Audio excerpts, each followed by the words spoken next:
I done did my makeup. I done did my hair. Oh, yeah, you're going to work today. Hello, hello, hello. You know what? I don't really know how long this session is going to be, but I'm so excited about this session. I'm just going to go ahead and get started.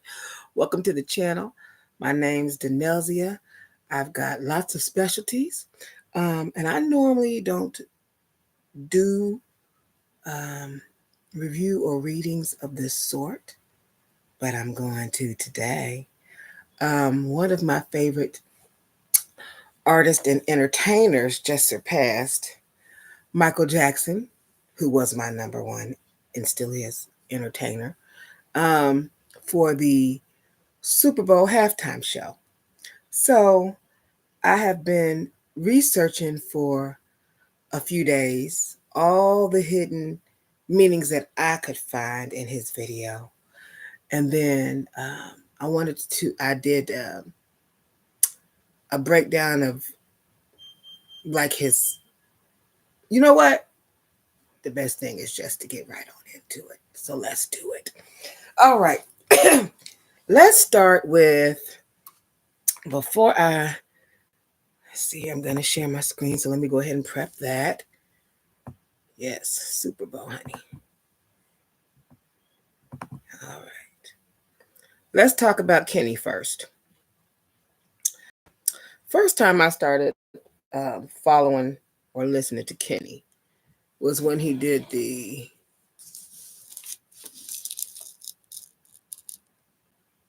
DNA. He did Humble, and then he did DNA. And then he was going to be in Black Panther, and I could not wait. I dressed up to go see Black Panther. I had on a royal blue African gown from Africa. It had long sleeves, went to the bottom of my feet, wore high heels. I went to the IMX downtown Indianapolis, and I made sure to do my hair, and I put real yellow roses in it. And the dress had pearls, and it was had embroidery around the pearls in gold. And I had bought it from an African shop that was down the street from me. I think I paid like $100 for it.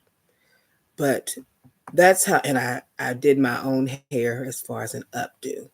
But that was how excited. Can I do anything with this screen? I didn't know if I could or not. I was about attending the show.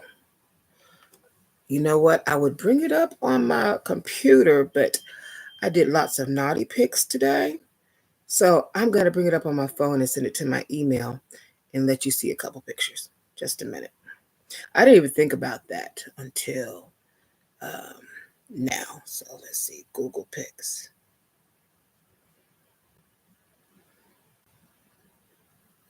Because a picture is worth 1,000 words.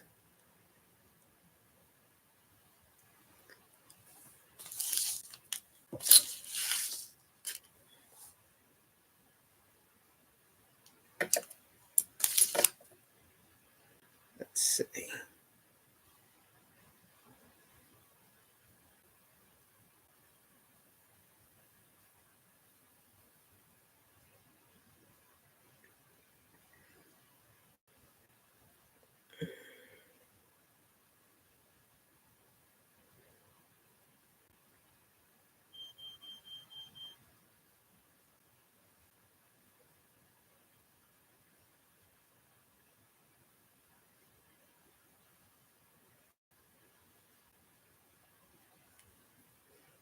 Blue dress. Oh, I know what I could put in. Black Panther. Makes sense to me. Let's see.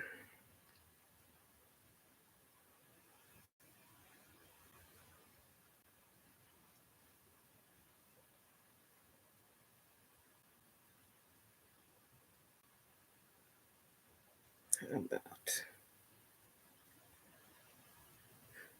IMAX? Didn't bring it up with that.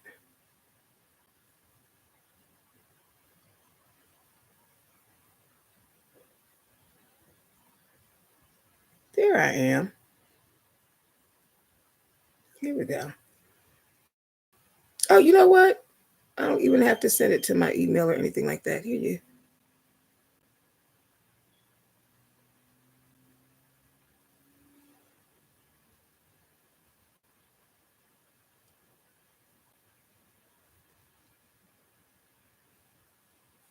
I don't know if you can see that or not.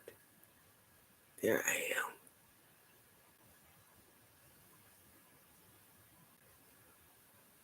Okay.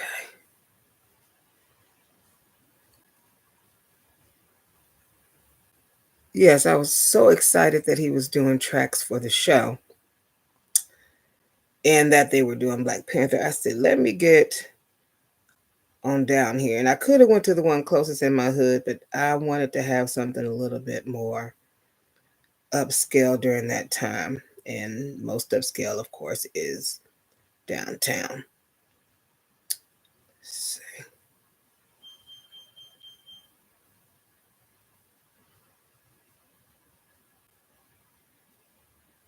Okay, let's get started.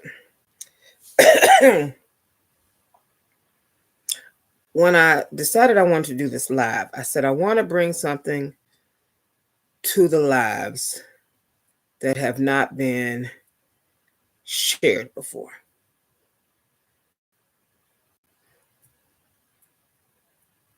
Or nobody bothered to mention. I'm going to my notes.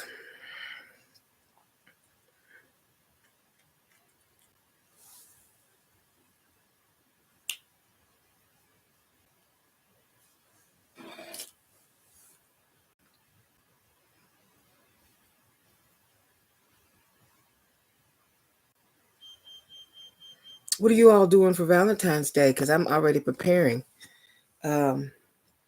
Yeah, I done took clipettes with flowers. I done did boudoir pics. I done did quite a bit, actually. I done did research for this book I'm finishing. I'm a lot of research, actually. Research is half the book part is easy. Research is half the battle. Real talk.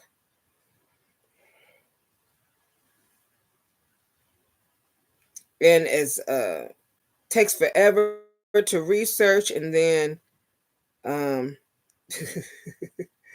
takes somebody like not a lot of time to get through it once you're done researching.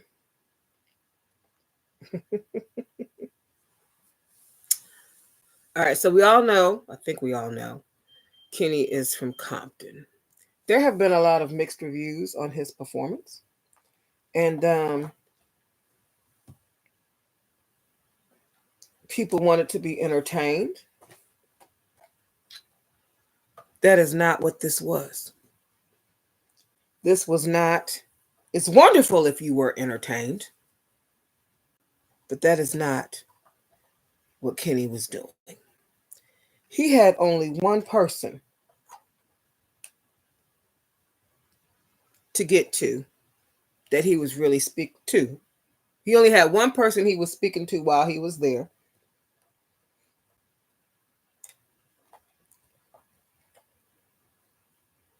And one person that he was speaking to off stage. I don't care who you saw him talk to during that performance or cueing or whatever else.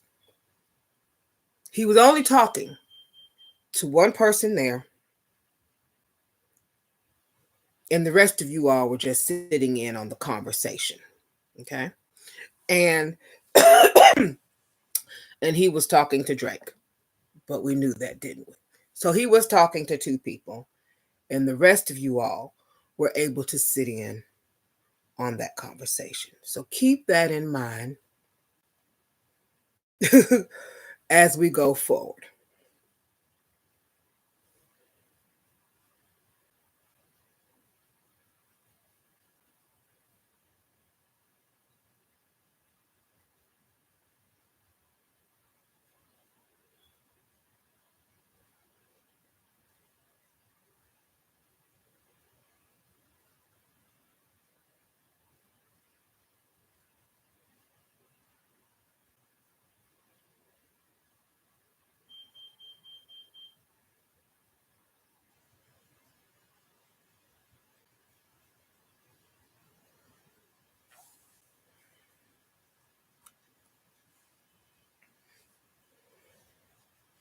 So I'll go through his information first, and then I'm going to start with this beautiful button that we're looking at, because that's part of it, of the ritual.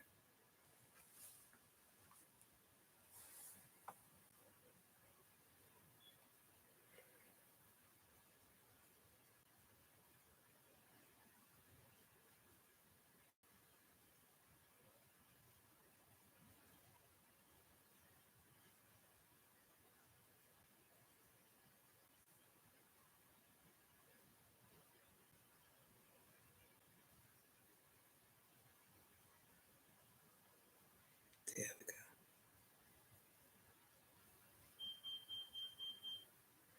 All right, so Kenny Lamar's performance, neurology, astrology, and spiritual influences all converge a profound way that ties into ancestral energy, the power of symbolism, and awareness of history beyond Christianity. Even if he identifies as Christian, his artistry frequently acknowledges his African roots, ancestral spirituality, and hidden knowledge, whether overtly or through subconscious symbolism. The performance breakdown in symbolism, as far as his weekend Super Bowl weekend performance, the 2-9 to 212 energy. So, like turn off the TV mantra, marching information and breaking free, mustard black and gold jacket with a star, Kendrick's leaving last in the spotlight, astrological and galactic alignment, Kendrick's Mayan galactic signature and Orisha connection, Orisha and chakra activation in the performance, and Kendrick as a modern day griot and prophet. Even within Christianity, Kendrick sculpture weaves African spiritual traditions, numerology, and cosmic awareness into his music. This performance, the protest, we just gonna call it a protest. Let's just call it what it is. Those nice little fancy words. Mirrored ancestral war ritual, spiritual awakening, and a call to consciousness. He embodied Shango's defiance, Yemiya's spiritual death, and Abatala's wisdom in his movements, lyrics, and energy. The astrological, numerological, and Orisha alignments all suggest this was more than just a performance, it was a spiritual statement. All right, let's go talk about it.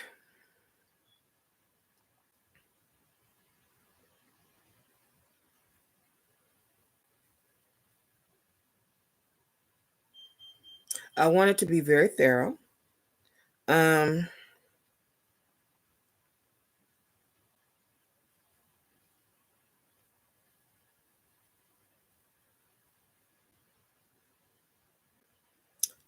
I went and I looked up his date of birth, since he went ahead and put the GNC Grand National Buick in the video, which he has referenced in his music.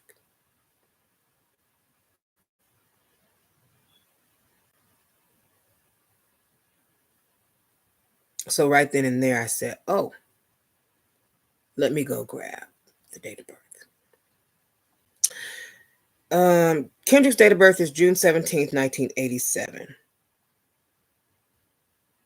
So the galactic signature is derived from a Zolkin, which is a 260-day sacred calendar in the Mayan system. Here's how Kendrick Lamar's galactic signature of white resonant wizard, Ken 245, is what his galactic signature is.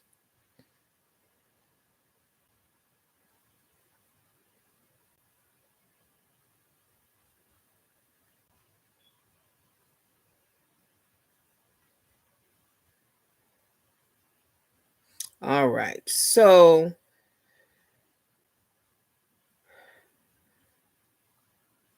let's do the breakdown. It carries deep and powerful meanings in the context of his life and artistry. Ken 254, white resonant wizard. I channel in order to enchant, inspiring receptivity. I seal the output of timelessness with the resonant tone of attunement. I am guided by the power of death, which explains quite a bit. He doesn't like Drake. He wants him to just be off. And he has sung about it at the Super Bowl on stage, and people are chanting it everywhere, and along with A minor. So he is guided by the power of death. Day sign, White Wizard. The White Wizard represents the force of magic, transformation, and timeless wisdom. It's associated with mysticism, channeling deep knowledge, and using enchantment to heal, inspire, and create change. This sign is about utilizing one's inner power to influence the environment and others through subtlety, wisdom, and influence. Tone, resonant. The resonant tone of attunement brings harmony, vibrational alignment, and synchronization. It connects Kendrick Lamar with cosmic and spiritual energies, facilitating deeper understanding and alignment in his work. His artistry resonates with others on an emotional, spiritual, and intellectual level. Resonant energy brings deeper attuned sense of purpose and expressions. Kendrick's music often embodies this by creating works that reflect both personal authenticity and collective truths, inviting others to resonate with them. Key phrases explain. I channel in order to enchant. Kendrick Lamar channels his energy and experiences into his music, using his platform to enchant listeners with his words and the transformative power of his art, inspiring receptivity. Kendrick, this is for the people who said, I'm not entertained because the message went over their head. Okay. Kendrick's music often opens hearts and minds to new ideas, allowing people to be more receptive to his message and the ideas he shares. His work encourages reflection and openness, particularly when tackling social issues or personal experiences. I seal the output of timelessness. Kendrick's work transcends time. His lyrics often capture eternal truths about life, society, and human nature, creating a sense of timelessness in his music. With the resonant tone of attunement, his artistry aligns with the universal frequencies that connect us all. His work resonates with the collective consciousness, evoking empathy, unity, and reflection on societal issues.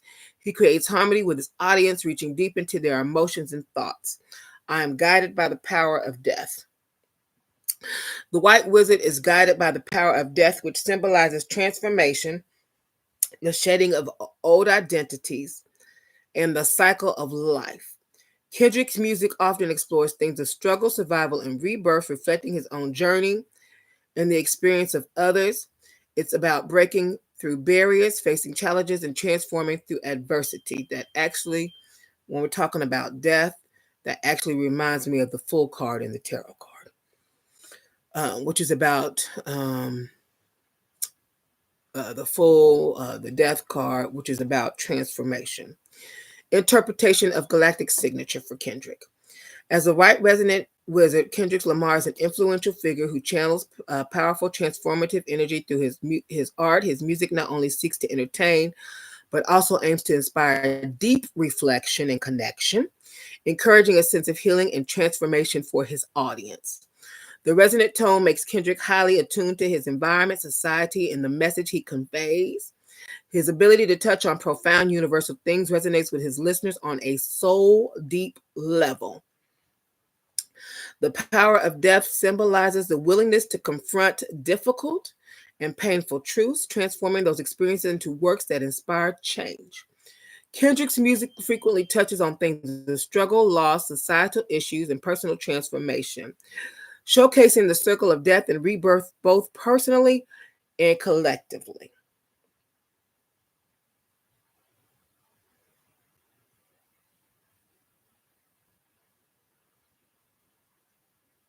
White Wizard represents the archetype of the magician and transformational healer, wisdom, mystical power, and the ability to channel energies to bring about change and inspiration, enchantment and magic, and transformation, receptivity, and intuition. Highly intuitive. It's the seventh tone and 13th tone galactic signature system. It emphasizes the concept of attunement.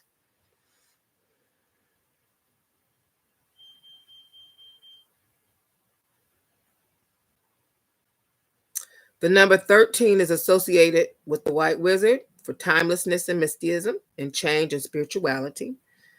The number 7 tone for resonant is related to attunement, harmony, and ability to inspire, like I said previously, and connect, being in tune. Okay. Let's dig a little deeper before we get started. So I wanted to know things like fifth force oracle, birth angel, birth numbers, tarot birth cards, animal totem, Chinese zodiac.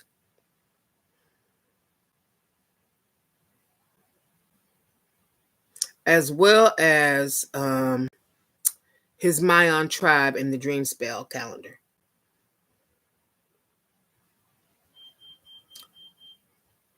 So we're going to go through his esoteric profile, plus his Western astrology real quick.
Okay, the notes didn't come through, so I'm going to come back and check them in a minute.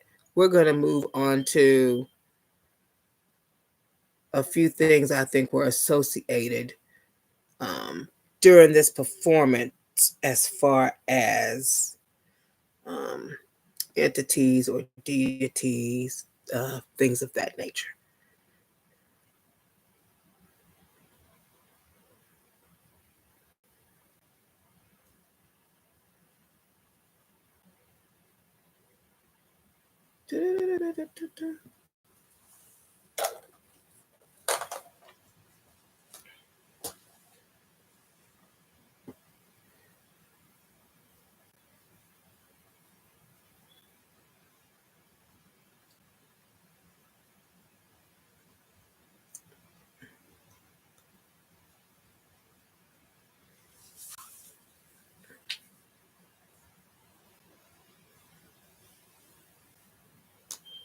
Oh, well, it seems I have plenty here, so I guess we can go through that first. So he was born at 3:04 p.m. So in accordance with his Western astrology, we're going to bring it on back, and then we'll move on to something else. His sun sign is a Gemini. His moon sign, likely Aquarius. Oh, his moon sign.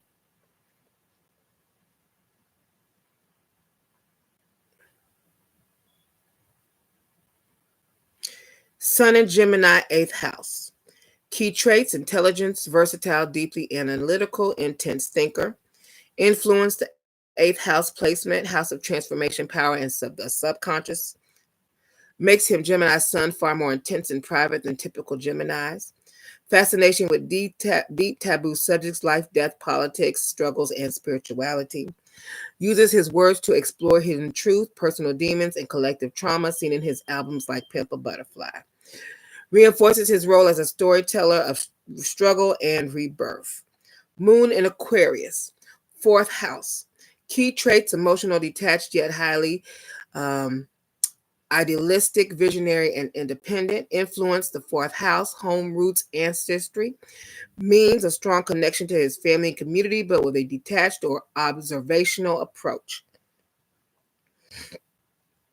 Grew up feeling different from those around him, draws deep emotional inspiration from his hometown of Compton, but with outsider's perspective, reinforces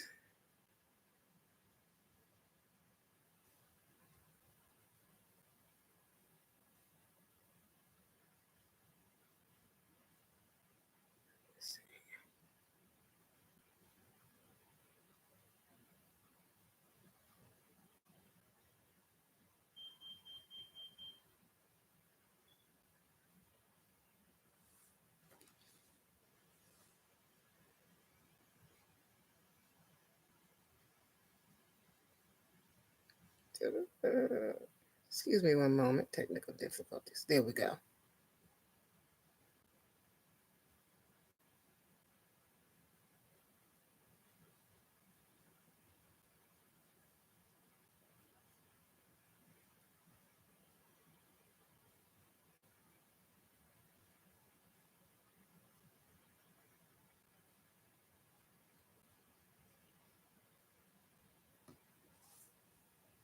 A little intercessory music.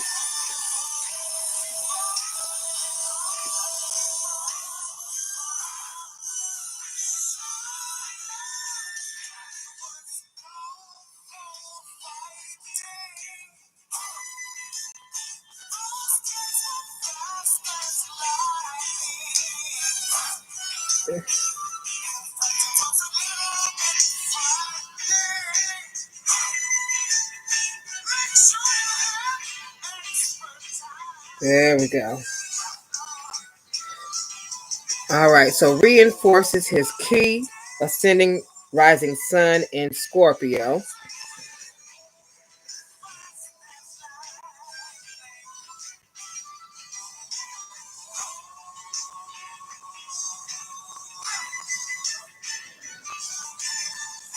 Magnetic, mysterious, intense, deeply transformative. That was the while we were bringing things up with technology. Influence: Scorpio rising gives Kendrick an aura of power, secrecy, and raw authenticity. People are instantly drawn to his presence, but sense that he is not easily understood. Reinforces his ability to deliver messages that provoke deep emotional responses. His career is built on transformation, truth-seeking, and exposing hidden realities. Scorpio rising also makes him a natural-born leader. His presence alone commands respect. Mercury in Gemini, 8th house, ruler of his sun sign.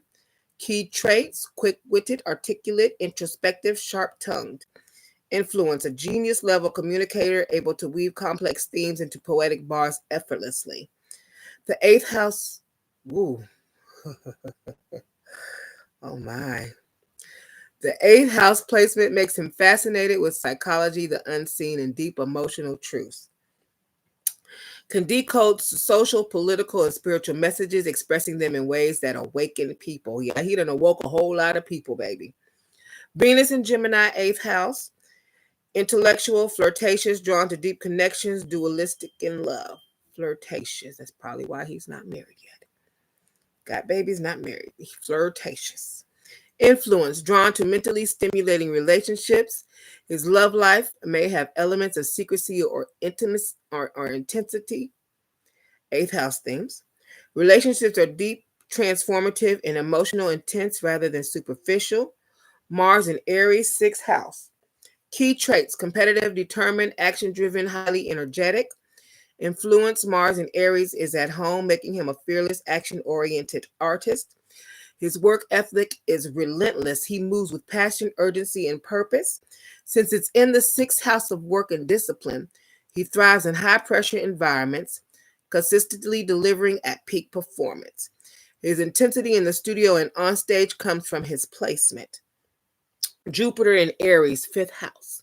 Bold, expansive, highly creative leaders in the arts. Influence expands his creative power and self-expression. In the 5th house, this fuels his artistic success, fame, and ability to inspire younger generations. His boldness and confidence in pushing boundaries in music stem from this placement. Saturn in Sagittarius, first house, conjunct ascendant. Key traits: disciplined, wise beyond his years, authoritative presence, influence. Saturn in the first house makes him serious, responsible, and deeply aware of his impact. He carries the weight of his community and ancestors, which influence his music and activism. Saturn conjunct his Scorpio rising gives him a powerful presence and a deep-rooted wisdom. Uranus and Neptune in Capricorn, second house. Excuse me.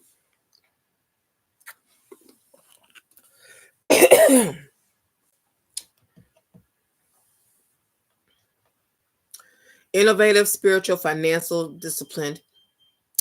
Uranus challenges tradition, especially regarding money and material wealth. Neptune, a deeply spiritual connection to success, using his career as a means of enlightenment. His lyrics often fuse realism, Capricorn, with mysticism, Neptune breaking societal modes. Pluto in Scorpio, 12th house. Key traits: deeply transformative, carries ancestral power, spiritually intense. Influence: Pluto rules death, rebirth, and hidden power, and in the 12th house, it makes him a spiritual warrior. Feels deeply connected to ancestral trauma and rebirth expressed through his music, works through subconsciousness, themes of power, oppression, and resurrection. One of the most powerful placements for an artist. His music is a form of spiritual warfare and healing. It came to me while reading this. He's probably got the gift of necromancy. North Node in Pisces, third house, destiny and life purpose. Artistic mastery, spiritual messenger, poetic genius, influence. His destiny is to be a poet, storyteller, and a divine communicator. The third house relates to language and communication, emphasizing his role as a prophetic lyricist. His North Node in Pisces aligns with his ability to channel divine messages through his music. It just occurred to me that some of you all may not know what some of these houses are, but that would have to be a separate video because this one is going to focus on Kendrick and then this Super Bowl and decoding. All right, so we went through all the houses. Scorpio rising plus Saturn conjunct ascendant, Sun, Mercury, and Venus in Gemini, Moon in Aquarius, Mars and Jupiter in Aries, Pluto in Scorpio, North Node in Pisces. Houses discussed were 8th house, 4th house, 12th house, and 3rd house. Revolutionary artist. He had a lot of 8th houses. Okay. Let's see here.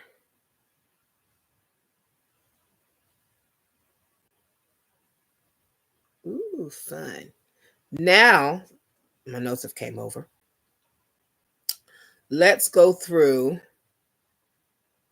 Oh, good. I was wondering. So, Crystal Moon 18, year of the red resonant moon. We already went through his mantra of our channel in order to enchant, inspiring receptivity. I seal the output of timelessness with the resonant tone of attunement. I am guided by the power of death. We already talked about him being a musician. We already discussed his numbers of 13 and 7, the power of death. CIMI suggests transformation, shadow work, and guiding others through change. We knew that. We talked about the power of death and how he might align, and his spiritual attunement.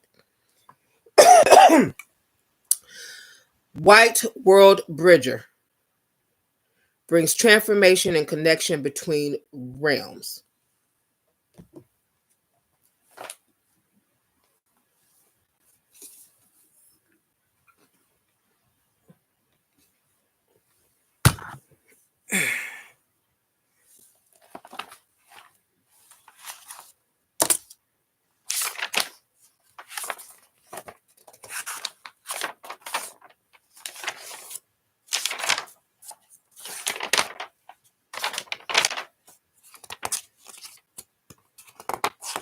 If you want to know more about your galactic signature, you can download the 1320 synchronization app.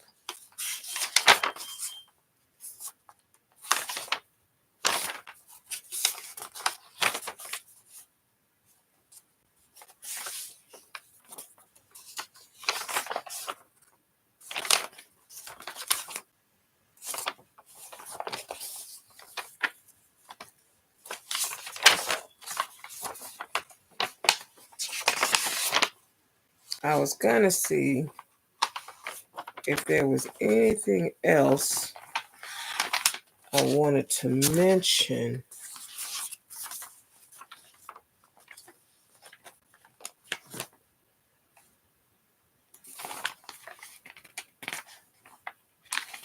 From the World Bridger. You know what? I did a bunch of homework so y'all can Google the World Bridger. Um, White World Bridger, Antipode Challenger, Yellow Resonant Warrior challenges him to face fears and seek truth through courage. Analog Supporter, Blue Hand, Healing Accomplishment uses his words music as a tool for healing and activation. Occult Power, Hidden Gift, Red Serpent, a deep connection to raw passion, survival instinct, and ancestral wisdom. That's for the fourth oracle of his Mayan destiny chart. Birth Angel, Guardian Angel, Angel Lavia, Psalm 1846, Laviah. Role, the angel of mystical visions, prophecy, and higher understanding. Influence, enhances his dreamlike poetic lyricism and ability to speak profound truths through his music. Birth numbers, numerology. Life path number is 11. Master number, the visionary. Spiritual insight, leadership, artistic genius, and divine inspiration. Represents someone destined to uplift others through deep messages. Fits his role as a conscious rapper. Destiny number 33, master teacher. The number of service, healing, and enlightenment. Reinforces his role as a prophetic voice for his generation. Tarot birth cards, the Chariot and the Tower. So the Chariot, that is card 7. The Tower, that is card 16. The Chariot represents determination, overcoming obstacles, and mastery of willpower. His ability to rise from Compton to global fame reflects this energy. The Tower, sudden upheavals, destructions of illusions, and radical change aligns with how he shakes up the industry and challenges societal norms through his music. Animal totem, snake, totem of transformation and wisdom, symbolizes rebirth, spiritual growth, and deep insight. In many traditions, it represents Kundalini energy, inner power, and poetic wisdom, aligning with his dream spell, white wizard energy. Chinese zodiac, fire rabbit, born in 1987. Gentle yet resilient, intuitive, and highly creative. Fire rabbits are charmers with a deep emotional core, balancing diplomacy with raw authenticity, known for spiritual depth, inner reflection, and unique ability to turn struggle into art seen in his music.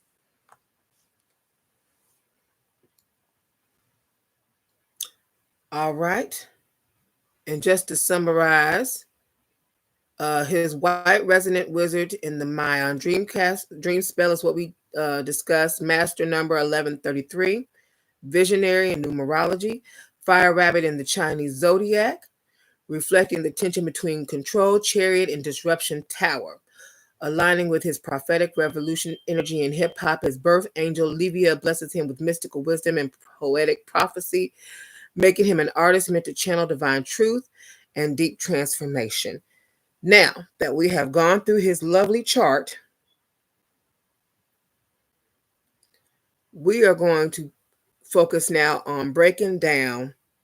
I like to be real detailed. I don't like everything all over the place.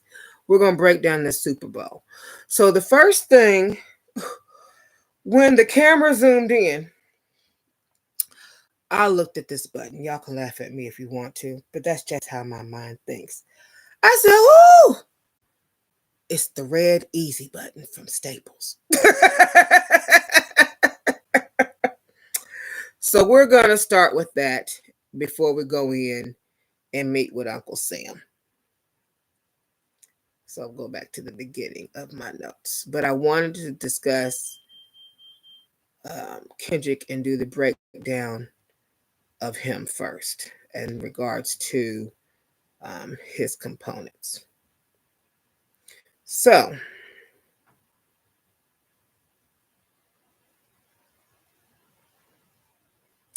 I don't know if you all remember the slogan from Staples, where the people they had in the commercial. It's been a long time, and they would press the button. And it would say, "This is easy," or it would say something like that. So that's what it reminded me of before we go in.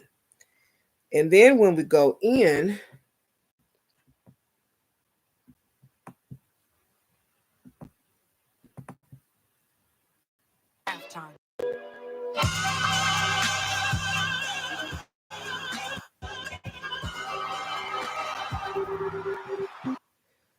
the apple reminds me.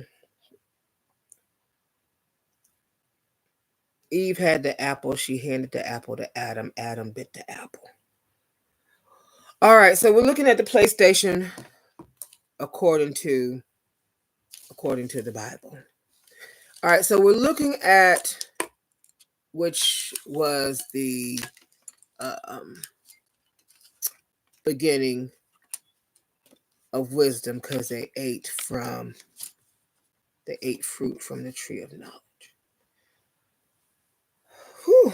All right, so we're looking at this lovely PlayStation board. Now, let me tell you, I'm not really a gamer. My idea of a game is going to Showbiz Pizza and playing the games there at Showbiz. Oh, it's no longer called Showbiz. Chuck E. Cheese. I like doing stuff like that.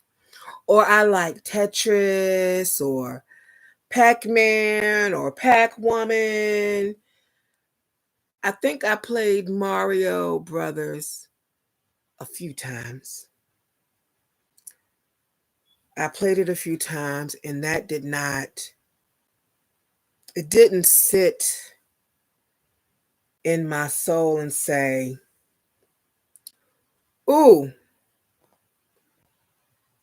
you should become a gamer and do this some more. It didn't do that to me.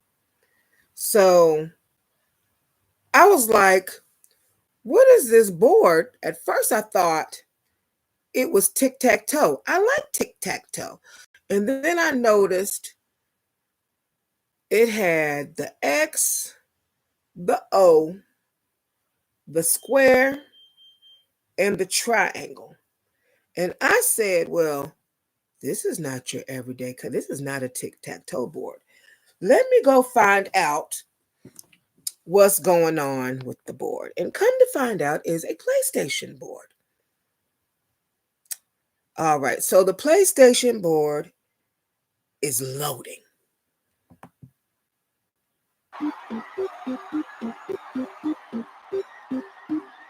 Salutations!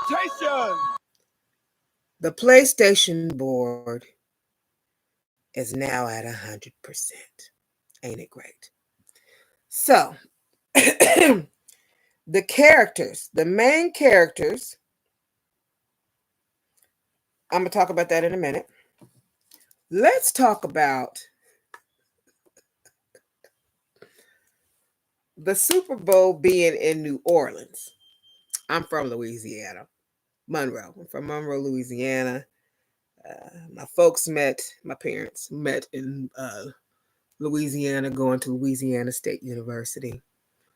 They had their honeymoon in New Orleans.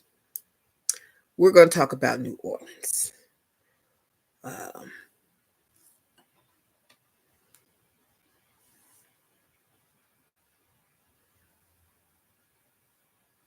Known for its music. Before I forget, because I don't want to miss anything. The PlayStation logo. Live in your world. Play in ours. Alternative reality. Matrix-like existence where perception is shaped by controlled experiences. Programming, sequence activation, the buttons lighting up, sequence activation programming or ritualistic alignment. Each button triggering an event or symbolic meaning. That's what we're here for. New Orleans is known for its music, as well as for Marie Laveau, which is the legendary voodoo high priestess. Okay.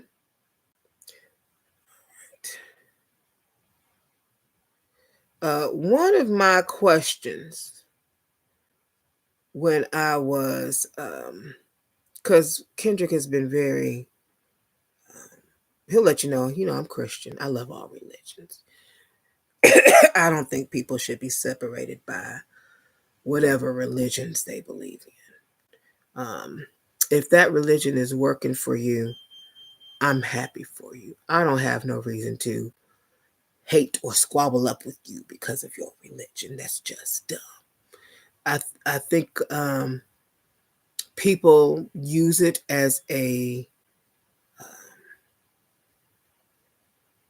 divider, just like they use race, just like they use sexual preferences, just like they use disability. I think all those are dividers. Okay. So, let's see.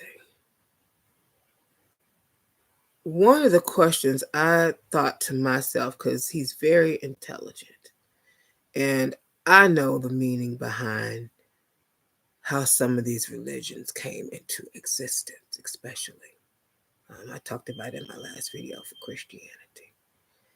And I said, one of my questions was, I'm sure he's knowledgeable about his roots. I didn't understand a few things about why he would still stick with Christianity.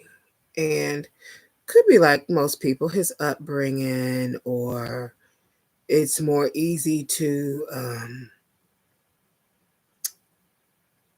navigate and understand by most American citizens who haven't grown up around anything else, and uh, and who have not done their homework.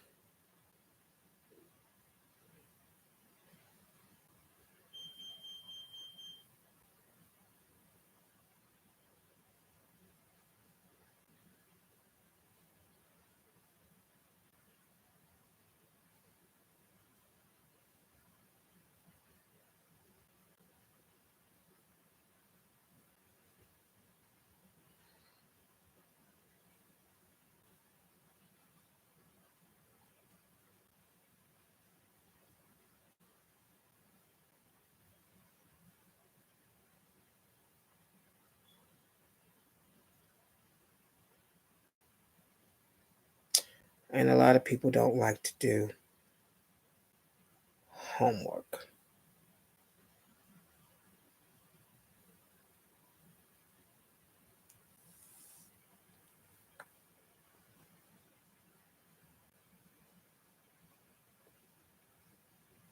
There you are.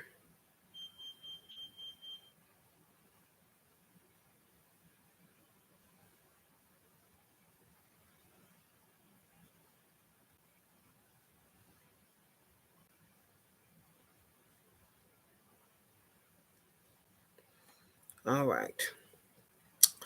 So the characters of this stage play in the Matrix, the main characters, and I found out a few things, are Uncle Sam. My mom is a huge, I like Samuel L. Jackson. I think he is a phenomenal actor, but my mom, like, loves Samuel L. Jackson. She could probably tell you, like, every movie he's been in. I like him. I've watched some of his movies. He's done wonderfully in all of them. But if you were to ask me, because I don't hardly watch TV nor movies, what all movies he starred in? Quite honestly, I would only be able to name a few. I would not be able to name them all. She's like movie buff. She could probably win at like Wheel of Fortune or Jeopardy or something if they asked her about movies. So that's not my gig. That's not my thing. I watch every now and then. I comment on stuff uh, if I like it, and then if it really hits home to me and resonates with me, I may pull off something I've never done before, like what I'm doing right now with you all. But yeah, otherwise, I'm working on other stuff. So, let's see. Uncle Sam, with his beautiful smile, the Black Uncle Sam, the African American Uncle Sam, who's an OG. I know he's an OG. He's been around a long time, more than 50 years. And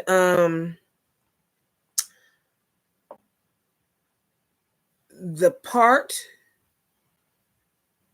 that we're about to go in now reminded me of it took me if I did see Django. I did. And yeah, I said, well, this is quite different.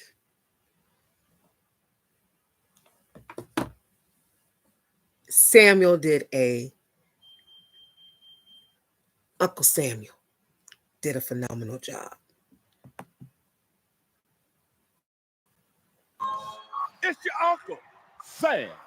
And this is Went back, powering up. No more handshakes and hugs.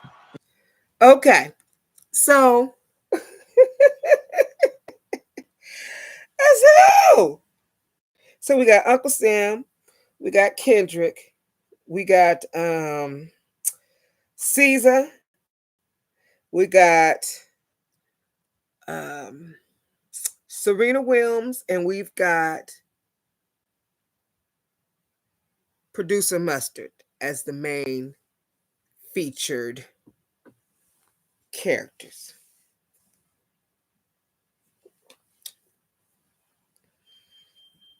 Uncle Sam representing the government.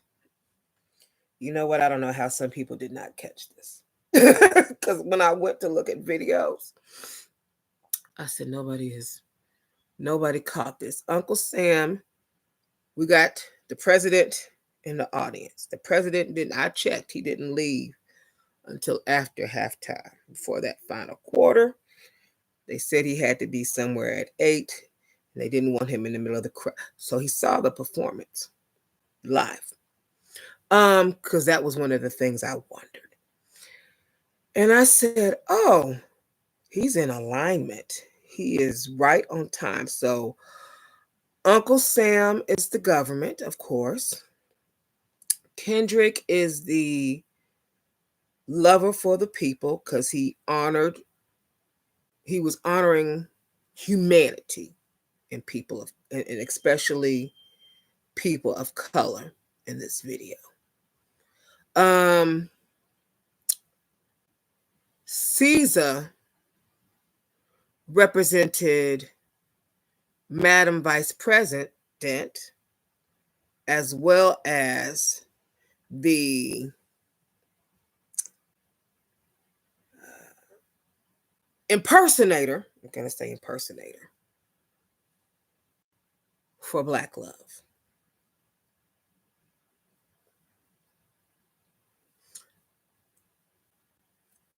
We're going to get into a few things.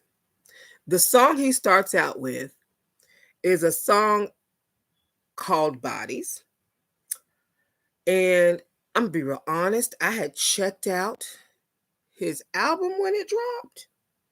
I said, oh, Kendrick Lamar album didn't drop. Let me go check it out. I picked out all my favorite tunes. I put it and posted it. It says, do you want to share? Yep, I want to share my favorite ones. I shared my favorite ones. My favorite one is Man in the Garden. I had to go look up Bodies. I sat, I wrote up what he was saying.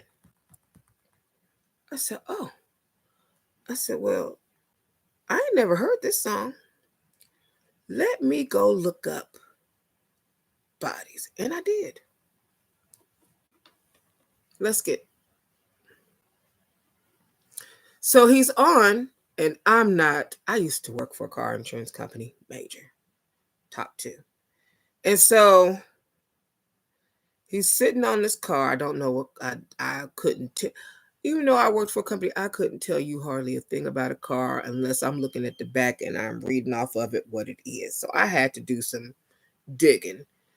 This is a 1987, I want to say great national GNX that he is sitting on. And it's the extended version.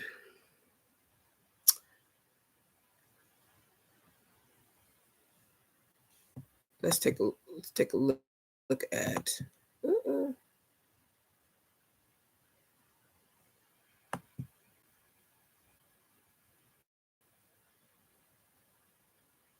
The National Football League welcomes you to the Apple Music Super Bowl 58 halftime show. The Apple Music Administration advises the following. Y'all are silly. Okay.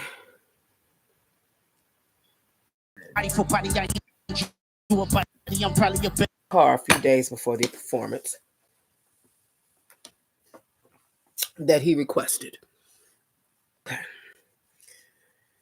And they refer to it on the internet as the clown car.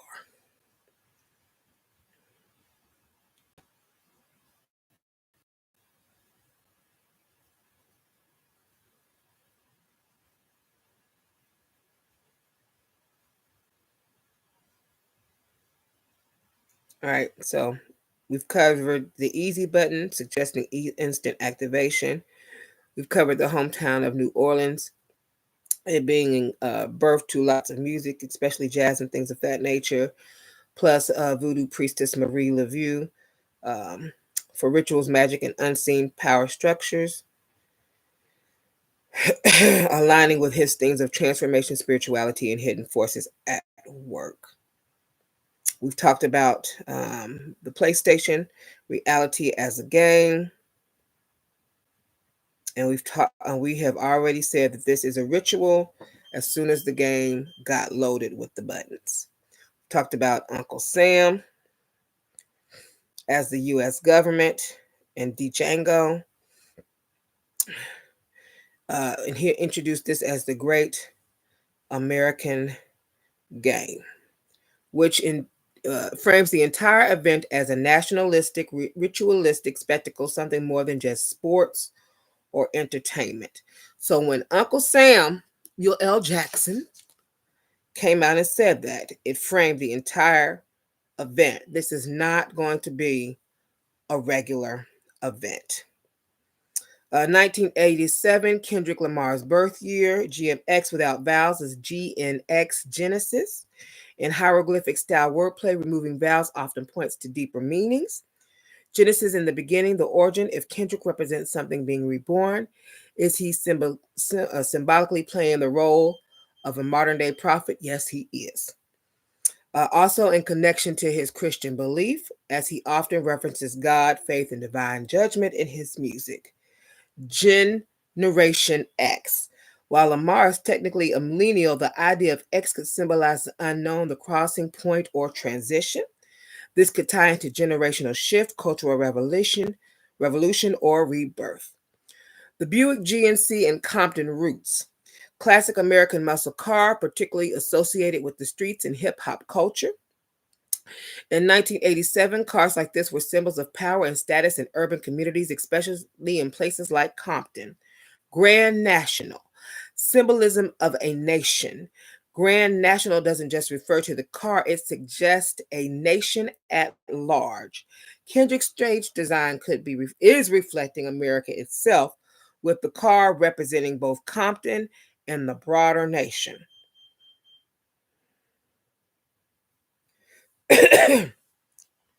Rebirth. So the ritual is for rebirth, warning, transition, and power in regards to the lyrics of body. Let's talk about it.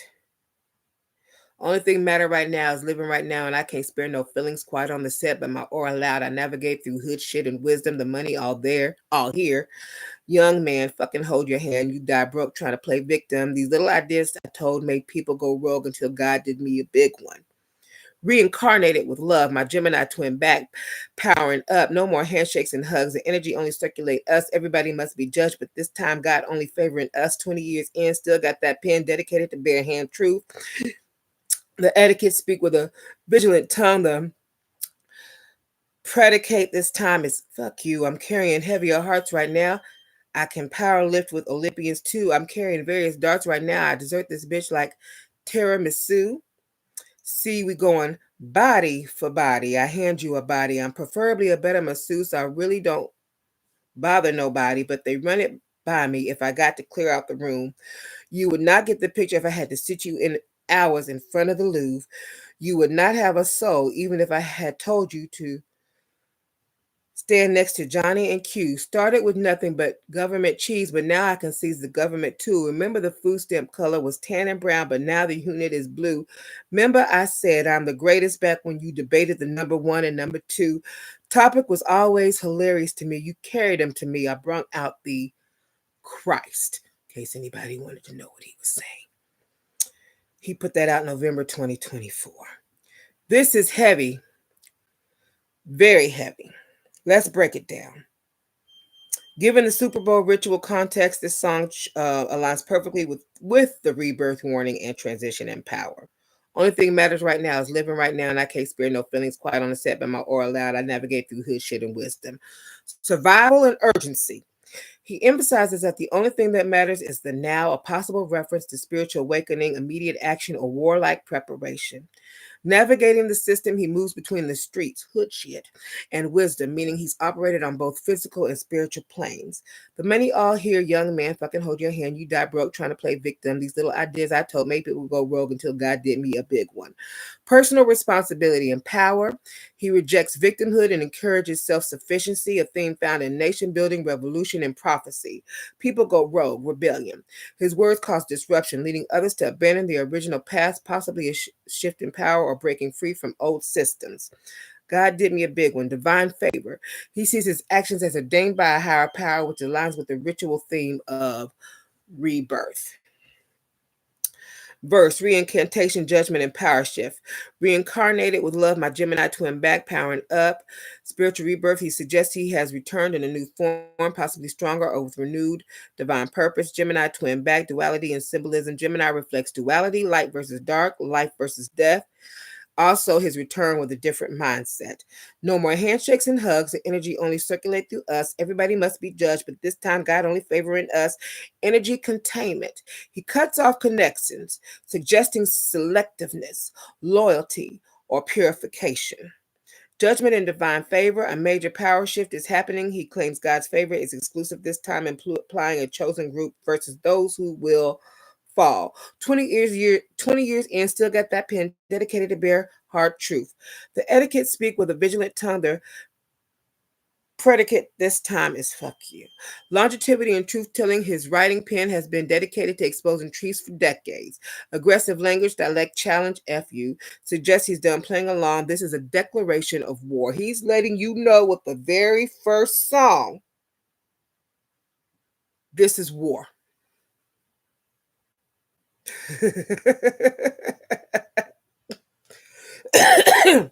You were on the battleground and didn't know it. You were witnessing a war through ritual. Okay, so carrying heavy hearts, war readiness and power play. I'm carrying heavy hearts right now. I can power lift with Olympians too. I'm carrying various darts right now. I desert this bitch like tiramisu. Emotional weight and strength. Heavy heart suggests burdens, responsibility, or grief. Possible mourning for what's lost. Old system or preparing for battle. Darts. Weapons. He's armed, whether literally or metaphorically, word, strategy, or divine weapons. See, we going body for body. I hand you a body. I'm probably a better masseuse. Body for body. Ritualistic sacrifice or battle. This could be a literal reference, well, it is, to casualties, industry sacrifice, or a metaphor for dominance in the rap game power structure. government. Better masseuse, power and control. He's better at handling bodies, meaning he's either more strategic, more powerful, or more control of what's happening. I really don't, which is true, because you went to the Super Bowl and for your very first song, declared war for the entire 13 minutes. And you weren't talking to everyone. Again, he was only talking to the government, the head W in charge. I guess if you want to do it like that, and Drake. Okay. But more specifically, this is bigger than Drake. This was just preparation. Drake was preparation for the moment that happened at the Super Bowl. For the actual intended was the government. Drake was just, he was foreplay. He was foreplay before this event happened. Okay. All right. I don't really bother nobody, but they run it by me if I got to clear out the room. Gatekeeper status, even though he's not actively seeking conflict, he holds enough power that decisions still go through him. Clear out the room, erasing or removing, he has the ability to remove people from power or influence. Higher knowledge, government power, and Christ reference. You would not get the picture if I had to sit you for hours in front of the Louvre. You would have not even if I had told you to stand next to Johnny and Q. Hidden knowledge. Even if you're shown masterpieces, Louvre, or stand next to greats Johnny and Q, like Johnny Cash and Q-Tip or Quincy Jones, you still won't understand the deeper meaning. This suggests a divide between those who are spiritually aware and those who are blind. Started with nothing but government cheese, but now I can see the government too. From poverty to power. He started with food stamps, government cheese, but now he's in a position to seize the government, meaning he has real influence and the ability to change power structures. This aligns with transitioning power. He's no longer under the system, he's taking over it. Remember, the food stamp color was tan and brown, but now the unit is blue. Old money versus new money. The color change from food stamps to blue $100 bills represents an economic shift and elevation. Remember, I said I'm the greatest back when you debated the number one and number two, claiming the throne. That's why he has a chariot card. Claiming the throne, he references past debates, also musician. Also why his galactic signature is what it is.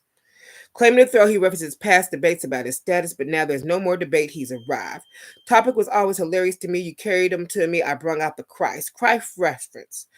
Christ as in Christ consciousness, divine judgment and birth. This means he's bringing a message like Christ. He's playing a role in prophetic fulfillment. He is the chosen one, ushering in a new era. I had looked up a scripture. I don't even think I wrote it down, but it reminded me. It came to mind when I was researching him. Let me see.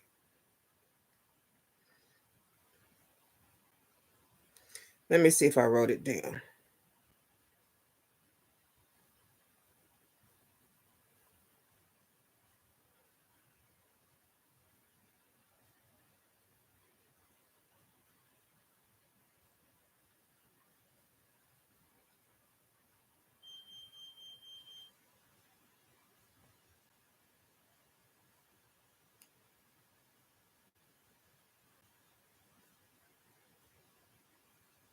I'm sure I did. It's probably at the end of my notes. We're going to continue because we got a lot to get through instead of going back and forth. All right. So the ritual's purpose.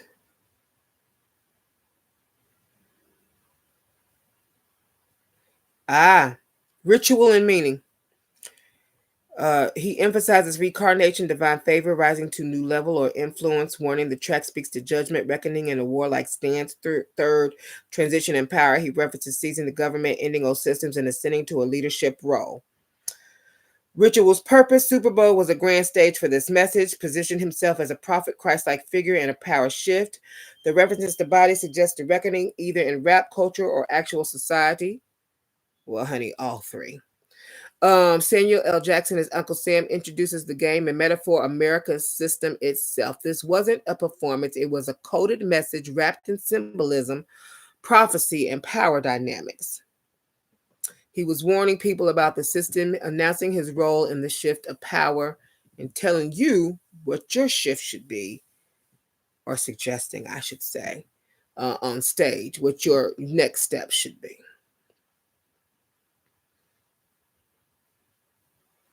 Kendrick squatted on the car, symbol of power, contemplation of being grounded in history.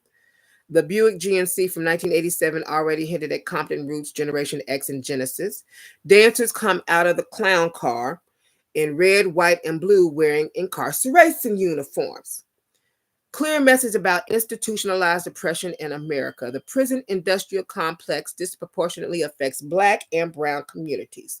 The red, white, and blue represents America itself as a prison system, meaning all people are affected in some way.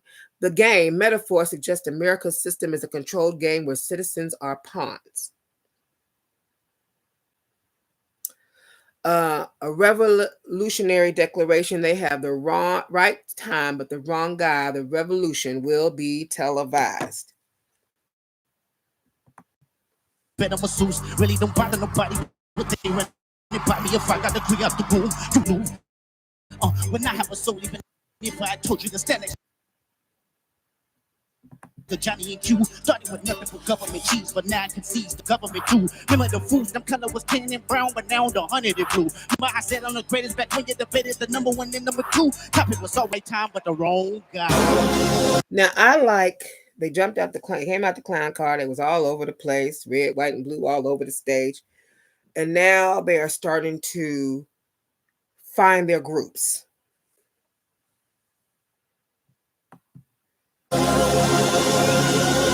Someone better squabble. Let go. Okay. Right time, wrong guy. Right time. The time is definitely now. Wrong guy. Guess who the wrong guy? And because Kendrick's the right guy.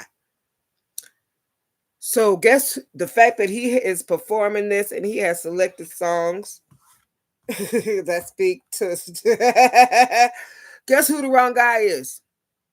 It's not Kendrick. Okay. So we're talking system, people in power, expecting a revolution, challenging expectations, shifting the focus away from traditional leaders to someone unexpected, miscalculation by those in power. The revolution will be televised. Direct homage to Jill Scott. Heron's The revolution will not be televised. The original meaning, the real revolution happens internally and within communities, not on mainstream media. Until now. Kendrick flips the meaning this time. The revolution will be seen. I'm recording. Okay. I hope y'all had a great time. Okay. The media will broadcast it, whether they want to or not.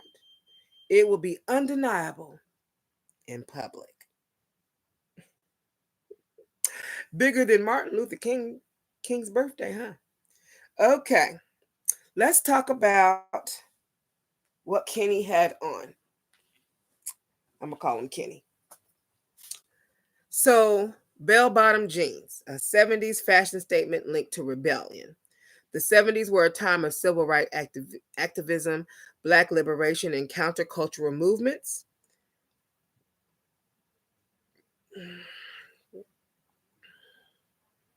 Black shirt. Black has always represented resistance, power, and solidarity. Indirect reference to Black Power movement or a mourning symbol for America's state. Custom Glory Dodgers jacket, solid blue, red, and white lettering spelling Glory. Glory is the name on his track album. It's the name of a track on his album, so this is a self-referential statement. Also, he's in LA. So Gloria Molina, it also could mean Gloria Molina. She fought against oppression and stood with marginalized groups. So he's bringing in, even though it's Black History Month, he's still acknowledging, I believe. Not just she suggested solidarity with all oppressed people, not just Black communities, but Latinos, immigrants, and other marginalized groups. The Dodgers reference, Dodgers are synonymous with L.A., Kendrick's home. Jackie Robinson broke the color barrier in basketball with the Dodgers, a connection to breaking racial barriers in America. Dodging could metaphorically represent avoiding the traps set by the system.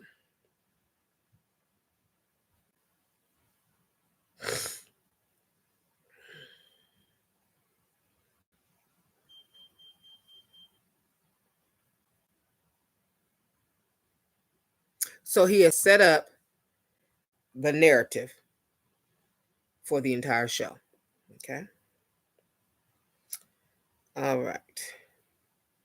The platinum chain with a lowercase a, I'm going to assume, if you all think it's something different, you can tell me. A minor, which connects to his song Not Like Us. Musical key A minor is often used in emotional, reflective music. A reference to a youth minor, underage.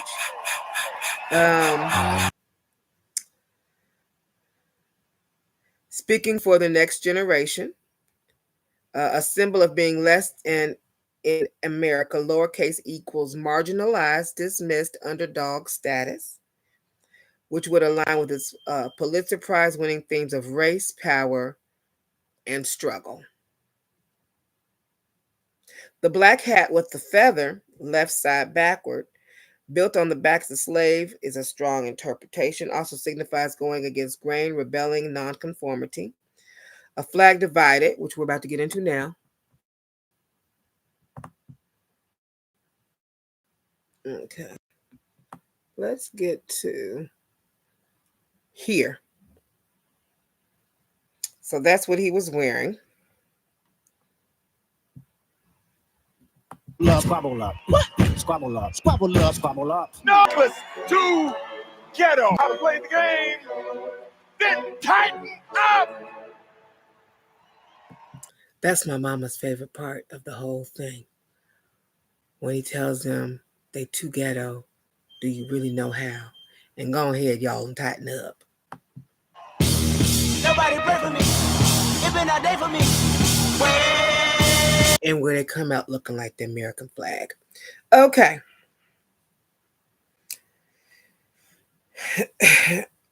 All right. So in this segment, they had the backs was turned, meaning built on the backs of slaves, going against the grain, rebellion, nonconformity, a flag divided America's fractured state. Let's see. Feathers in Black culture symbolize ascension, wisdom, and protection. Left equals past, right equals future. For this moment, this could mean he's carrying the weight of history.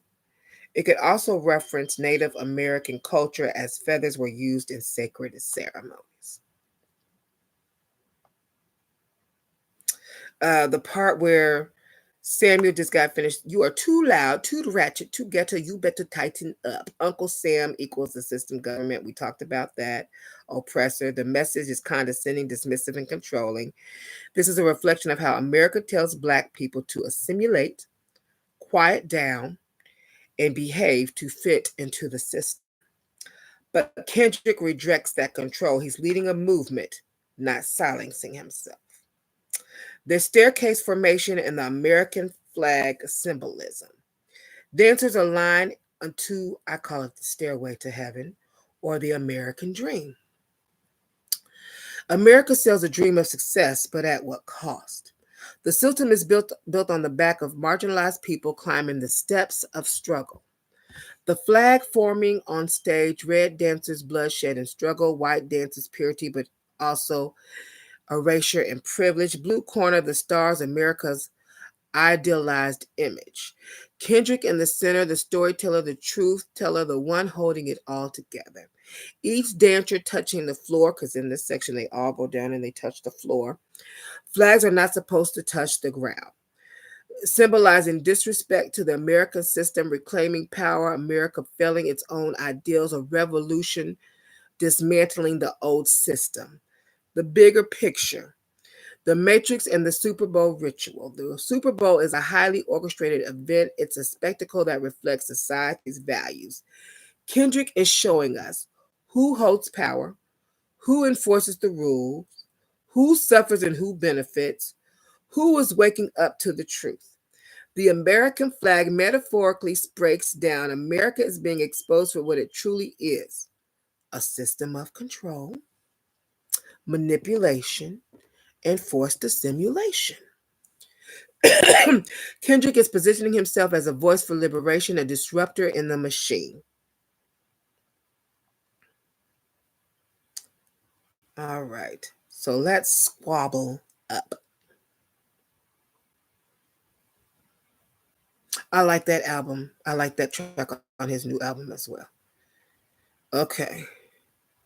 Squabble, fight, conflict, confrontation, up, elevate, step up, rise to the occasion. In the context of the performance, Kendrick is saying, get ready to battle, stand up for yourself, don't fold under pressure. He's talking about mental, financial, and physical warfare.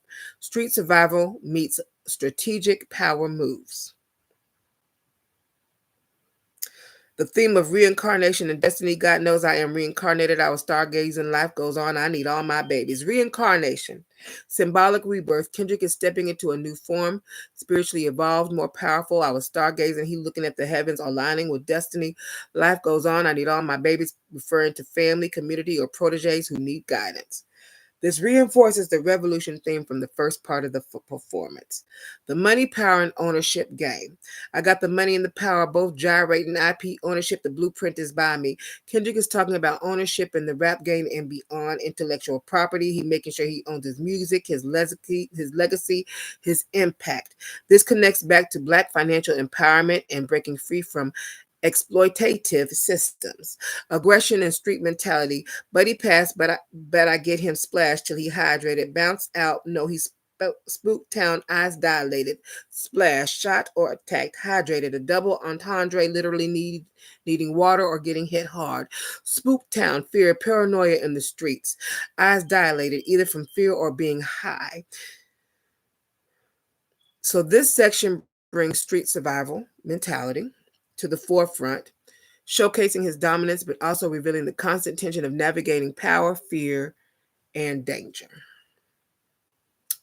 Calling out fakes and false narratives. Tell me why and then just rap if it's fictional. Tell me why the feed if you're criminal. He has always exposed fake rappers who glorify a lifestyle they've never lived. Feed if you're criminal. He's questioning why so many industry have connections to law enforcement while claiming to be street. This continued his legacy of calling out authenticity and authenticity in hip hop and in government. Remember, he's only entertaining a specific at this show. You are just part. You part of the It's church. You in the congregation. He's in the pulpit. But he's only trying to reach that one person. Okay. But he wants you all to hear the message since he's on the pulpit. And utilize it to the best that you can. The ritualistic energy, wolves and full moons. Ace Boon Coon from the west side to the Senegal. It's a full moon. Let the all wolves out. I've been a dog. West side to Senegal. Kendrick is linking African heritage to street survival. Full moon, let the wolves out. A spiritual call to arms. Wolves represent pack mentality, hunting, and primal instincts. I've been a dog. Ties into both loyalty and aggression.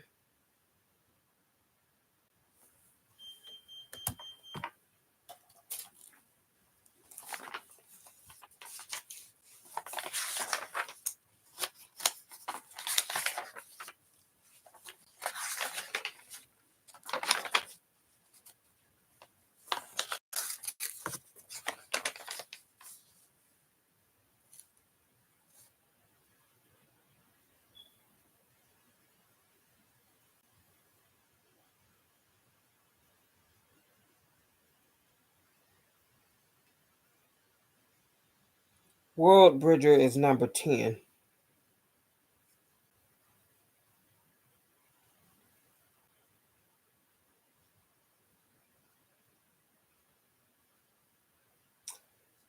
White Wizard is number 14 of the solar seals. That isn't factually. Dog is his solar seal.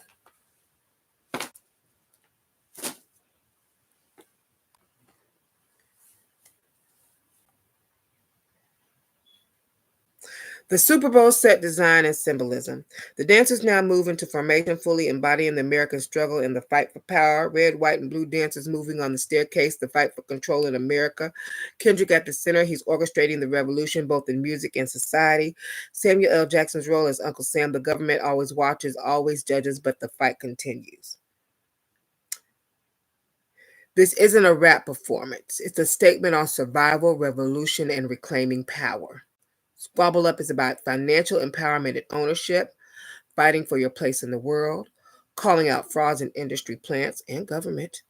Black resilience, both in the streets and in business, rebellion against the system, staying true to real culture. He's setting the stage for a larger conversation about race, identity, and systemic oppression.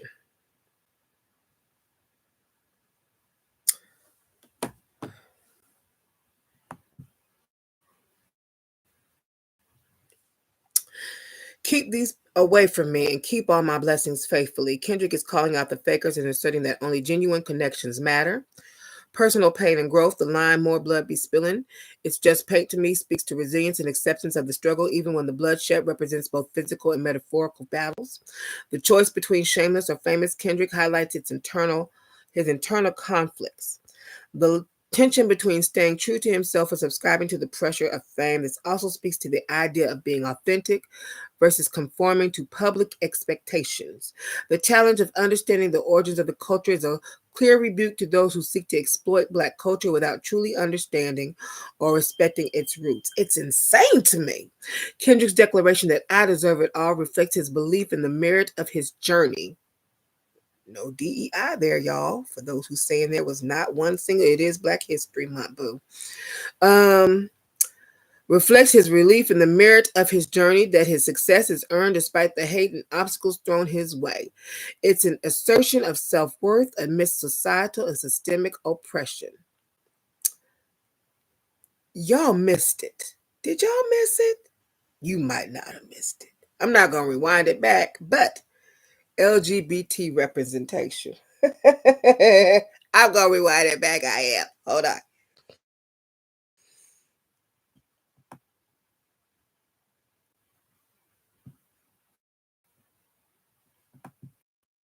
Why you think you deserve it? Oh, hold on. I didn't go back far enough. This guy right here. I don't even know if my... Oh, this guy. Okay, we got some LGBT representation going on.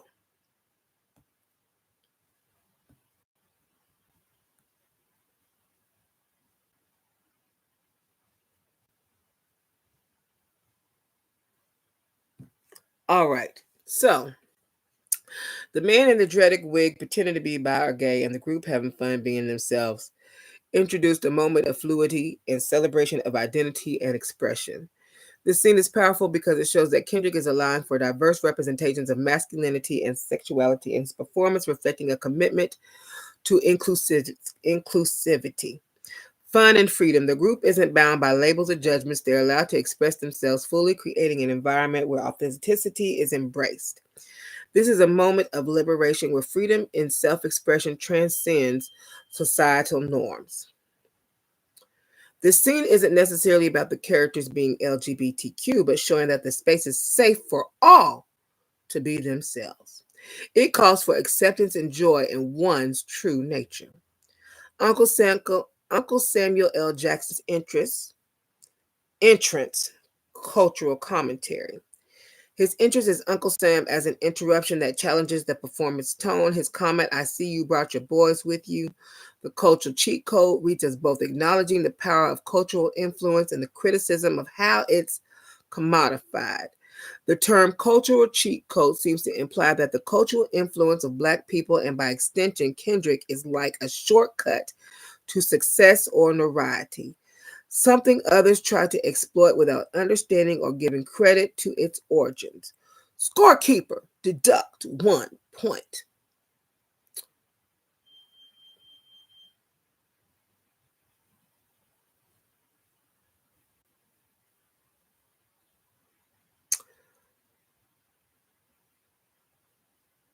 So I had a conversation and someone thought it meant something else.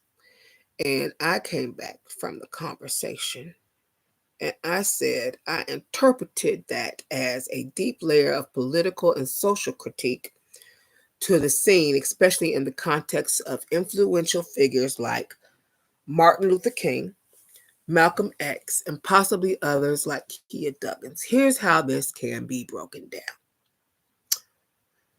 Symbolic act of sacrifice or excluding one person from the group, possibly representing the removal of a powerful figure or voice from the collective struggle.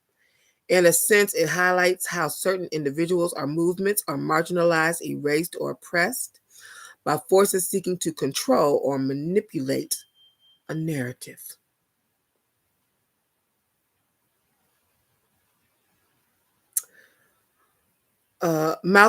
MLK and Malcolm X are both monumental figures in civil rights movements who ultimately faced violent suppression, whether through assassination or systemic efforts to diminish their influence.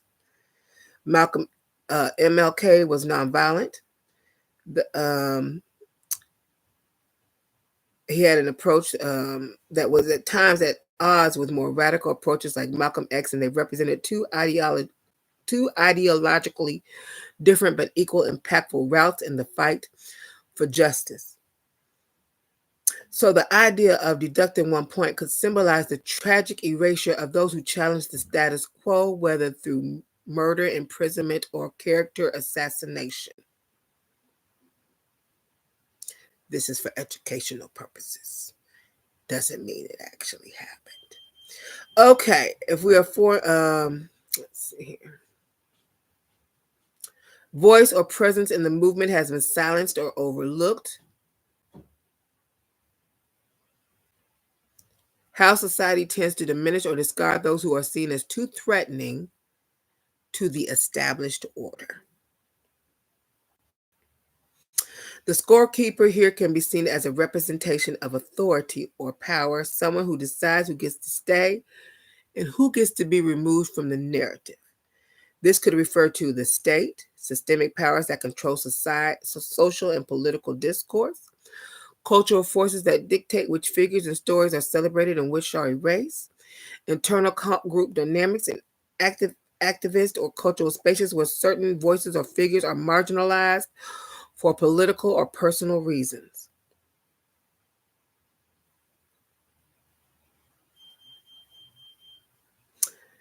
Fight for identity, fight against societal forces. Idea that Black leaders, intellectuals, and activists are constantly under threat from external forces, whether from the state or the mainstream culture, trying to shape their power and influence. This plays into how the movement for equality and justice is often divided, as figures who push for change are often pitted against one another or erased by systemic forces. It signifies the tension between different factions of the Black community and other marginalized groups who can share a common goal but have different methods of achieving it.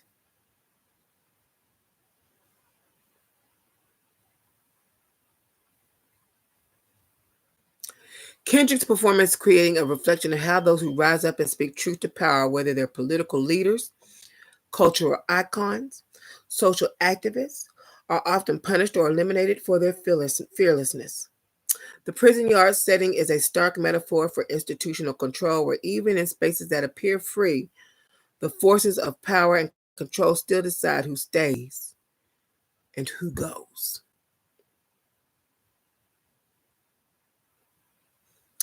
So, scorekeeper isn't just a commentary on removing someone from the group.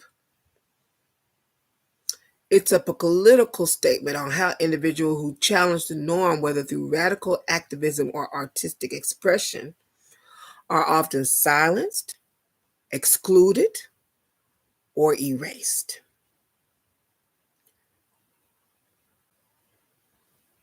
He is drawing attention to this mechanism of suppression, offering a critique on how social and political power structures have historically and continue to target those who push for justice and equality. Now, I counted everybody on the corner at the street light, underneath the dimly, I did. There was 10 on the ground, and there was one on top of the street lamp post. Master number 11. Spiritual messenger and numerology linked to intuition, insight, and higher consciousness, seen as a symbol of illumination, where the person or group represented by the number is often a leader, visionary, or guide. Duality.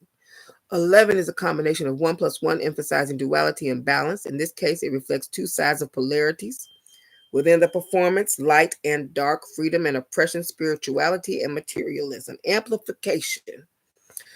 The number 11 also carries a sense of amplification as it doubles the individual energy of the number 1, suggesting a group effort that has potential for significant impact. The symbolic element represents a powerful moment or shift in the performance, where with the 11 individuals possibly representing different elements of collective consciousness, spiritual evolution, or figures of resilience and resistance.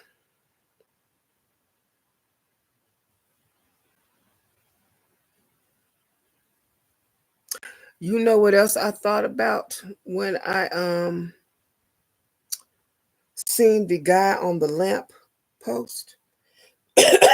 Just sitting up there by himself on the lamp post. Let's see, because I want to make sure I don't miss anything in my notes. Third eye, evil eye. I used to wear this. I had a few different kinds when I was first beginning my journey into African religion. I had purchased a third eye chain to wear around my neck. Then later on, I purchased an evil eye to hang around my neck. Like people have crosses or ankhs. I was going into new territory. I would bless it on the altar, things of that nature, and wear it around. Okay. So the spotlight on Kendrick and his homies during Man in the Garden strongly symbolized the constant surveillance and scrutiny that African Americans face in society. This scene is layered with meaning. Surveillance and oppression. The spotlight represents how Black individuals, particularly Black men, are always being watched, whether by the government, law enforcement, media, or society as a whole. This aligns with the concept of panopticism, where power is maintained through the perception of constant observation.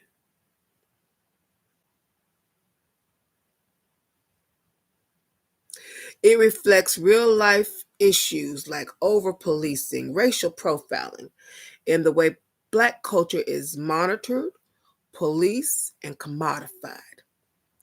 The third eye, evil eye symbolism. The third eye is often associated with wisdom, perception, and spiritual insight, but in this context, it also suggests an unwanted gaze, the feeling of being watched, judged, and controlled.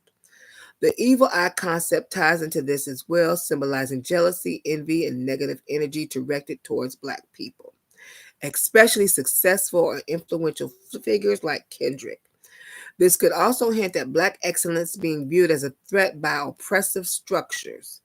The fact that the homies are under the street lamp while Kendrick slides into the center highlights how Black bodies are put under scrutiny even in their own spaces. like it's Black History Month. We get 1 month. It's 28 days. It's the shortest month of the year.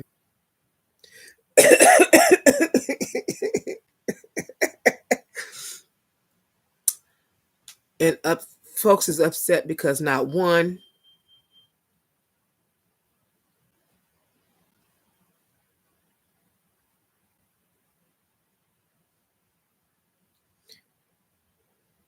but all year long. If y'all got something just for y'all, no matter what shade you are, go and have a blast. We don't say Nathan. Or even in the years past, when there have been all other than Black groups.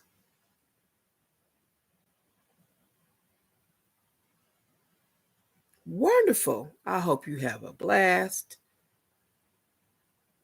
We just enjoy. We don't say nothing. We get along with. Normally we get along with everybody. We're like, if this is what you want to do, let's go ahead and do it. We're going to still show up, show out, and we're still going to root for who we want to root for. But during Black History Month, y'all wouldn't believe some of the comments I read. That's all I'm going to say about that, because you gets no play on this here channel. Okay. Now,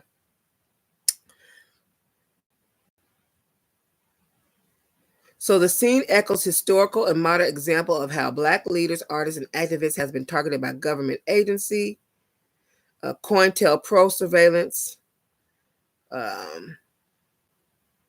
MLK, Malcolm X, Black Panthers. It also critiques how Black success and culture are simultaneously celebrated and criminalized.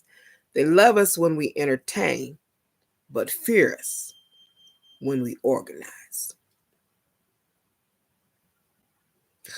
I'm going to go back to the beginning where I said, he did not come. He provided entertainment. He provided a protest. Via protest, he provided entertainment via protest, but he wasn't. There was, okay. This moment in the performance is a powerful commentary on the tension between visibility and vulnerability, the desire to be seen and recognized, yet the danger that comes with being constantly watched and judged.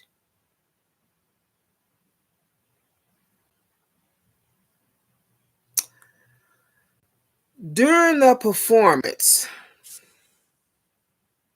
the flashing words, warning, wrong way, in the crowd spotlight, and this was early, I didn't catch it. Warning, wrong way, and the crowd spotlight ties directly into the prison industrial complex as the modern evolution of Jim Crow. This moment underscores how mass incarceration became the new form of racial control after slavery and segregation. Symbolism of warning, wrong way. A message to Black youth. It warns those watching, especially young Black men, the path that they are being funneled into. The school to prison pipeline, systemic oppression surveillance is a trap designed to maintain control. A reflection of society's double standards. While Black culture is often celebrated and commodified, Black people are simultaneously criminalized. This is a contradiction. Society profits off of Black creativity, but punishes Black existence. A metaphor for recidivism and systemic traps. The prison industrial complex thrives on repeat offenses, probation violations, and economic disenfranchisement, keeping people locked in cycles of incarceration. It's a system that tells people they have a choice, but ensures their options are limited. Connection to Jim Crow and the prison industrial complex. After Reconstruction, Black people were criminalized through Black codes and the great vagrancy laws, which led to convict leasing, essentially legalized slavery, within the prison system, the war on drugs, and mandatory minimum sentencing disproportionately targeted Black communities, increasing incarceration rates dramatically. Private prisons and corporations profit off of mass incarceration, making it a modern-day economic system that mirrors slavery in structure. Why this moment hits hard? It's a wake-up call, not just for the audience, but for those inside of the system. It virtually reinforces that the prison pipeline is not a coincidence, it's intentional. It adds to the overarching theme of surveillance, control, and systemic oppression throughout Kendrick's performance. This flashing message serves as both a warning and a demand for awareness, urging people to recognize the hidden traps in society, because it was out in the crowd. The lights were that said warning. Urging people to recognize the hidden traps in society and challenge the system that profits from their oppression. The 13th Amendment abolished slavery except as punishment for crime, which is the foundation of the prison industrial complex. This loophole allowed the U.S. to continue exploiting Black labor legally, just under a different name: mass incarceration. How the 13th Amendment connects to the performance. Warning, wrong way, a trap. The warning in the crowd spotlight reflects how the legal system functions as a tool of racial oppression, just like slavery did. The prison system replaced plantations, using the loophole to keep free labor flowing. The white asylum suits criminalizing Black identity. Let's talk about this warning, wrong way. Because Trump is having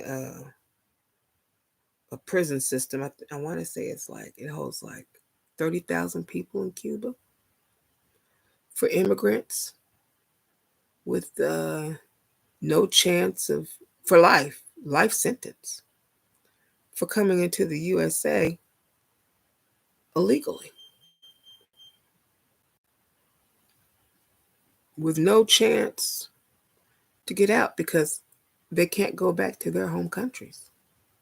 So I know what's going to happen to the children. Do you know what's going to happen to the children? I'm going to let you think about it. Okay. Now,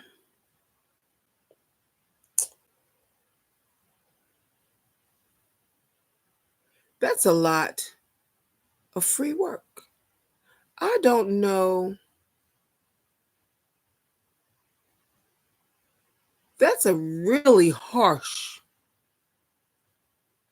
sentence. Life is a harsh sentence.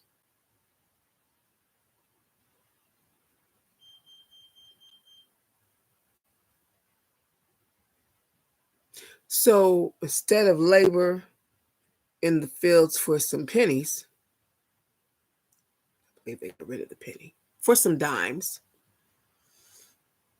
we now are working them for free for America in Cuba for however much it is per day, while we have to do whatever we want with the children.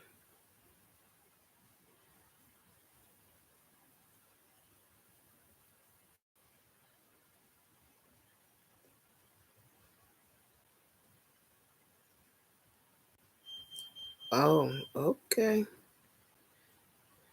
Let's keep going. What came into my mind, I'm not sure what article it was I read, but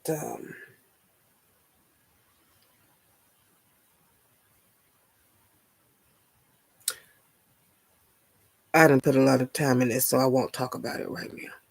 I may have to do another short, a short video, and try to find that article of what I'm thinking about that came to mind right now. Okay, so we got the white asylum suits criminalizing Black identity, system pathologizes and dehumanizes Black men, treating them as insane, dangerous, or criminal, instead of recognizing the structural oppression they face.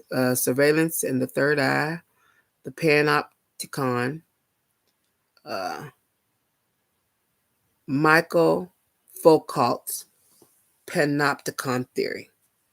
The fear of constant watching enforces control. In America, Black communities are left constantly under police watch, media scrutiny, and systemic oppression. Uncle Sam and the Scorekeeper, deduct 1 point, it hits at how Black leaders, Fred Hampton, and others are targeted, assassinated, or silenced when they challenge the system. Convict leasing post-slavery. Freed Black men were arrested under vagrancy laws and leased out as labor to former slave owners. Jim Crow laws, 1877 to 1965. Black people were criminalized for simply existing in white spaces. War on drugs, 1970s to 1990s. Mass incarceration skyrocketed, disproportionately targeting Black men. Private prisons and prison economy, 2000s to present. Prison labor became $1 billion industry, and laws like mandatory minimums and 3-strike rules kept prisons full. This performance isn't just art. It's deep historical commentary on how America never truly abolished slavery. They just rebranded it. Just like they're doing a rebranding right now.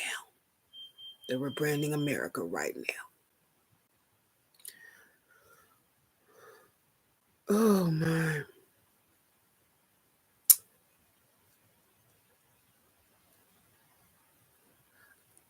Before we go to the next section, I had thought of something else when I was reflecting. And I reflected all the way back to Kendrick Lamar's 1986 Buick GNX. The dancers emerging from the car at the beginning of the performance made me think of the Montgomery bus boycott. The boycott lasted from December 5th, 1955 to December 20th, 1956. It was a pivotal event in the civil rights movement following Rosa Parks' arrest for refusing to surrender her bus seat to a white passenger. The African American community in Montgomery, Alabama, organized a mass protest against segregated public transportation. To sustain the boycott, the Montgomery Improvement Association, MIA, led by Dr. Martin Luther King Jr., implemented several strategies to provide alternative transportation. Carpool system. The MIA established an intricate carpool system involving approximately 300 cars. Community members volunteered their vehicles and time to transport individuals to work and other essential destinations. They set up about 100 pickup stations throughout the city to facilitate this system. This is at nps.gov. Taxi services. African American taxi drivers supported the boycott by charging only 10 cents per ride, matching the standard bus fare. However, when city officials enforced a minimum fare of 45 cents to undermine this effort, the MIA relied more heavily on the carpool system. That's at Wikipedia. Walking and other means. Many participants chose to walk significant distances, while others used bicycles, horse-drawn buggies, or hitchhiked to reach their destinations. This just demonstrated their commitment to the cause and resilience in the face of adversity. Wikipedia.org. The boycott concluded on December 20th, 1956, after the U.S. Supreme Court upheld a lower court's ruling that bus segregation was unconstitutional, leading to the integration of the Montgomery's public transportation system, Britannica.com, incorporating the imagery of individuals emerging from a car, and the performance can be seen as a tribute to the collective efforts and solidarity of African American community during the Montgomery bus boycott. It underscores the theme of resilience, unity, and the pursuit of justice that are central to both historical event and the performance.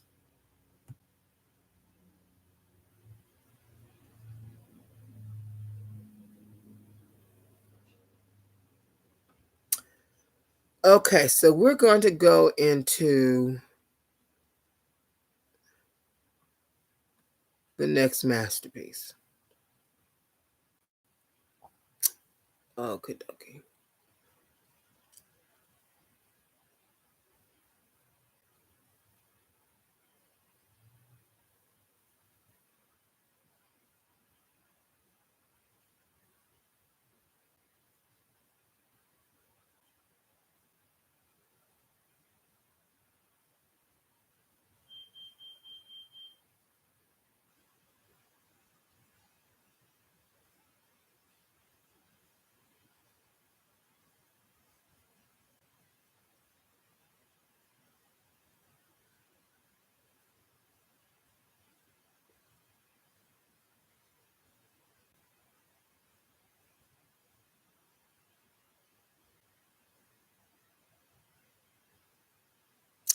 So, the scene we're about to embark on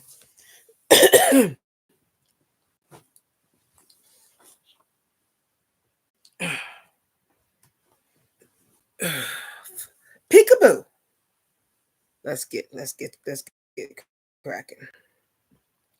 First thing I noticed is they looked like hands in pocket. Reminded me of an asylum. Then the second thing I noticed was the X on the floor. Okay.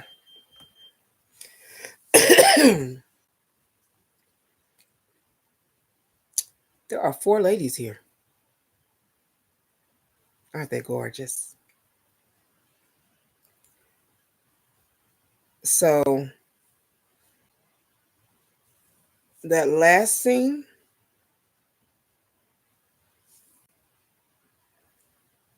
we're going to talk about this, and then we're going to kind of go back between the scenes. All right.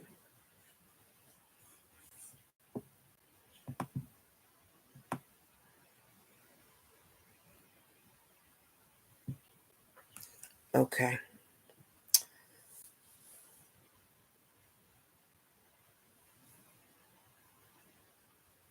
Numerology of 4. Earlier, when they were doing DNA in the playpen, playground, penitentiary yard, and they had the red, white, and blue.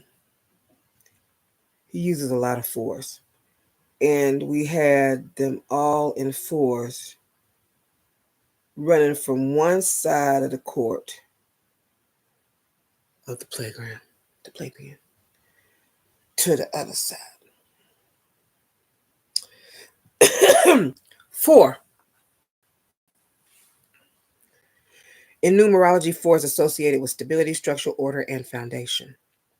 It is often seen as a symbol of building, suggesting hard work, discipline, and perseverance. When there are multiple 4s, this energy is amplified, symbolizing firmness and resilience. The number 4 also represents foundational principles like the 4 elements: earth, air, fire, and water. The 4 cardinal directions: north, south, east, west, or even the 4 seasons, suggesting that the characters in the scene are dealing with the fundamental forces of nature or society. Balance of the 4 colors. And the reason that made me think of 4 is when I seen the 4 ladies here and I started connecting the dots.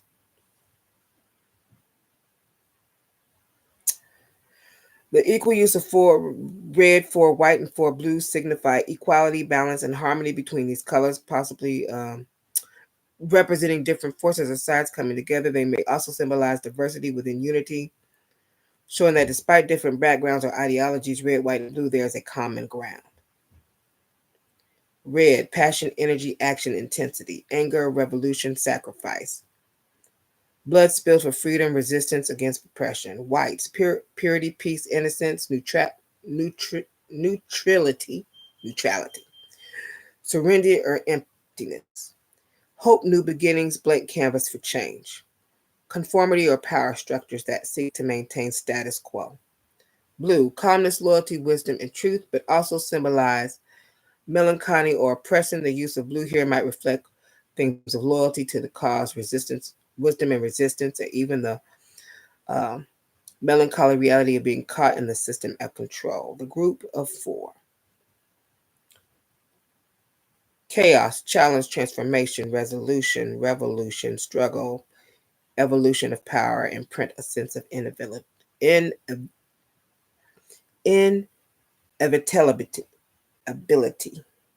Inevitably. Okay.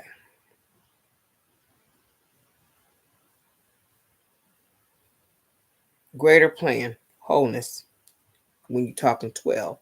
So previously, if you're doing 4 times 3 equal 12, completion, cycles, everything is part of a greater plan or cosmic order. The 12 has significant meaning across cultures, symbolizing completion, balance, and wholeness, as seen in concepts like the 12 months in a year, 12 signs of the zodiac, and 12 disciples of Jesus.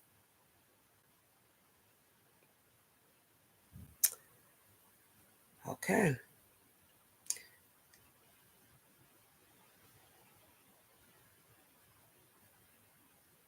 Colors of the U.S. flag.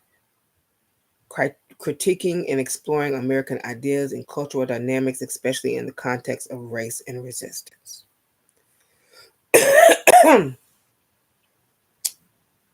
All right.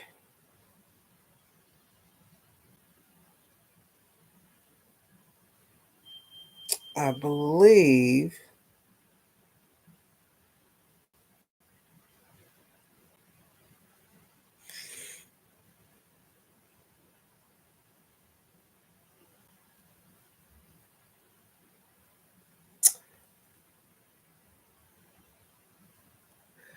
so. By this time, I had watched the video a few times, sped up and slowed down. So I already know, even if you don't know, before going to the next part, that Caesar and Serena Williams, that both these queens formerly dated Drake. So, again, I'm very thorough, I think, when I research. And I've listened to his music a little bit, but not that much. I've listened to Drake. I've listened to Kendrick. One of my favorite pieces is Poetic Justice. But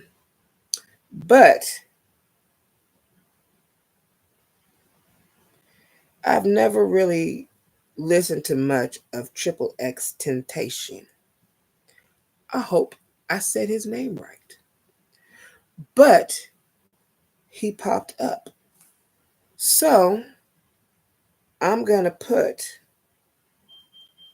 how this could possibly relate.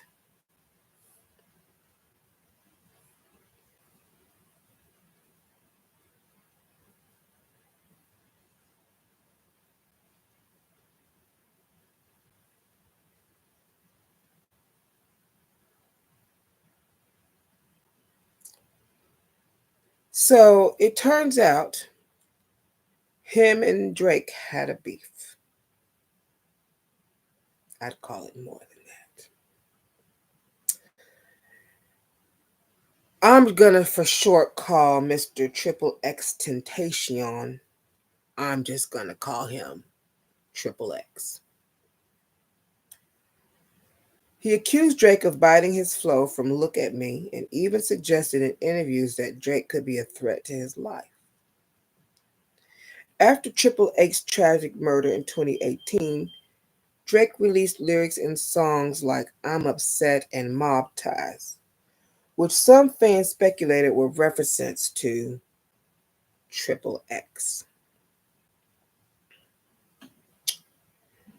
The most controversial was from Sicko Mode. I like Sicko Mode. I didn't put nothing together there. I'm apparently putting it together right now. SMX, Triple X, that's the only time I ever shoot below the neck. This line fueled conspiracy theories as Triple X could be interpreted as a reference to Triple X being a representation of past relationship. If that's the case, the X-shaped dance formation could reflect deeper industry conflicts, betrayals, or hidden messages within hip-hop. Given Kendrick's history of calling out Drake, this could be another subtle shot or an acknowledgement of hip-hop's entanglement with real-life consequences. Triple X could also mean adult entertainment and triple threat, talent-wise. So we talked about Triple X. His name itself was layered, representing darkness, unknown factors, and represents even as a triple threat as an artist. Adult entertainment, restricted content, hidden truth, or knowledge that isn't for general public, just like deeper industry secrets require digging. Triple threat, talent-wise, someone highly skilled in multiple areas, music, business, and influence. If we apply this to the X formation in the performance, it could symbolize hidden knowledge, industry secrets, the idea of censorship or being blackballed, like how controversial figures often get silenced.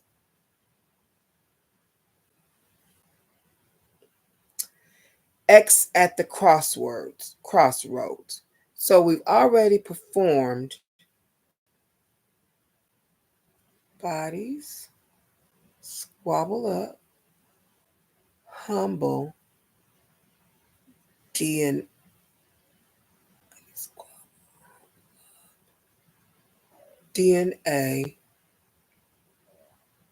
and peekaboo. We've gotten through the halfway mark at the crossroads, and we have a few songs left. So X as the crossroads is deeply symbolic, especially in the context of New Orleans and voodoo traditions. In Haitian voodoo and Yoruba spirituality, Elegwara Eshu Papa Legba is the guardian of the crossroads, the gatekeeper between the physical and spiritual worlds. Don't forget, we are still in New Orleans. The crossroad represents a moment of choice, fate, and spiritual transformation. It's where deals are made, destinies shift, and hidden knowledge is revealed. With its deep voodoo roots embodied this idea, making the X on the stage even more intentional. The X on the ground could symbolize a pivotal moment for Black culture. Do we stay trapped in cycles of oppression or do we break free? A spiritual awakening, honoring ancestors, channeling hidden wisdom, and exposing the truth. A deal with the system, make many artists reach a crossroad where they must choose between integrity, and selling out.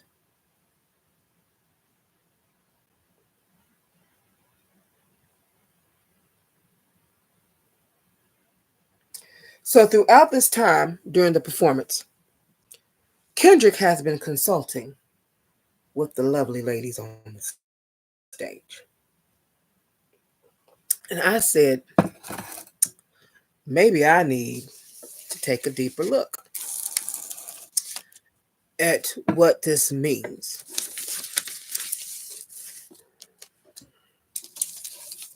Since he's asking them for advice, he's asking the chocolate ladies for advice.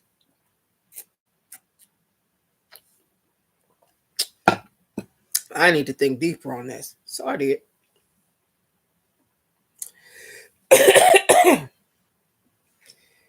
So throughout the performance, Kendrick has been consulting with the African American ladies. He's not putting them down, and everybody's dressed from head to toe during the whole entire performance.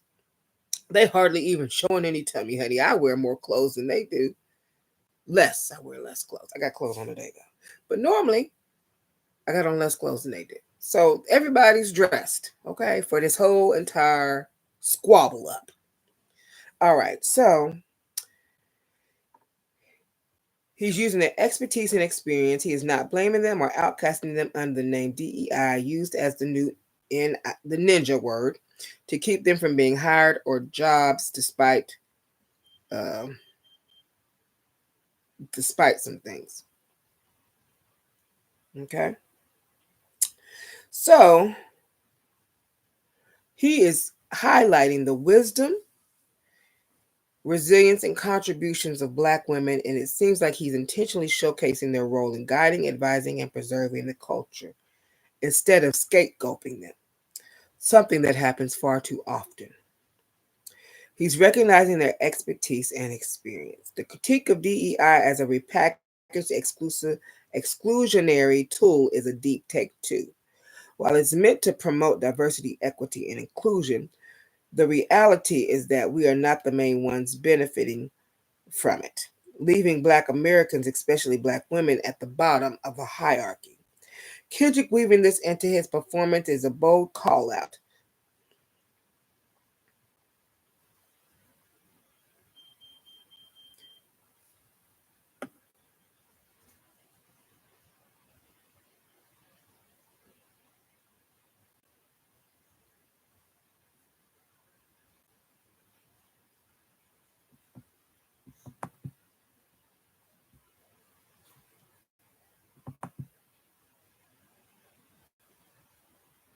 Yes, Dad.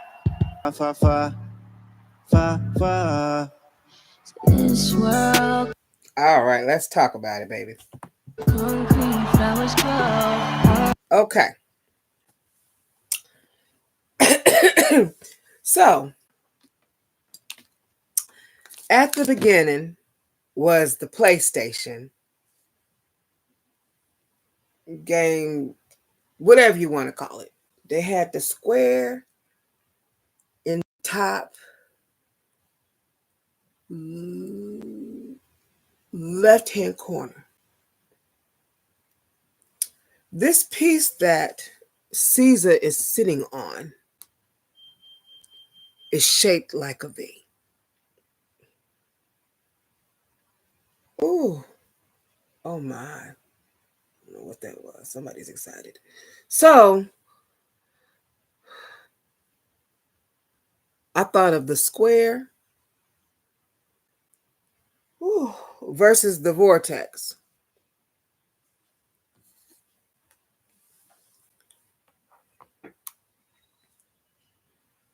The V. I call the V the vortex. So, the square represents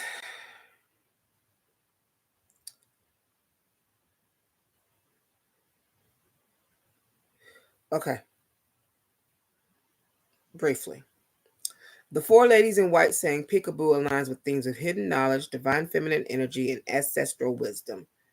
Feminine energy is something they don't have, which I talked about in my last video because I did an interview with Suckers Ray. It's something they don't have or did not want to incorporate into America, which is why it's no longer an Ankh A-N. It's no longer an Ankh. Uh, it's no longer the tree of life. It's no longer. They took the femininity out of it, the womb, and they have the male energy with the two sticks. Okay, all right. Which used to have the circle on the top representing the Ankh. So for feminine energy and not too masculine energies. And so we talked about hidden knowledge, divine feminine energy, ancestral wisdom, numerology. 4 represents foundation and stability. And the call and response between Kendrick and the ladies is like a spiritual consultation, almost like a griot tradition or a ritual exchange of wisdom.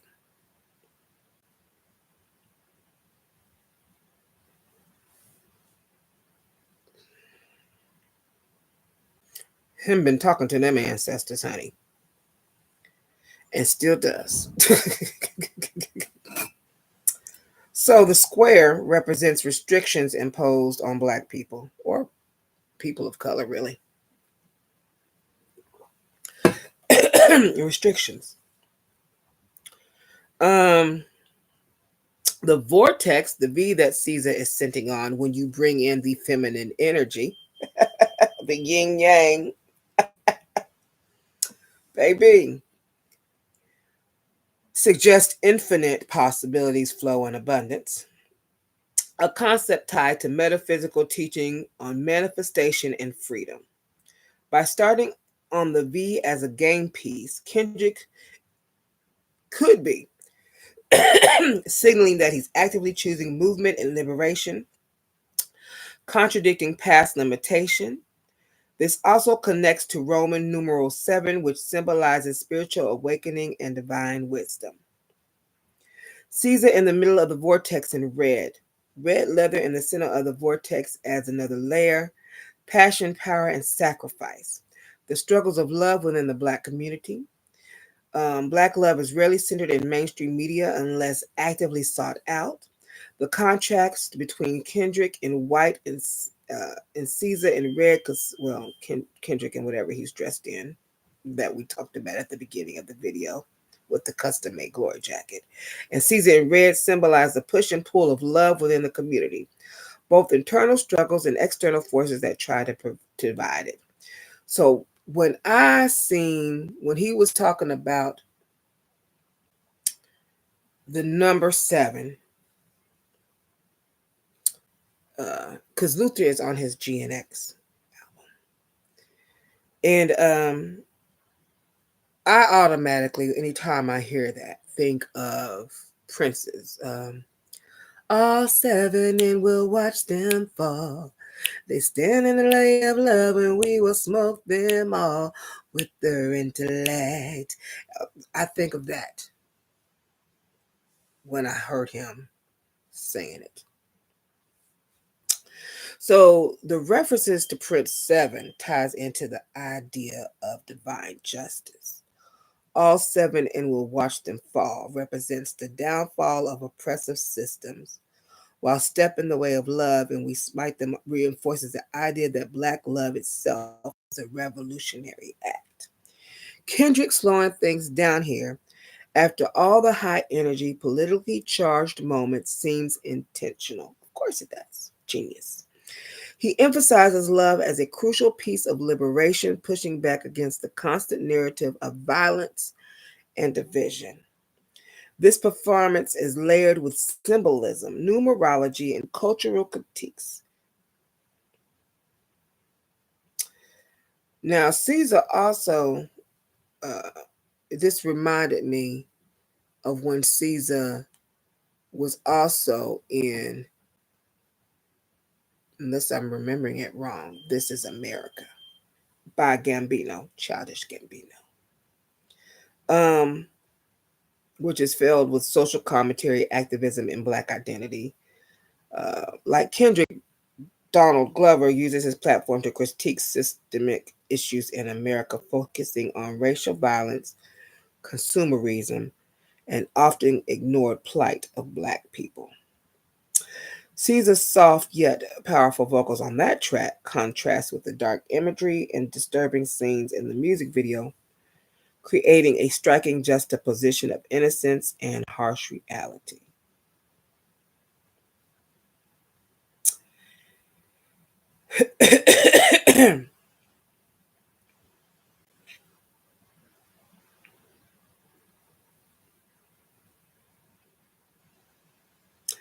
In this context, Caesar's role in This Is America could symbolize the vulnerability of Black people, especially Black women, in a society that is both oppressive and exploitative. But it also points to the power of expressing one's truth through art, much like when Kendrick does in his performances. The intersection of politics, race, and music in both This Is America and Kendrick's performances builds a narrative that resonates deeply with contemporary issues. These artists, through their respective songs, emphasize the importance of speaking truth to power, whether it's through violent imagery or subtle emotional expression, drawing attention to the collective Black experience in the United States. Caesar's participation in these works reinforces that her artistry is aligned with the resistance, showing that Black artists often have to walk the line between individual creativity and political awareness, all while navigating the complex layers of their identities. It ties into Kendrick's performance as well, where the representation of love, struggle, and liberation takes center stage. In this way, both Kendrick and Caesar are not just entertainers, they are storytellers, activists, and cultural architects, creating powerful multidimensional pieces that reflect and challenge the political and social landscape they are part of.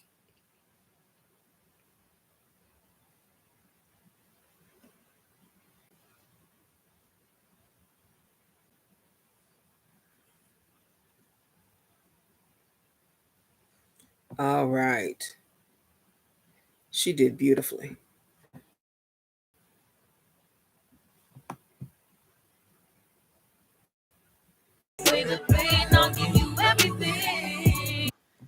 Okay, let me see if I missed anything and we'll go from there. Yes, I did. Again, Luther. Luther was gay. So he's representing the LGBTQ community. Freedom and expression to be oneself.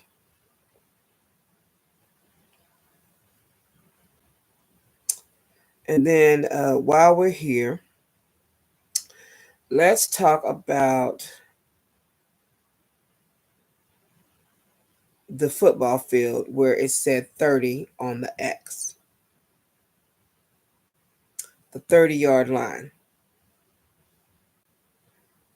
It's a critical marker for both teams. That's where the ball would be placed on that kicks the land in the end zone. So it's rich in symbolism. Numerology. Reduced to 3, 3 plus 0 equals 3, so its core energy is largely that of the number 3, but with an added amplification and potential from the 0. Here's a closer look at what it means. The energy of 3, creativity and self-expression. The number 3 is associated with artistic inspiration, joy, and free flow of ideas. The energy of communication, storytelling, and creative expression, the kind that can transform and uplift. Social interaction and optimism. 3 also represents social and playful, optimistic outlook, and the number that encourages, that explains why it was so fun, and the number that encourages coming together, sharing experiences, and building a sense of community. I'm missing, it came to mind, so while I have it on mind, let's see.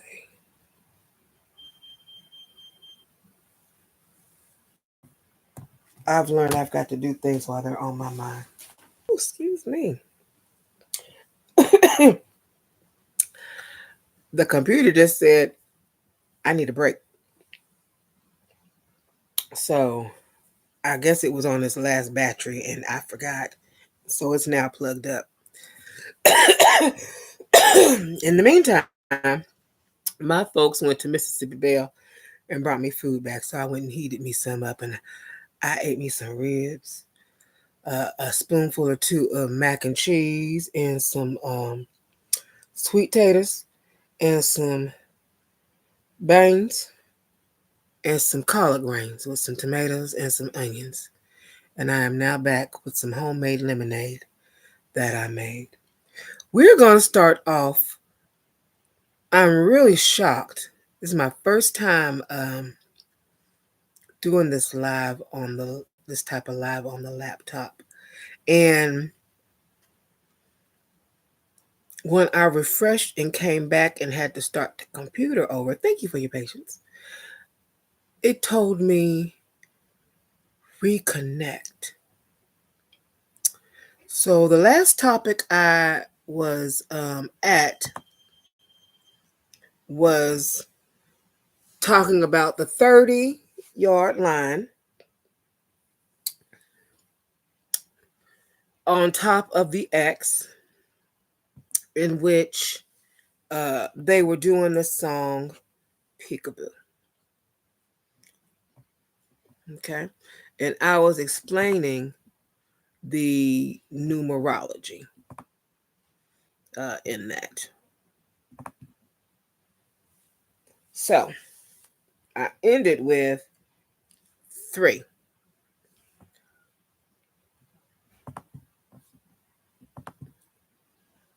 There we go. In 30 is typically reduced to 3 since 3 plus 0 equals 3, so its core energy is largely that of the number 3, but with an added amplification and potential from the O. Here's a closer look at what that means. The energy of 3, creativity and self-expression. The number 3 is associated with artistic inspiration, joy, and the free flow of ideas. It's the energy of communication, storytelling, and creative expression, the kind that can transform and uplift. Social interaction and optimism. 3 also represents sociability and playful, optimistic outlook. It's the number that encourages coming together, sharing experiences, and building a sense of community. The amplifying influence of 0. Infinite potential. The 3 represents wholeness, potential, and the idea that anything is possible. In the number 30, the 0 amplifies the creative qualities of 3, suggesting that these energies are not only active but also boundless, a gateway or threshold. 0 can also be seen as a portal, a starting point, or a boundary between what is and what could be. In a performance context, it might symbolize a transformative threshold, inviting one to step into new realms of creativity or consciousness. In the context of the performance, the 30 on the football field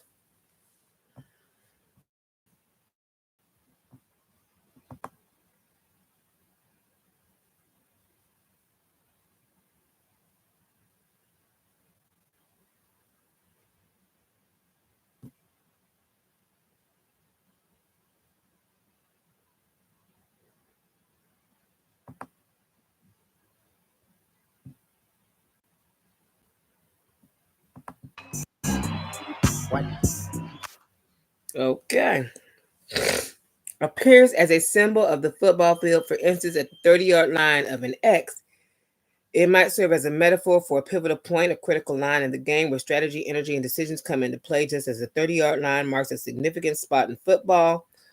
Numerologically, 30 marks. Hello, honey bunny. Oh, thank you, darling. I appreciate you. Welcome to the channel, love. A significant spot in football. Numerologically, 30 marks a moment where creative energy 3 meets infinite possibility 0. A crossroads of creativity versus confinement. The contrast between the square or the box and the vortex or the infinite in my earlier imagery that I mentioned. The number 30 invites a choice, remain confined to the predictable patterns of the system.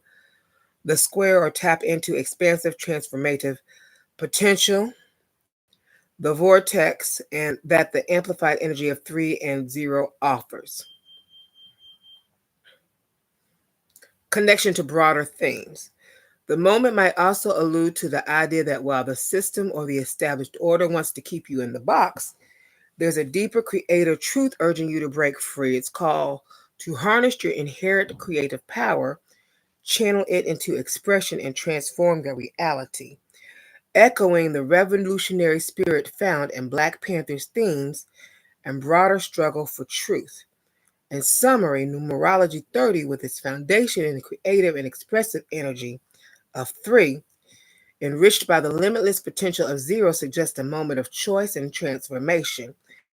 It's an invitation to step beyond the confines of the established system and embrace a world of infinite creative possibilities. A theme that resonates strongly with the performer's broader message of reclaiming power and truth.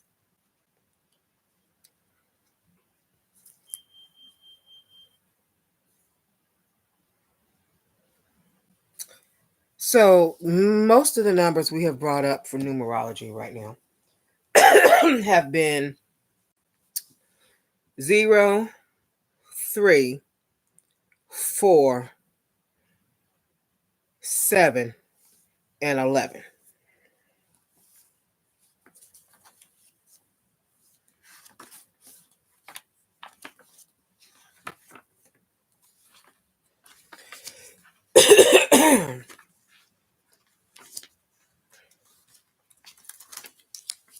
Let's do some dissecting.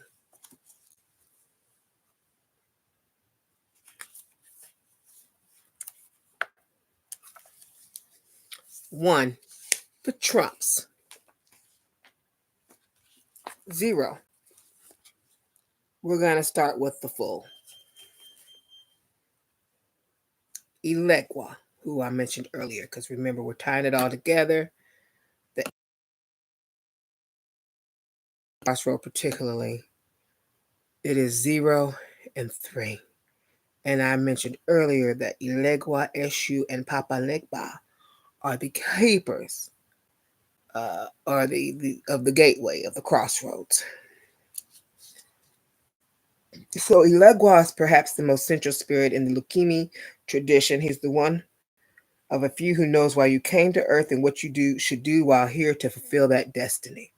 This is the full card in the tarot deck. He's also tasked with the job of testing us, which he often accomplishes through various kinds of tricks. Let's go to number 3. Well, 1. 1 plus 1, it's still the number 1. The magician. The magician represents the ability to harness power and direct it to manifest a desired outcome. The card represents the kind of trickster energy that, at its best, manipulates people toward their destiny, and at its worst, simply manipulates for its own benefit. On a personal level, this card says we might have a reason for being here, and it's our job to learn what that is and to live as closely to it as we can. We already talked about Kendrick's galactic signature and went through his entire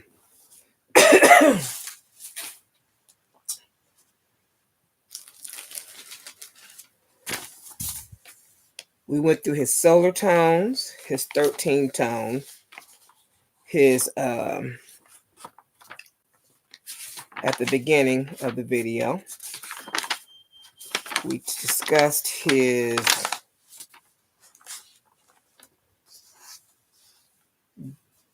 fifth, fourth oracle, birthday song, birth angel, birth number, tarot card, birds, animal totems, Chinese zodiac, and his Western astrology.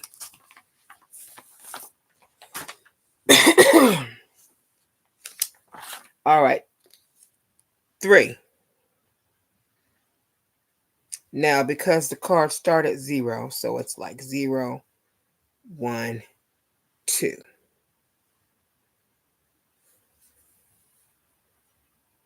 Priestess. But it's the 3rd card in the deck. One of knowledge about the mysteries of creation and the living oracle, instead behind the tools we use, living with one half in spirit world and one half in the material world. This card provides the possibility of wisdom and is the vehicle of all the psychic phenomena humans might access. He clearly references throughout his music, all his catalog, and even while on this stage, he clearly lets you know he talks to his ancestors. Okay? That is not something, all this is a ritual, that is not something typically done or learned through Christianity. Talking with the ancestors. Okay, so we went through 0, 1, 2. Let's see. Then master number 11. Oh, we need to do 4. Let's see, because 4 was represented quite a bit.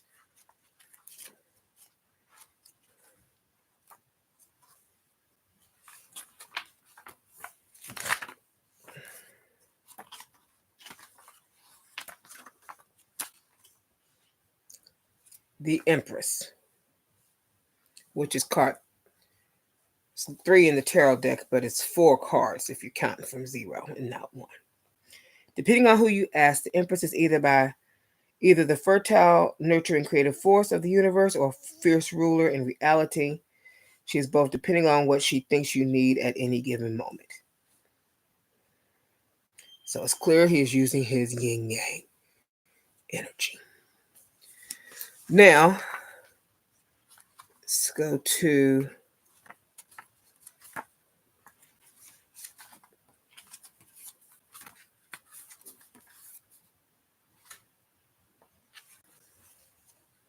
Wheel of Fortune. 10. Hello, honey bunny. So, instead of choosing the card that says 11, I chose 10 again because it starts from 0 and not 1. So 10 is the Wheel of Fortune card.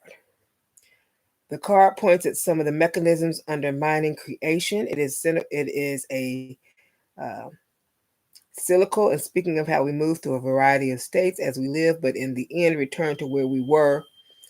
If we were at the top, we might lose status, but if we are diligent, our turn on top can come back around on a deeper level. It can speak of karma and the things we carry with us between the worlds. Those were his master numbers. 0, 3, 4, and 11. Okay. Now, let's see. We talked about triple X. We talked about the X on the floor and the meaning of the numeral numbers in it. And we talked about his 2 X's, Caesar and Serena. Let's continue.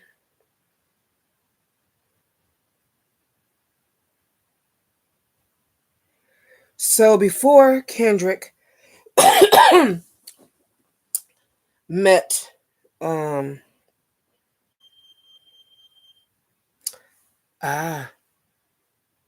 we're going to move on to the end of Caesar. Going to World Mind. We talked about the numeral uno. Let's start right here where the S forms, like a snake. Okay. So we got 20 total figures. Kendrick plus 19 dancers. Feminine energy. 19 dancers. So when you reduce 2 to 1 equals 2, speaking to duality, balance, and power of partnership in numerology. 2 represents cooperation, reflection, and the need to reconcile opposites. Here it may symbolize the union of different forces, revolution and resistance of personal authenticity versus imposed structure coming together as a unified dynamic whole. Where is everyone? I'm here, honey, only for you. If you are my audience here right now, baby, it's you. This was impromptu. I didn't do any invites. I just got on here and said, I'm going to do a live. And this is what I want to cover during my live. And it's wonderful if people show up. The message will get to who it needs to. And then, and those it's not meant for, I'm sure will move on. But yeah. And it'll be available on replay for a little bit. But, you know, it is the day before Valentine's Day. People may be traveling with their boo or booze, boo things, boo thing. Anyway, people might be getting material ready for tomorrow, like I did material earlier. I've got to get it ready after the live so I can deliver it to people who are on my playground tomorrow. People are with their might be hanging with their friends. If they don't have a significant other, they might be going to lunch, or they might have been taking a girls' trip, or they might have a little special dinner planned or some type of party. So I don't know where everyone else is. I just know what I'm supposed to do. I'm supposed to decipher this message, deliver my material to who I'm supposed to deliver it to after I'm finished deciphering the message. So finish my prepping. And then I got all my research done for the book. So when I finish everything, work on the book. So I don't really pay attention unless it's something I can learn from what everybody else is doing. I'm too busy working on stuff myself as a creator to think about what anyone else truly is doing. I take care of what's here. So like, yeah, my plate's full. I'm trying to figure out how to get stuff off the plate and only have a few items on it. Yeah. Cause man, it's just running over. My gosh, the vats are full, they're running over. The food is going off the plate. The soup is pouring out of the bowl. I mean, it's jiggling everywhere, just like these titties. So, yeah, honey bunny, I love your name. I thank you so much for being here, baby. I have maybe they twerking earlier. I was twerking earlier. Maybe they somewhere, baby, twerking, writing, journaling, discussing vacations in a group, planning how they're going to get rich for their future. Or like Kendrick said at the end of the video, which we haven't got to yet, turn off the TV and plan with the grassroots because hell on earth has already arrived and we want you to be prepared for it in case you got to act like you a Black Panther in a nutshell. So yeah, but I'm going to finish deciphering this, baby. And if you have any more questions, feel free to ask. But whatever anybody else is doing, I got enough I'm doing myself. All right. And with that, I'm going to send you a little love and get back.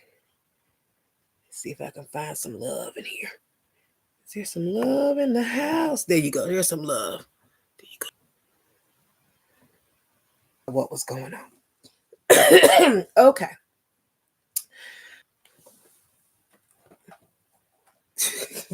Okay, what you gonna have to for me? Making sure everything is connected. Okay. Oh, that's so sweet. Thank you, sugar. Mwah. Union of different forces, revolution and resistance or personal authenticity versus imposed structures coming together as a unified dynamic whole.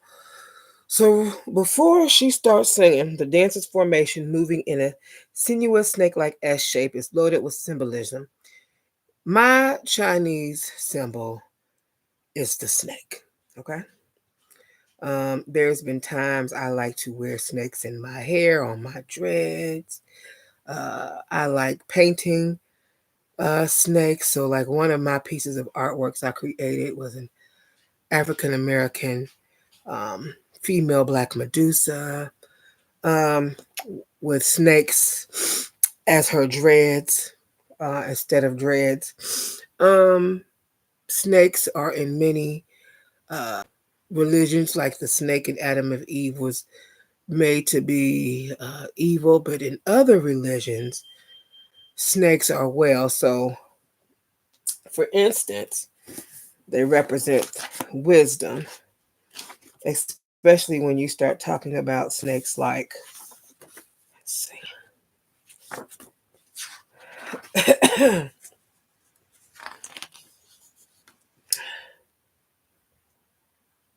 This world of mine.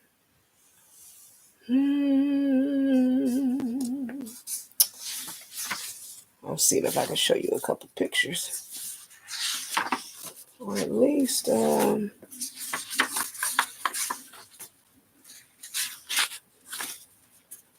like I have did an article on snakes and the different, and particularly in regards to voodoo. Diabala and Aida's world. Diabala and Aida. So, snake. Those are two snakes. Diabala is white and Aida is rainbow colored from the heavens to the earth. So, yeah. Okay, so transformation and rebirth. Shedding of skin, it signifies ability to shed old identities and emerge renewed. Wisdom and cunning, the snake is often a symbol of deep, sometimes forbidden knowledge and nod to spiritual traditions. For example, the role of the serpent in various creation myths or the imagery of the Kundalini awakening. The S connection, the letter S can also serve as a visual bridge to Caesar's upcoming presence on the stage, linking the themes of transformation, passion, and musical collaboration. So Aida, she comes from the, she can be seen in her storytelling for voodoo as a rainbow snake ascending from the ground through a waterfall to heaven, or coming to visit through the heavens through a waterfall across the bridge to the earth. So that's what the S connection reminds me of, especially with Luther Vandross playing in the background, representing, he's a family member of not just the African American community, but the LGBTQ community. That rainbow symbolism, that bridge, that S, that snake, that Aida. So in this instance, it's like she's giving the performance, the stage. It's like it's in honor of Aida. And then you've got the feminine and the masculine energy taking over here versus the rest of the performances where it wasn't as bold. Okay, so they are definitely having the God and Goddess energy kick in here. The color palette, we're keeping the same color theme throughout, of course. I'm on a live.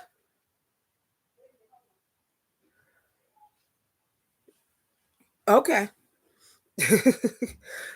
So we already know about the colors of the red and the blue, but we have omitted the white prison. We have omitted the white prison suits or the white suits, and it's now carrying its own meaning. So red, passion, sacrifice, revolutionary. Blue, loyalty, truth, depth. And we're excluding the white. The absence of white in this formation indicate a rejection of the traditional conformist systems often represented by white institutional structures. In this context, it reinforces a break from compliance or in the box mentality. Echoing earlier on things of escaping the confines of the system, the square in favor of stepping into the infinite possibilities, now that we have both energies of the vortex. Okay. So earlier I talked about square versus vortex dynamic.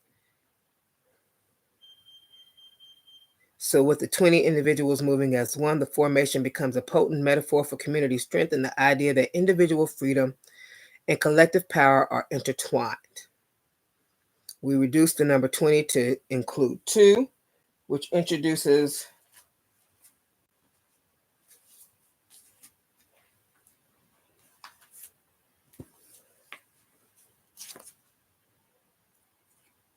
we've already discussed the number, we already discussed the second card, and we've already discussed the 0.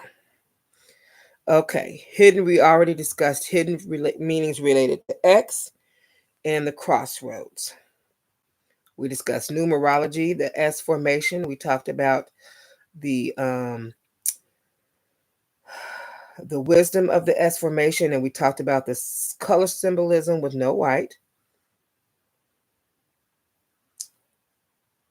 Ooh, we're going to get back to Samuel L. Jackson. Hold on. Uncle Sam.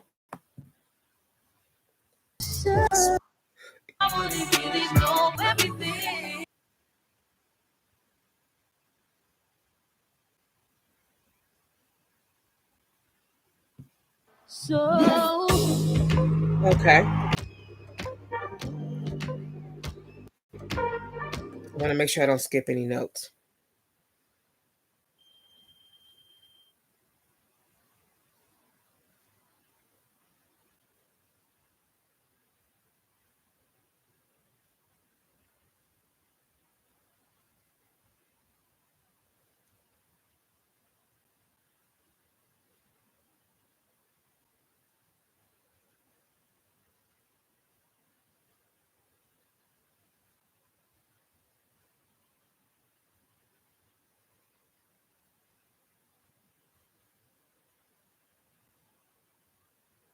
Okay.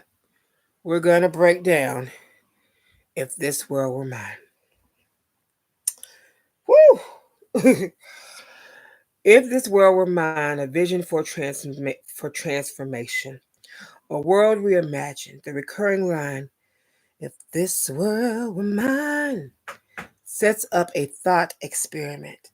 A vision of what a reformed, liberated reality might look like. Its declaration of what could be possible if power were used to empower rather than oppress. Multiplying dreams. I take your dreams and make them multiply, suggest not only fulfilling potential, but exponentially increasing it. A kind of abundance that counteracts the scarcity imposed by systemic injustice. We talked about earlier the Roman numeral 7 the repeated call, sacred completeness. The repeated call, hey, Roman numeral 7 bay, drop it like it's hot, invokes the number 7, which in many spiritual traditions represents perfection, divine order, and completion. By calling out Roman numeral 7, that's the justice card. Hold on.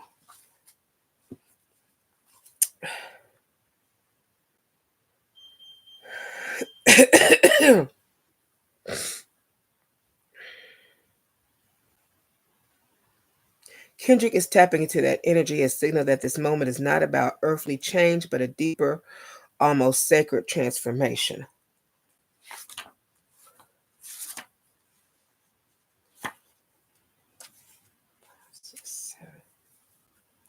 5,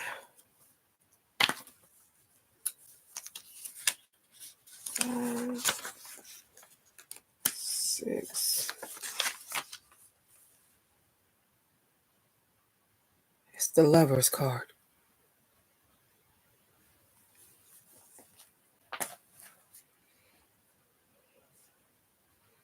And they are singing love songs on stage. Okay. Whew, it's getting hot in here, hunty.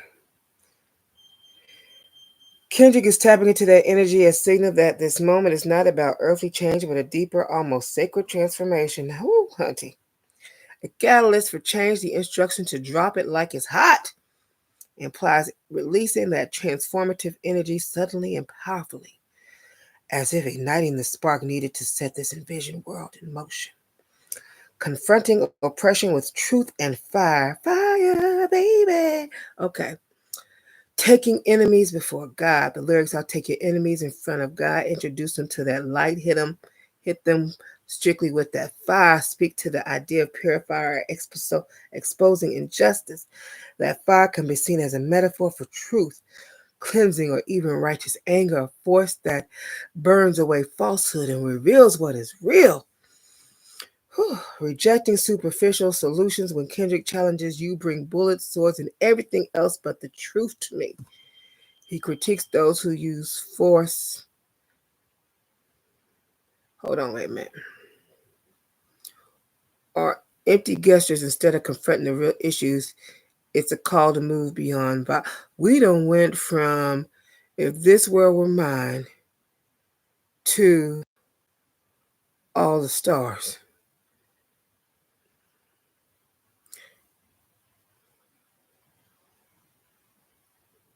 Okay.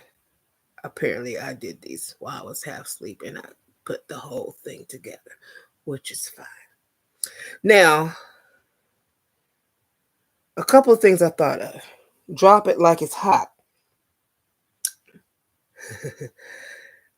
I don't even know if I should mention his name since he performed at the Crypto Ball.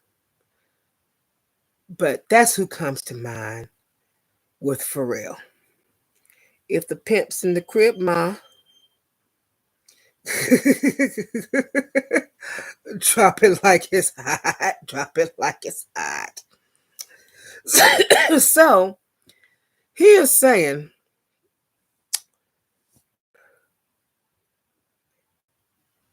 quickly discarding or letting go of something that's too hot to hold, implying immediate action. Literal sense. Metaphorical sense. In hip-hop vernacular, it means to respond with swift, cool decisiveness when faced with pressure or danger. It's a call for agility and resilience in the face of adversity.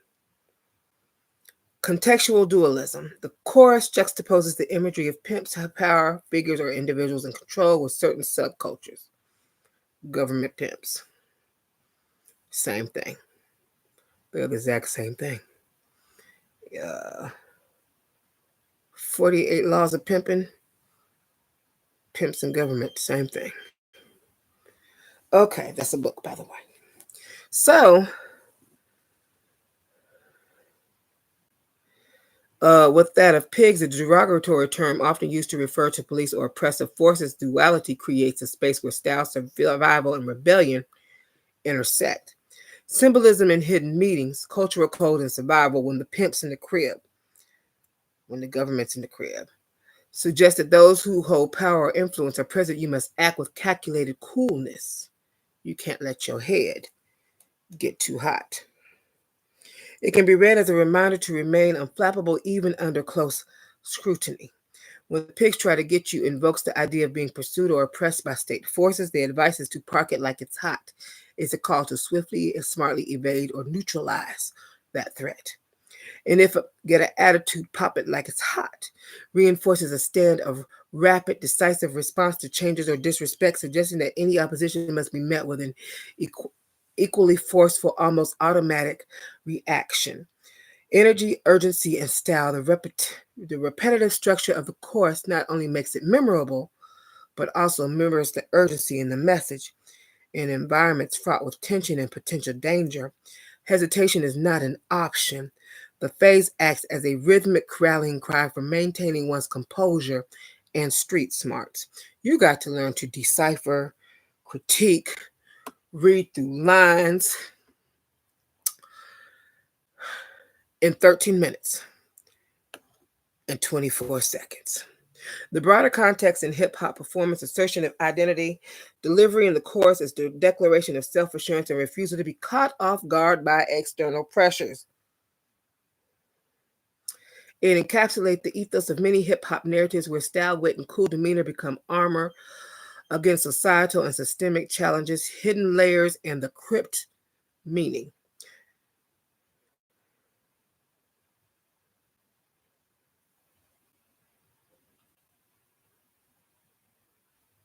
We're actually going to go dive into that crypt meaning a little later because I'm not really familiar with games, so I had to do some really dig. I had to dig deep. So basically, he slowed it down, but he's letting you know it's a call to immediate, decisive action in the face of both eternal and external pressures, symbolically contrasting the dynamics of power within the community, the pimps, and the oppressive external forces, the pigs. Repetitive, almost hypnotic structure undergoes the urgency and necessity of staying alert and cool under pressure. I also thought of when I'm a huge Caesar fan. So, like, I first learned about Caesar. A friend had came over to the house. I had a house on the west side at that time. I was running out of bed and breakfast. And she would come over because I would have photo shoots or performances or whatever. And she would come over and she would do my hair and my makeup. So she says, she said, girl, dark-skinned girls are in season. Have you heard of Caesar? I said, no, I haven't heard of this Caesar. So she told me about Caesar. She started playing me some songs while she was twisting up my hair while I was in the kitchen. And I've been hooked on Caesar ever since. So my favorites were her remake, 2 a.m. And I would play Drew Barrymore. That was her favorite song. And that's who she introduced me. She introduced me to her Caesar singing Drew Barrymore. So I like that. And I like Sobriety. And but yeah, that's when I first got introduced to Caesar. And she's absolutely phenomenal. Love Galore. And that voice, oh my gosh, that angelic voice.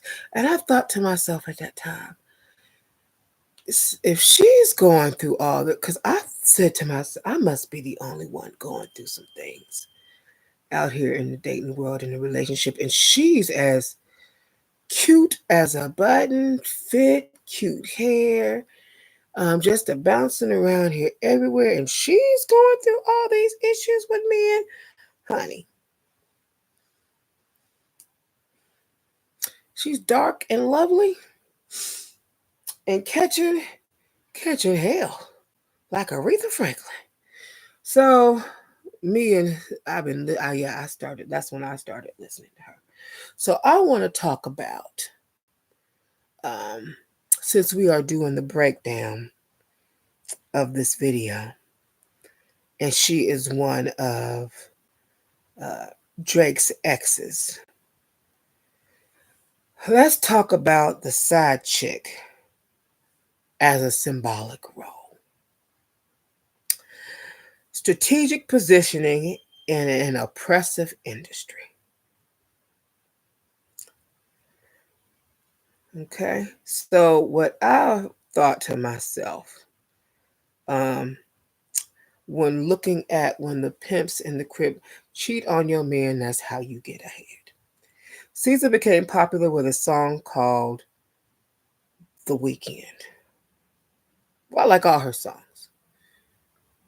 But that song, there was nowhere I could go without hearing that song.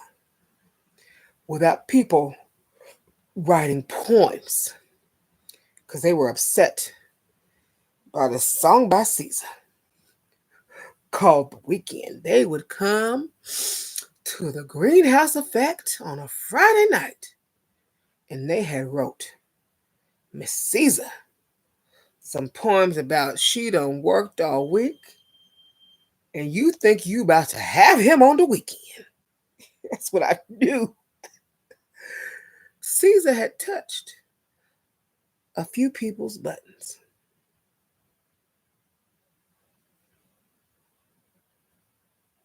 Okay.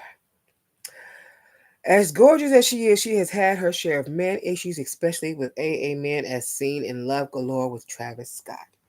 She came in as the happy to be the side chick. You can tell by her song as a dark-skinned African American woman the hell she has been through with African American men, or men in general, whoever she's dated. Through her songs and visuals, Sobriety, Drew Barrymore, Normal Girl, etc., to get in where she is now, she had to cheat the system by playing the side chick. And music for her to come up in R&B. This is a huge sacrifice given to beat the system. Strategic positioning in an oppressive industry. Cultural stigma and empowerment. She adopted a role that is traditionally stigmatized so that she could reclaim the narrative.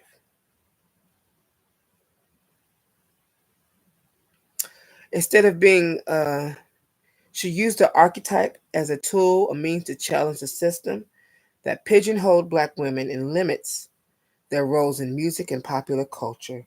In doing so, she turned a potentially negative stereotype into a form of empowerment. Narrative of cheating and subversion. The Weeknd explicitly deals with the dynamics of sharing and being a secondary figure in a relationship. The narrative isn't just about personal relationship, it also serves as a metaphor for how Black women have historically been forced into subservient or marginal roles in various spheres. The lyrics can be read as a commentary on how society and even the industry defines value and worth. In songs like Love Galore and through her various visuals, Caesar's portrayal as the happy side chick isn't merely an endorsement of infidelity. It's layered with the pain, complexity, and survival tactics necessitated by a system that has long undervalued Black female identity. References like comparison to figures such as Drew Barrymore or the notion of a normal girl further emphasize the struggle for authenticity and a market that often prefers sanitized or idealized images. Cheating the system as a form of resistance. The idea that she had to cheat the system underscores a broader theme in Black artistic expression, often survival and success requiring navigating and sometimes subverting rigid structures that are designed to keep marginalized voices in their place. In the light, playing the role of the side chick becomes not just a personal choice, but a political act. A calculated way to gain a platform and eventually rewrite the rules. Intersection of personal and political. Caesar's narrative exemplifies how personal relationships and personal identity are interwoven with broader systemic issues. The difficulties she faces in her relationships with African American men, as well as the narratives constructed around her, mirror the larger struggles against cultural and institutional constraints. Broader implications in R&B and hip hop. R&B tradition of complex female narratives. Caesar's rise through songs that explore themes of infidelity, vulnerability, and rebellion as part of a broader tradition in R&B where complex, Often contradictory narratives allow women to assert their agency even within constrained frameworks. Her work resonates with audience who see in her a reflection of their own struggles and triumphs. The sacrifice and the cost. Um, the need to adapt a role that is stigmatized in order to succeed is indeed significant. It speaks to the compromises and painful choices that come with navigating industries that were not built for authentic, unapologetic expression of Black womanhood. In this way, her success is as much a critique of the system as it is a personal victory.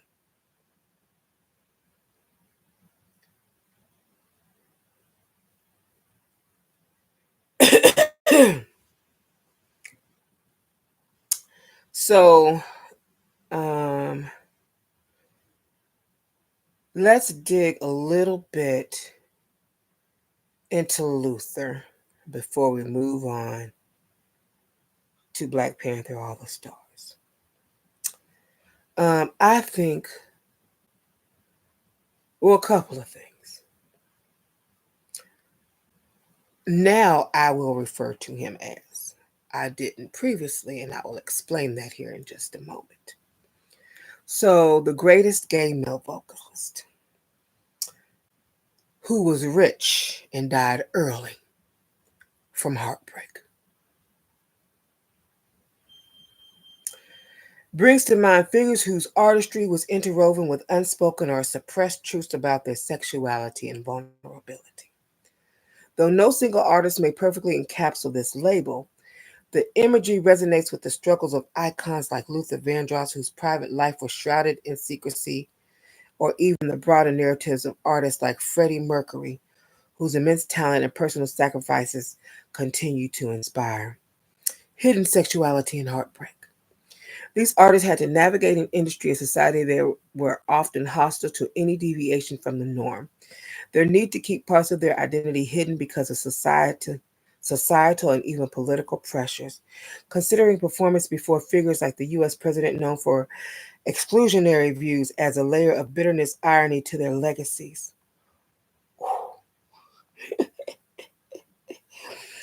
They achieved greatness, yet they paid a price in terms of personal expression and longevity. Breaking the box. Kendrick's decision to present Luther live and in a way that features collaboration with Caesar, a figure who herself has navigated complex narratives of love, betrayal, and systemic pressure, signals a deliberate push against the boundaries of the square, the restrictive system, embracing multiple identities. By incorporating the spirit of an artist who once had to hide significant parts of himself, Kendrick is not only paying tribute to that legacy, but also championing inclusivity. His performances suggest that art is a realm where all truths, be they about race, sexuality, or personal gain, can and should be expressed without compromise. Political and cultural. In a cultural moment where political leadership, symbolized by a president who favors certain groups over others, tends to marginalize minorities and LGBTQ individuals, Kendrick's approach becomes even more radical. He's saying we honor those who suffered in silence. We learn from their hidden pains, and we rise by owning every facet of our identity. He is challenging the spirit of those who, in their time, had to navigate a treacherous cultural landscape.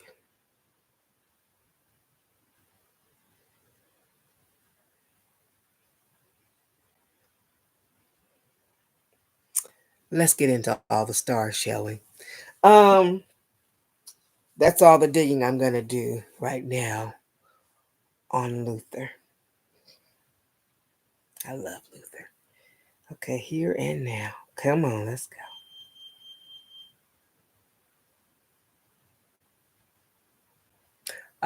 Okay. So, let's see. We got the circle here. They're dancing around it in white and red. We know now what the colors mean of and things of that nature. And we know Circles 360 continues, it never ends. Let's see. We know that there's no yellow because all the stars are on stage performing.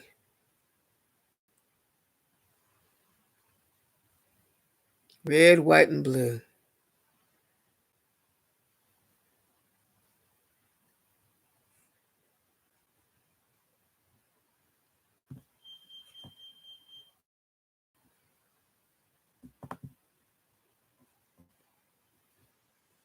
All right. So this song from Black Panther carries heavy themes of confrontation, disillusion, and striving from something greater despite obstacles.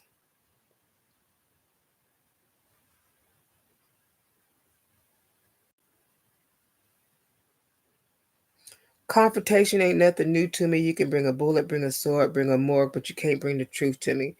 F you and all your expectations. I don't even want your congratulations. I recognize your false confidence and calculated promises all in your conversation. I hate people that feel entitled, look at me crazy because I ain't invite you. Oh, you important. You the moral to the story. You endorse him. MFer, I don't even like you. Contempt a man's heart with a gift. Shout out Kendrick for being PG through this whole performance. Or as far as language wise and not using curse words. Um That's how you find out who you're dealing with. A small percentage who I'm building with. I want the credit if I'm losing or I'm winning. On your mama, that's the realest love. Let's talk about love. Is it anything and everything you hoped for, or do the feeling haunt you? I know the feeling haunt you. This may be the night that my dreams might let me know all the stars are closer.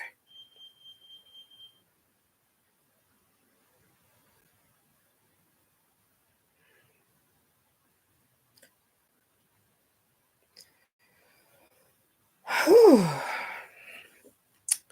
Kendrick verse calls out false expectations, systemic lies, and manipulation. Especially how people feel entitled to Black culture or success while failing to uplift its creators.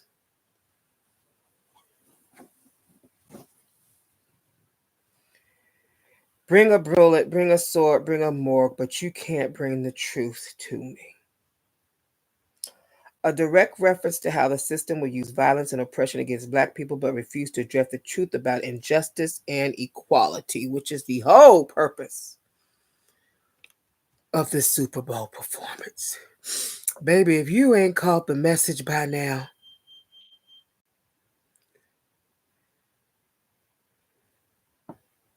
we are 8 minutes and 52 seconds in. The show is only 13 minutes and 20. If you have not caught the message by now, I don't know what to tell you. But I'm going to continue on decoding. Okay.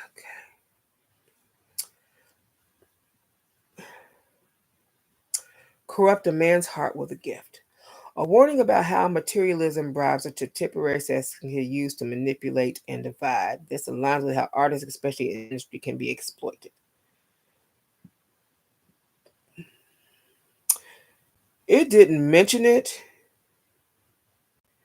but I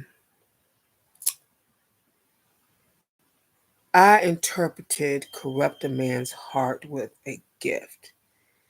You have a gift. The other person is upset you have this talent or gift because they don't have this talent or gift. And when you use your gift because they're not using their gift, they get mad, envious, jealous. They have not learned to use their throat chakra, and they are still stuck in the mental enslavement of docile,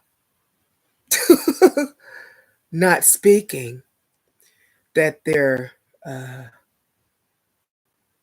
like those crabs in a bucket. They don't want anybody else to get out because they want you to get information just be like them.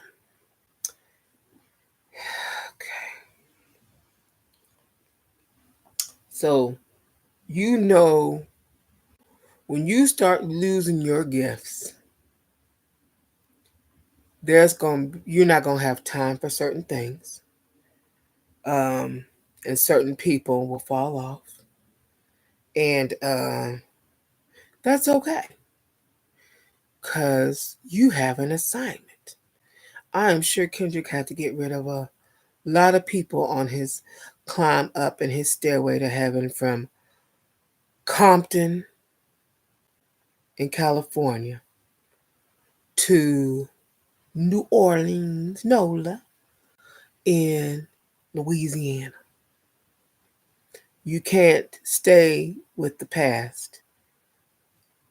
You can be grateful for your past. You can be grateful for the lessons you learned during your past, but you can't have the past and have the future too.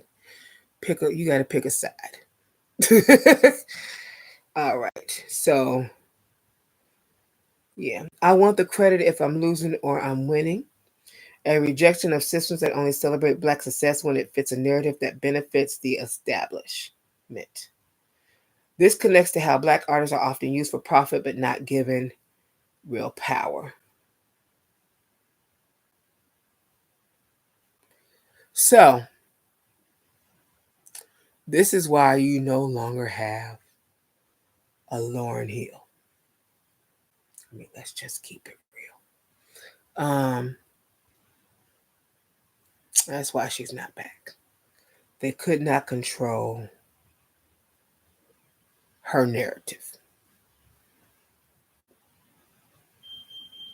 Hopefully, we've grown since then. Uh, Apparently so, because Kendrick Lamar is on stage doing the daggone thing, and he has outdone Michael Jackson as far as views. So let's see how it goes. Caesar's chorus, all the stars are closer, chasing dreams, overcoming limitations, and breaking barriers. All the stars are closer. Can symbolize reaching new heights in success, spirituality, and breaking generational struggles, but it also carries a haunting tone.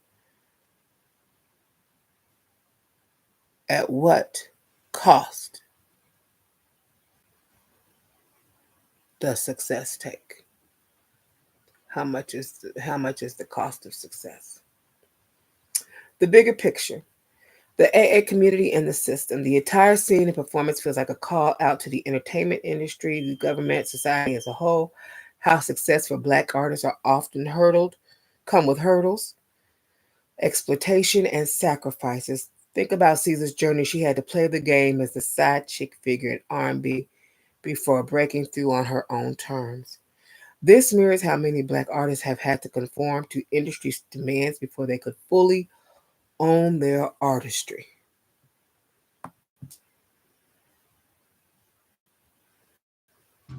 You could bring a bullet, bring a morgue, bring a sword, but you can't bring the truth to me. Punctions. I recognize your false confidence. Promises all in your conversation. I hate those that feel entitled. Look at me crazy cause I ain't invite you. Oh, you important, you the moral to the story, you endorsing. I don't even like you. Corrupt a man's talk with a gift. That's how you find out who you dealing with. Of smart percent.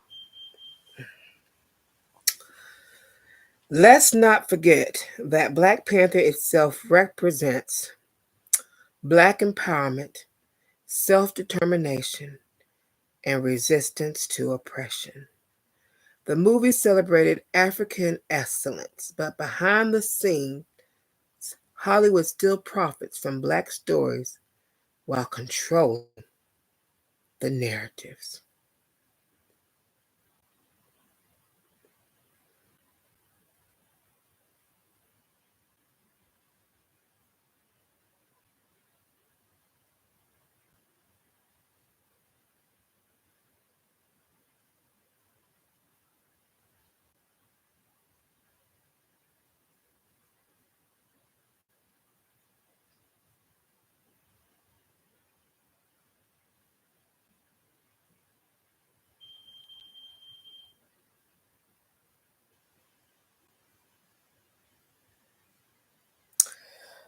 So,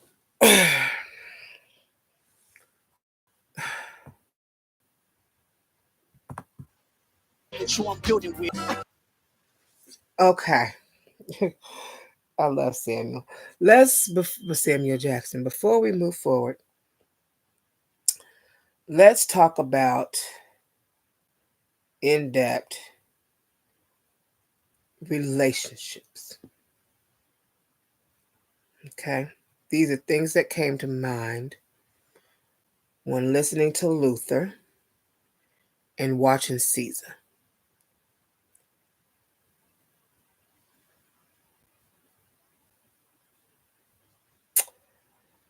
How many, so many AA men and women have to perform roles in relationships rather than being their true selves.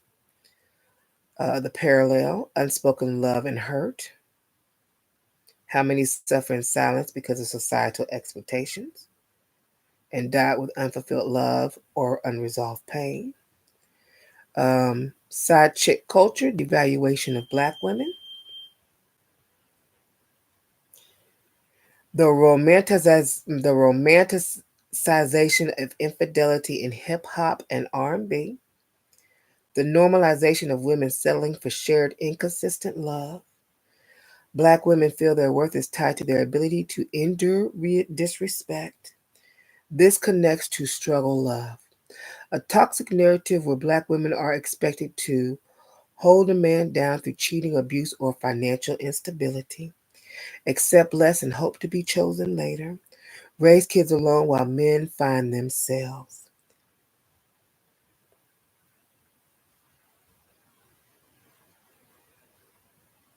Caesar Caesar sings songs like Normal Girl and Drew Barrymore, exposing the insecurity and pain behind this dynamic.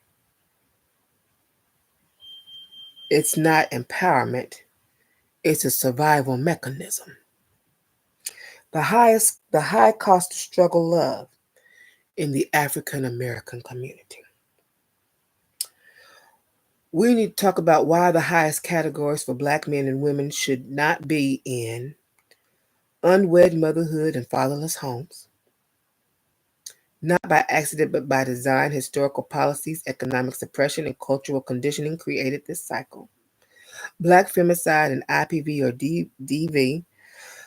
Black women experience higher rates of domestic violence and homicide than any other race groups in the U.S., not because of black men alone, but because of systemic failures and cultural science around abuse. HIV and STD rates.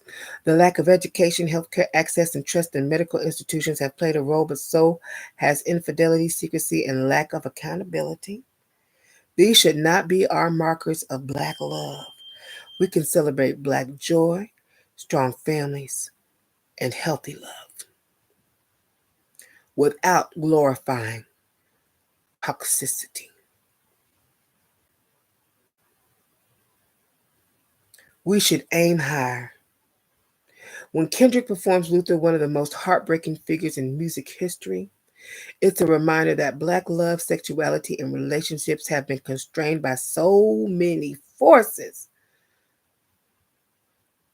Why should highest in the room mean being the best at suffering and love? Being loyal to dysfunction? Glorifying struggle when we deserve stability, joy, and partnership?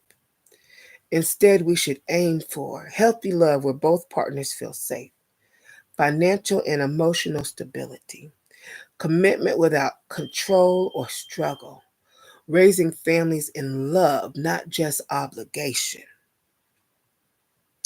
The next scene, breaking free from the system. If this performance is a mirror to the AA community, then what's next? What does the escape look like? Do we see black love in a new light without secrecy, toxicity, or glorified struggle? Do we see a future where AA relationships are built on survival mode aren't built on survival mode, but on actual joy and fulfillment? Do we see a rejection of side chick culture, infidelity, and hypermasculinity that silences vulnerability? This could be the most powerful moment of the performance, not just exposing these cycles, but breaking them.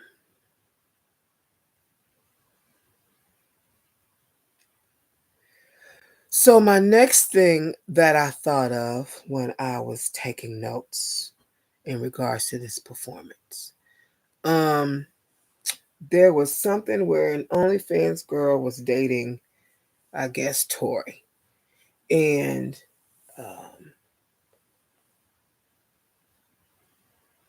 she couldn't understand. She was Caucasian. She couldn't understand why, after he had dated so many Caucasian ladies or fair-skinned ladies, what he could see, why he would go to Megan Thee Stallion. And I guess her and her friends had sat and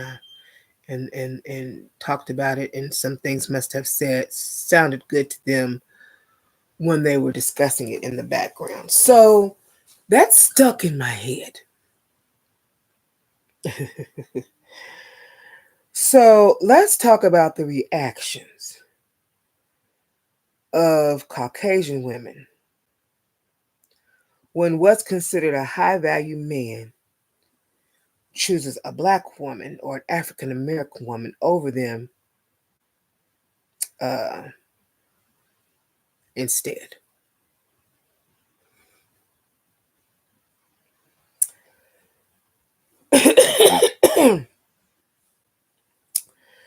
So the entitlement and confusion of why not me. It's historical entitlement, social conditioning, and there's some deep wounds that need to be addressed. For generations, Caucasian women have been seen as the default standard of beauty, desirability, and femininity. Many have internalized the idea that successful men, especially African American men, should naturally choose them. So when a high-valued African American man who may have exclusively dated Caucasian women choose a Black woman, and Megan's not just any Black woman, she's a high-value African American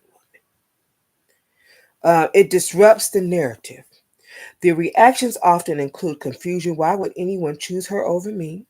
Entitlement. After all the Caucasian women he's been with, why change now? Insecurity. Am I losing value?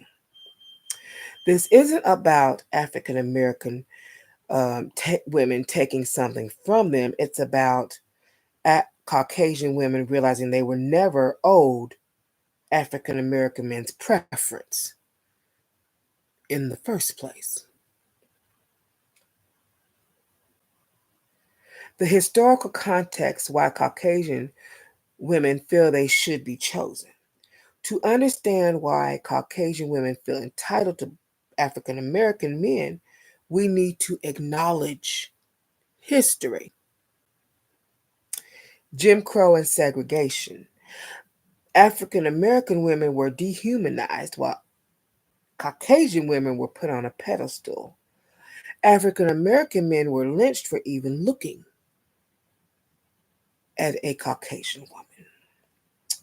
The 1970s and 1980s shift as African American women were stereotyped as loud, aggressive, and undesirable. Caucasian women became the go-to symbol of making it for successful African American men. Media and culture. Hollywood and hip-hop reinforced the trophy Caucasian women narrative, especially for athletes, entertainers, and wealthy African American men.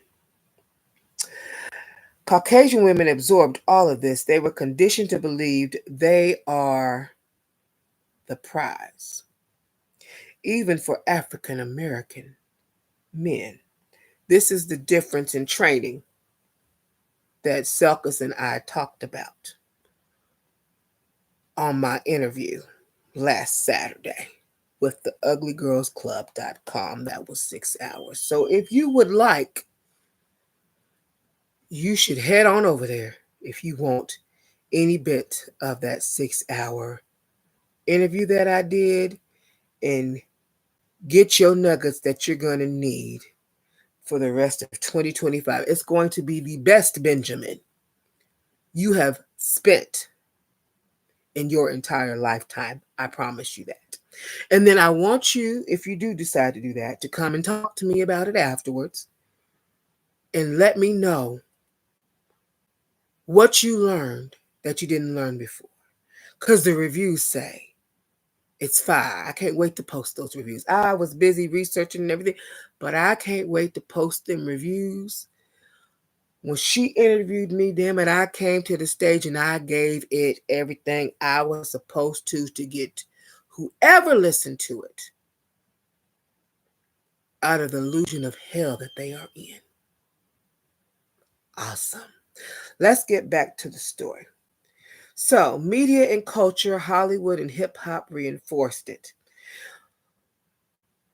Caucasian women absorbed all of this. They were conditioned to believe they are the prize, even for African American men.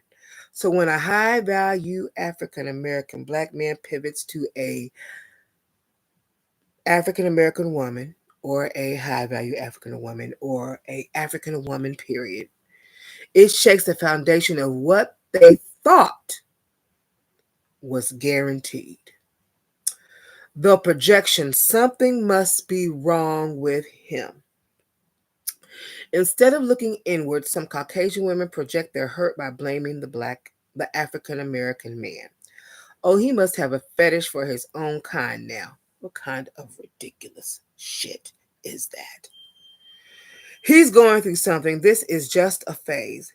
She must be manipulating him. They refuse to consider that African American women have always been desirable and valuable. He may have been conditioned to avoid African American or black women or African, whatever you want to call us, before, whatever, African American, black women, African, come in all different shades and some other things. He's finally choosing love over image. This discomfort shows how much healing needs to happen, not just in the African American community, okay, but broader racial conversation. But in the broader racial conversation.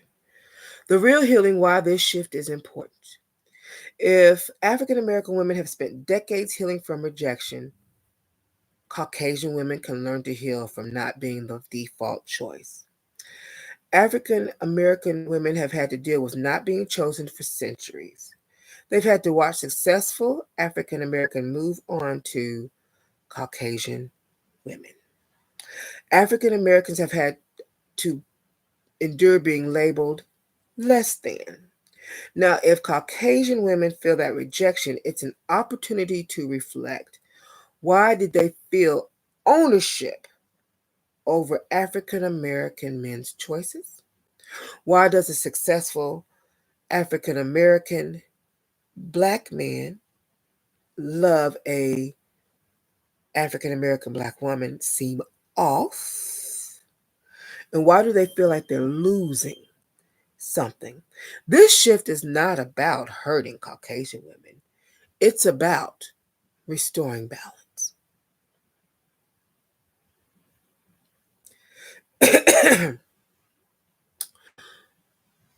The next scene, healing the divide. We can't just leave it at Caucasian women are hurt. The bigger question is what now?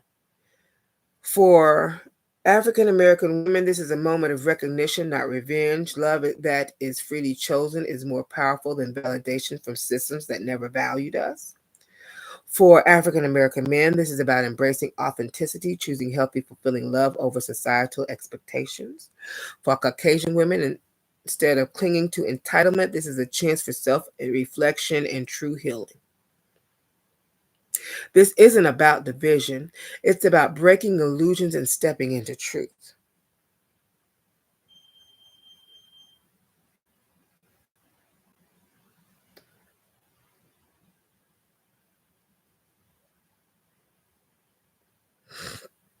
All right. So now we are going to go and discuss the last two segments of the Super Bowl.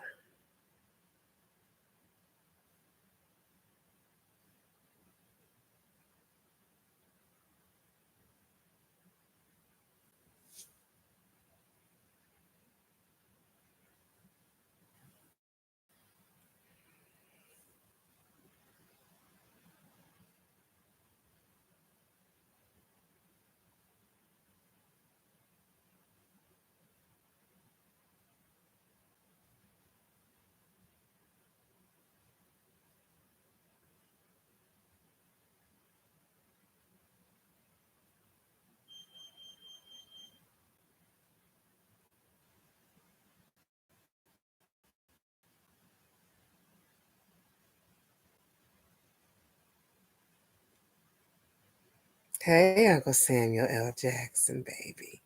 Let go, hunty. Seconds. Okay. Now, whew, this is delicious. Delicious. Okay.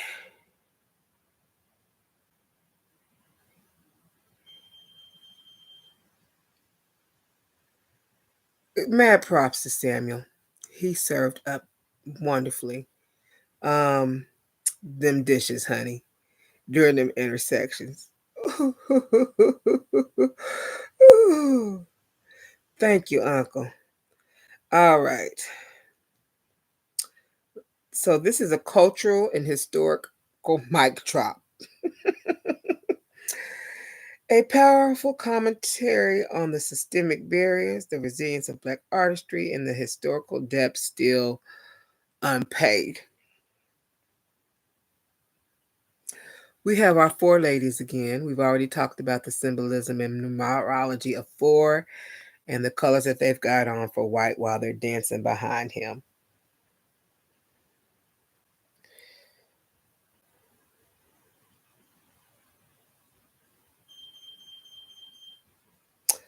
Okay.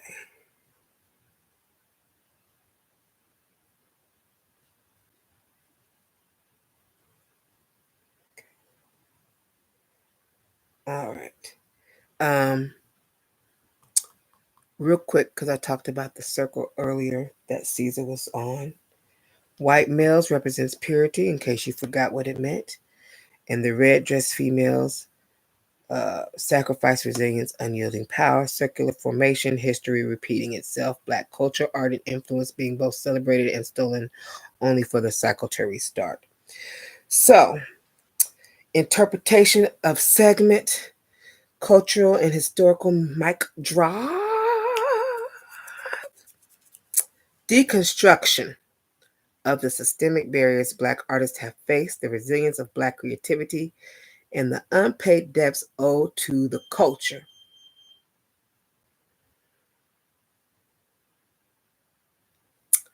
There's a cultural divide. I'm going to get it on the flow. That smile said everything. Oh my gosh. This could reference DMX. Get it on the floor. Rest in peace, DMX. Rest in peace, Luther. Definitely honoring our folks. Which was all about raw aggression and taking control. Are y'all familiar with DMX? Please tell me y'all familiar with DMX. Get it on the floor. Get it on.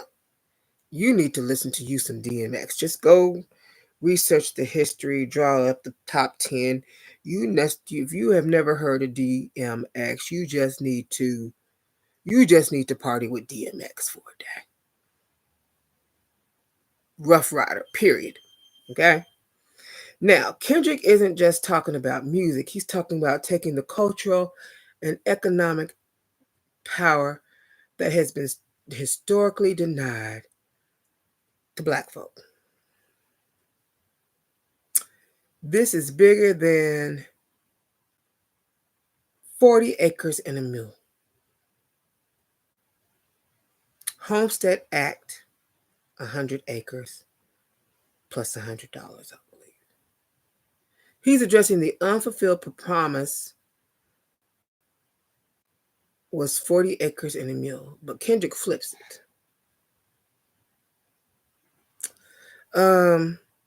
It was 160 acres, my apology. Try to rig the game, but you can't fake influence. He calls out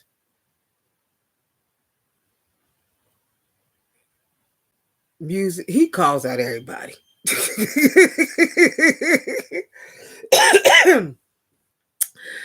He calls out everybody in society for attempting to control Black creativity while still profiting from it and mimicking it.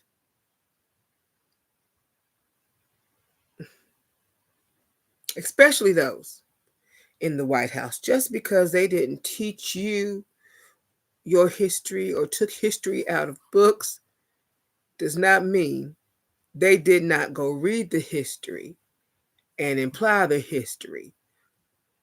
Just came to mind right now. While they use your history on you while brainwashing you, whitewashing, whatever kind of washing.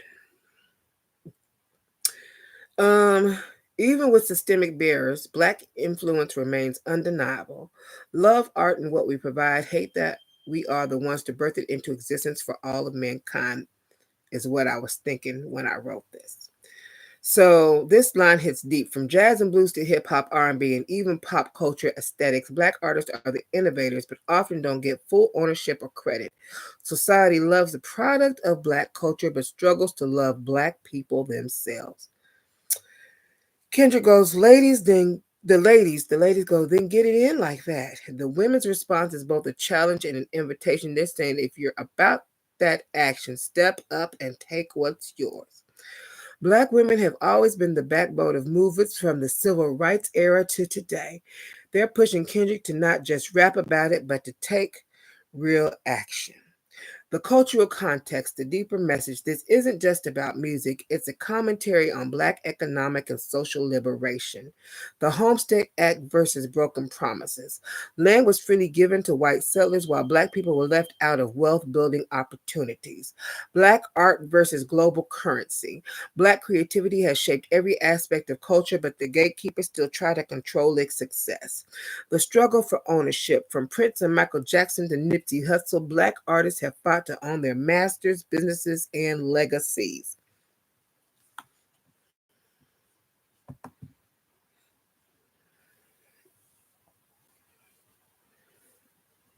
Where this leads. The second scene sets up the next moment of full circle reckoning. Kendrick is stepping into his role as more than just a rapper. He's becoming a mouthpiece for Black power, ownership, and historical accountability. This performance is hypnotic, confrontational, and unapologetically Black. It forces America to reckon with the truths they often ignore. Now, what's next? The climax, baby. It's coming. All right. Before we move on, some things came to mind while I was dissecting everything. I think too much, probably. The government and music industry's role in the prison pipeline. This is one of the biggest and most controversial truths in modern America, the deep connection between the government, the music industry, and the for-profit prison system, the private prison industry and mass incarceration. The 1994 crime bill signed by Bill Clinton led to the rapid expansion of mass incarceration, disproportionately targeting Black and Latino communities. Private prison profits from keeping cells full, and many have contracts requiring high occupancy rates, some as high as 90%. This creates a financial incentive to keep more people locked up, especially young black men. The music industry's role in the system, many believe there's a direct link between mainstream rap music and the prison system. In the late 80s and 90s, conscious rap, Public Enemy, KRS-One, NWA, F the Police was gaining powers. Labels started shifting away from politically charged rap and toward music that glorified gang culture, drugs, and violence. This wasn't accidental. There are claims that private prison investors pressured labels to push destructive narratives to fuel mass incarceration. Fact checked. In 2012, an anonymous letter surfaced online, allegedly from a former music executive claiming that the industry was purposely promoting gangster rap to help fill prisons. While unverified, the pattern of industry shifts in prison growth is undeniable. How the government and labels stay in control. Music labels owned by investment firms. Many major labels are owned by the same companies that invest in private prisons. War on drugs and three strikes law. Crack Cadoodle Doo. I'm in love with the cocoa. Heavily penalized was linked to black communities, while powder, I'm in love with the cocoa, used more wealthy Caucasians had lighter sentences. Media is censorship.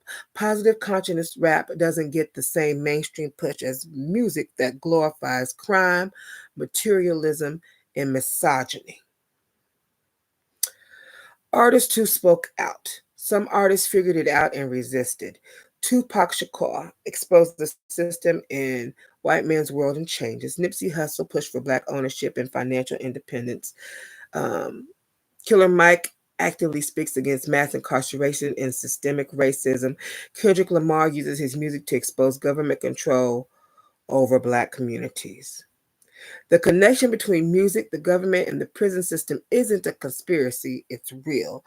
Black artists are used to promote narratives that lead to real life consequences. The prison system profits off the very community that makes hip hop what it is. The real revolution comes when artists take ownership of their music message and money. The Super Bowl performance is exposing these truths. Kendrick is putting everybody on blast. The question is, will the audience wake up?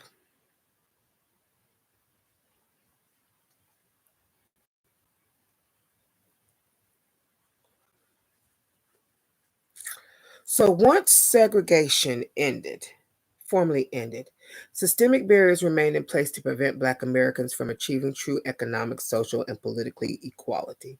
The list of what was denied through policy, violence, and exclusion goes far beyond land and credit. What they didn't want Black people to have post-segregation. Financial freedom and generational wealth. Homestead Act in 1862 gave 270 million acres of land to uh, Caucasian families, creating generational wealth, while African Americans were systemically excluded. GI Bill 1944, supposed to help uh, war World War II veterans buy homes and attend college, but African American vets were often denied benefits. Redlining 1930s to 1970s, banks refused mortgages in African American neighborhoods, locking families out of home ownership and wealth building. Credit access, even after the civil rights movement, banks denied African American families credit cards and loans to prevent economic growth. Economic power and business success. Black Wall Street, 1921, burned down in Tulsa massacre because Caucasian mobs couldn't stand to see a thriving African American economy. Sundown towns, African American business owners and travelers risked their lives entering certain towns after dark. Discriminatory hiring and wage gaps. Even today, African American workers earn less than their Caucasian counterparts for the same job. DEI. Black owned banks and businesses sabotaged. Many were denied federal assistance, access to capital, or targeted for destruction. Equal education opportunities. Underfunded African American schools despite Brown versus Board of Education 1954. Many African American schools remain underfunded and overcrowded. School to prison pipeline. African American children are suspended and expelled at higher rates, pushing them into the criminal system. Higher education barriers. Even after integration, Black students face hostility, higher tuition hurdles, and fewer scholarships. Housing and safe neighborhoods. White flight. When African American families moved into suburban areas, white residents left, driving down property values. Block busting and predatory lending. Real estate agents used fear tactics to get white homeowners to sell cheap, then sold overpriced homes to black buyers. Gentrification. Once black neighborhoods gained value, investors bought properties cheap, pushed out black residents, and raised rents. Healthcare and well being. Medical discrimination. Black patients receive less pain medication, few life saving treatments, and lower quality care. Tuskegee experiment. 1932 to 1972, black men were deliberately left untreated for syphilis to study the disease's effects. Maternity mortality rates. Black women still die at 3 to 4 times the rate of white women in childbirth due to medical racism. Let me show you what medical racism looks like. I didn't think to do this earlier, but I'm going to do it now.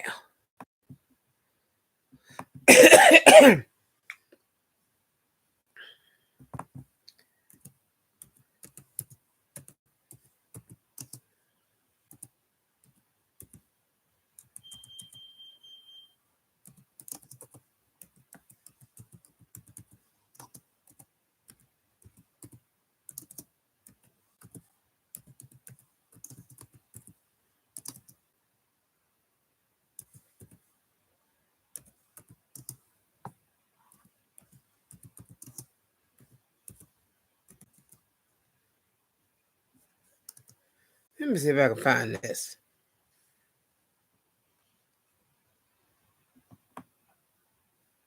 It was like 30 seconds.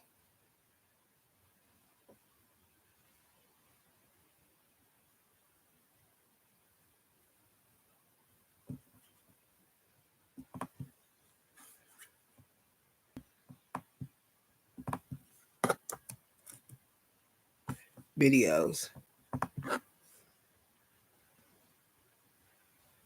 I wish I had thought of it earlier. I didn't.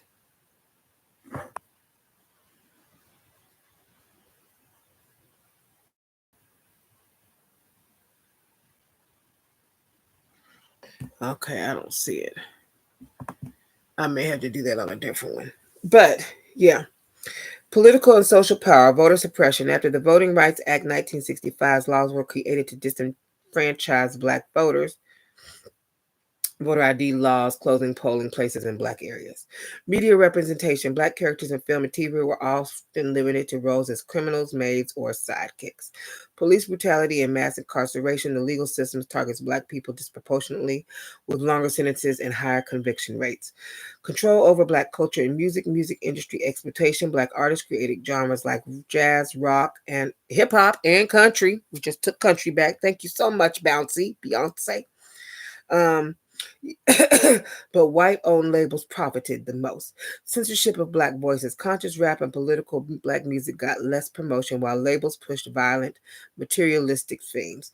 Cultural appropriation. White artists Elvis Presley, Eminem, Iggy Azalea made millions mimicking black culture while black creators struggled for recognition. Healthy family structures. And now I love them all.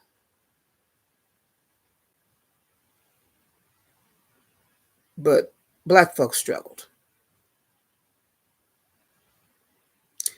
Okay. Healthy family structures and relationships. Welfare policies punish two-parent black homes. Welfare programs rewarded single motherhood but penalized households with fathers, weakening black families. Mass incarceration removed black fathers. The war on drugs in 1994 crime bill disproportionately jailed black men, leaving families struggling. Interracial relationship stigma. Black love was attacked in multiple ways. Black women were told black men were the least desirable, while black men were discouraged from dating black women through media narratives. A stacked deck, but we keep rising. Despite every barrier, attack, and attempt to erase black success, we've continued to fight, build, and thrive. From Black Wall Street to hip-hop billionaires, the resilience of black communities is undeniable. This Super Bowl performance isn't just entertainment. It's history in motion, a cultural reckoning. The system tried to bury the truth, but artists like Kendrick Lamar are here to dig it back up. So let's talk about the cost of racism. Okay. So some of these people are now enslaved through a job or working struggling instead of having what could have been wonderful for all persons they opted out originally, but are now facing the consequences of that action. Some of them have learned, others it is taking much longer. A few people went on Red Note and noticed how much better China is advancing and living. They came back crying because for some reason believed the USA was the best country to live in the world, that we were number one, that they are working 2 to 3 jobs and did not have to if had used critical thinking skills and talents. How much does racism cost the United States? Racism is one of the most expensive and self-destructive systems ever created. It has cost the United States trillions of dollars in lost economic growth, productivity, and innovation. The cost of racism to the U.S. economy: lost GDP growth, 16 trillion over 20 years. A 2020 study by Citibank found that systemic racism has cost the United States economy $16 trillion over the past 20 years by limiting Black economic participation. Citibank 2020. The breakdown includes 30 trillion in lost business revenue due to discrimination against Black entrepreneurs, 2.7 trillion in wage disparities due to racial wealth gap, 1.6 trillion in lost housing credit due to redlining and housing discrimination. Had the US closed the racial wealth gap, the economy could have grown by an extra 5 trillion by 2025. McKinsey and Company 2021. Cost of mass incarceration over 1 trillion annually. The prison industrial complex disproportionately targets Black and brown communities, costing taxpayers over $1 trillion annually. ISEN 2021. EISEN. The U.S. spends $80 billion per year on prisons alone. The indirect costs, lost wages, families affected, health care, and reduced economic mobility make the real cost over $1 trillion per year. Brennan Center for Justice 2017. Wage disparities, $220 billion lost per year. Black workers earn 30% less than white workers with the same qualifications. Brookings 2020. If Black wages had been equal to white wages over the past 40 years, Black households would have an additional $220 billion per year in earnings. Education inequality, $765 billion lost per year. Schools in predominantly Black and brown communities receive $23 billion less funding than white majority schools. Ed Build 2019, EDBUILD. If Black students had equal access to quality education, the U.S. economy would gain $765 billion annually from a more educated workforce. McKinsey 2021. Healthcare disparities, $93 billion per year. The U.S. loses $93 billion per year in excess medical costs and lost productivity due to racial health disparities. National Institute of Health 2020. Black maternal mortality is 3 to 4 times higher than white maternal mortality, increasing long-term health care costs. If Black Americans had the same health care access as white Americans, it would reduce annual costs by $93 billion and increase overall life expectancy. The housing market and redlining, $156 billion in lost equity. Black homeowners were denied fair housing loans for decades, which reduced home ownership rates. A 2018 Brookings study found that homes in Black neighborhoods are undervalued by $48,000 on average, resulting in $156 billion in lost home equity. The psychology of social costs beyond the financial losses. Racism has cost the U.S. in social cohesion, global competitiveness, and human potential. White workers now realize that the same exploitative labor conditions used against Black Americans are now being applied to them. Low wage, no benefits, and job insecurity. They have just realized, some of them, not all, some of them is still in delusional, in la la land. Some of them have not realized yet. They are not a part of the boy club, the WB club. They're not part of that club. They never can be. Not as long as they don't have millions or billions, or they are of a different shade. I don't know why that does not seek in, why that doesn't, that switch flipped, that it doesn't touch, it waves at each other. It's like, hey, bye. It's like trying to talk to somebody who is addicted to racism like it is a drug. And there's no rationale, no street corner to turn, no going this or that way. None of that connects.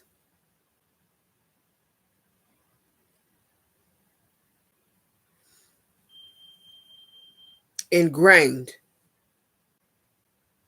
is a polite word. Mental illness, addiction,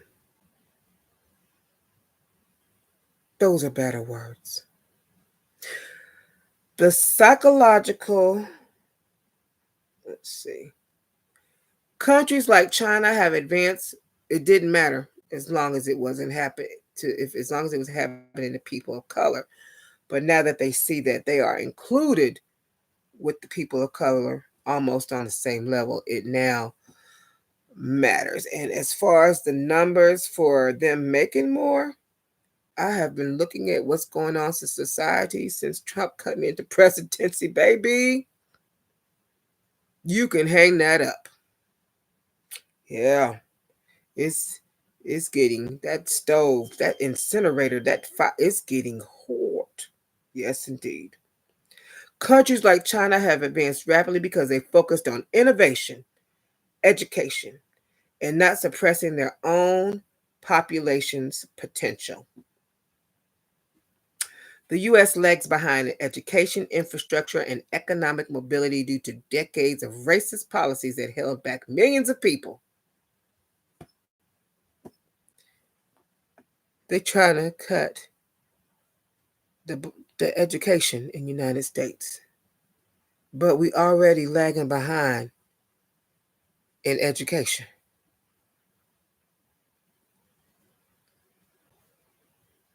Okay. Racism isn't just morally wrong, it's economically stupid. The U.S. has literally sabotaged itself by suppressing Black success. The cause isn't just a financial number, it's a weaker economy, a more divided society, and a less competitive country on the global stage. Had the U.S. invested in all its people instead of restricting them, we'd be looking at a much wealthier, healthier, and more powerful nation. Instead, it's hitting everyone, the consequences, even those who thought racism wouldn't cost them anything. Whoo, honey. All right.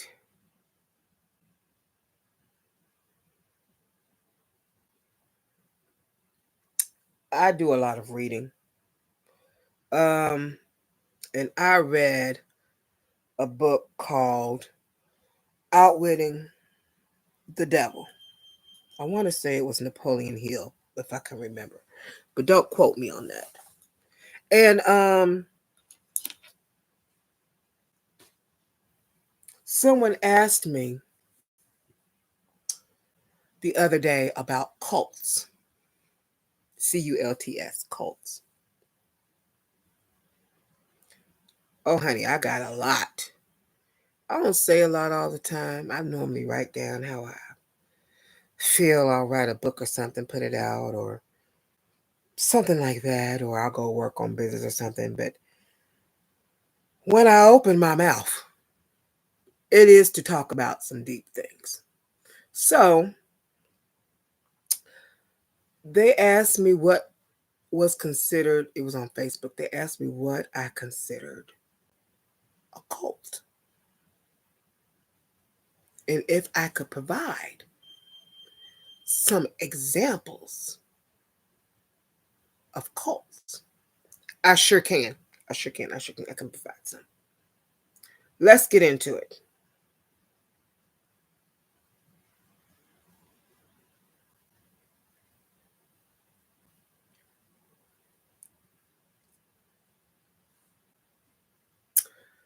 Whew.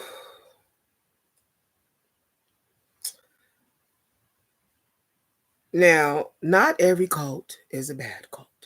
So let's just start there, okay? If you are in a cult that promotes control, indoctrination, fear, and dependence,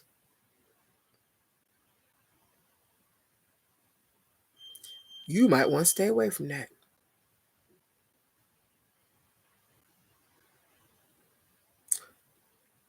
The cults are government is the first cult.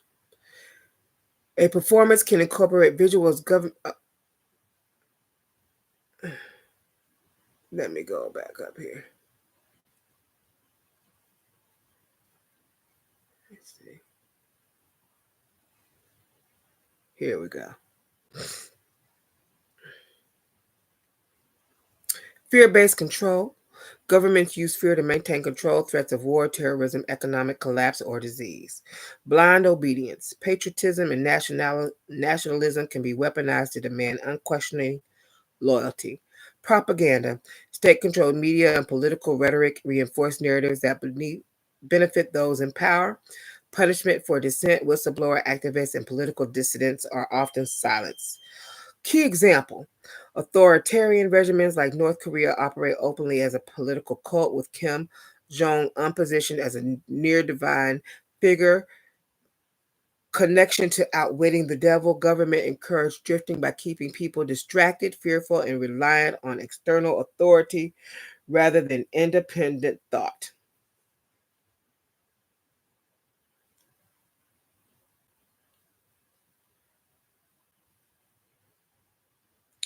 Corporations as a cult-like aspects.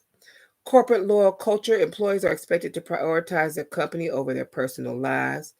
Groupthink, dissent, or questioning corporate policies can result in punishment or termination. Manipulative marketing. Companies manufacture needs, creating cycles of dependency, planned obsolescence. Surveillance and control. Workplace monitor employees, shaping their behavior through policies and incentives. Key example. Companies like Amazon and Google have faced criticism for extreme workplace surveillance and cult-like company loyalty expectations. Connection to outwitting the devil. Corporations encourage drifting by keeping people locked in endless work cycles, avoiding personal reflection and independent decision making. 3. Institutions. Prison, bank, medical system, etc. as a cult-like aspects. Financial enslavement. Debt-based systems keep people trapped in endless financial servitude. Medical dependency. Pharmaceutical companies profiting from treating symptoms rather than curing diseases. Legal entrapment. The justice system disproportionately targets the vulnerable while protecting elites. Bureaucratic obedience. People are trained to trust institutions without questioning their motives. Key example, the prison industrial complex in the U.S. profits from mass incarceration disproportionately to targeting minorities. Connection to outwitting the devil. Institutions reinforce drifting by keeping people financially, legally, and medically dependent. Let's go back to legal entrapment. Kia Duggins, who just died on that plane with the ice skaters that the Black Hawk hit. She did a dissertation from Harvard, and she had went to Taiwan for a year, and she learned that 30 years earlier, they had like a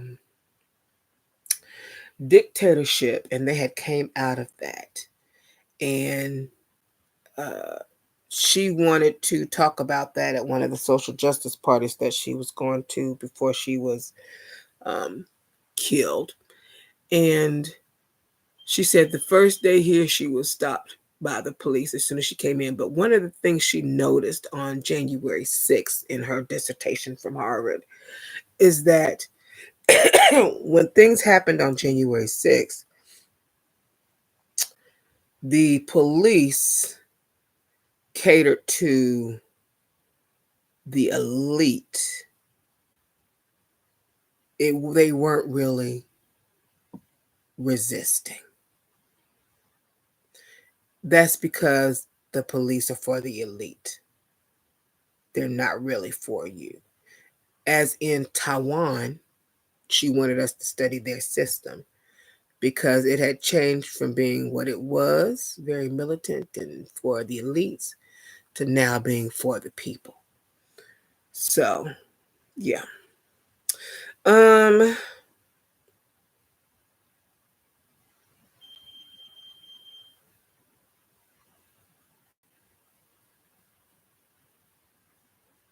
Entertainment and media as a cult-like aspects. Mind control through media, movies, TV, and music shapes society values and normalize certain behaviors. Celebrity worship. Celebrities are treated like gods with people mimicking their actions and ideologies. Desensitization.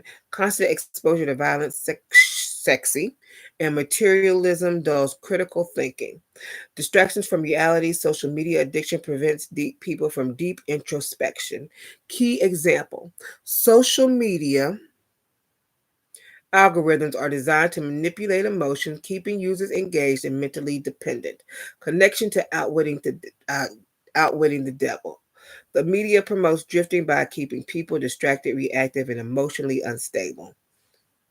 Let's talk about what it just said in regards to social media algorithms. I was reading, and it told me in my reading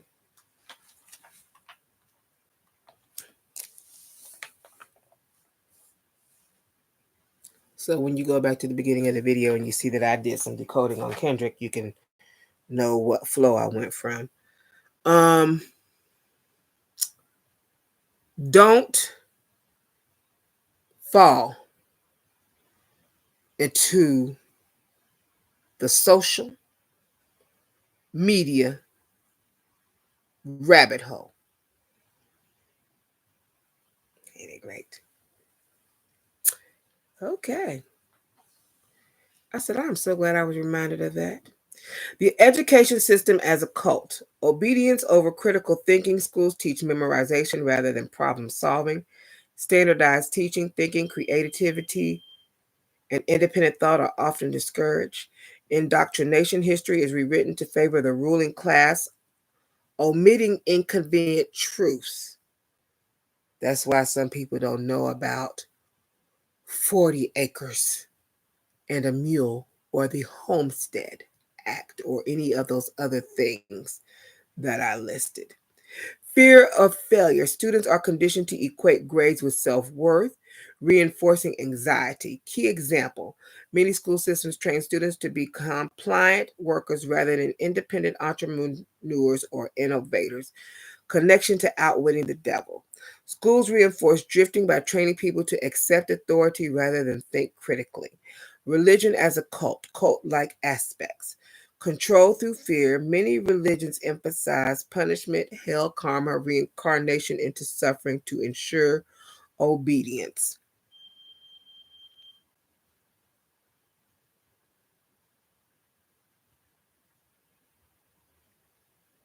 Some of y'all catch that in a minute.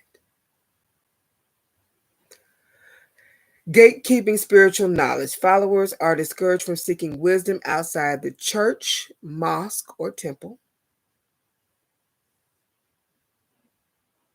Some of y'all catch that in a minute too, if you're still hanging. Hidden books of the Bible. What existed before Christianity existed. When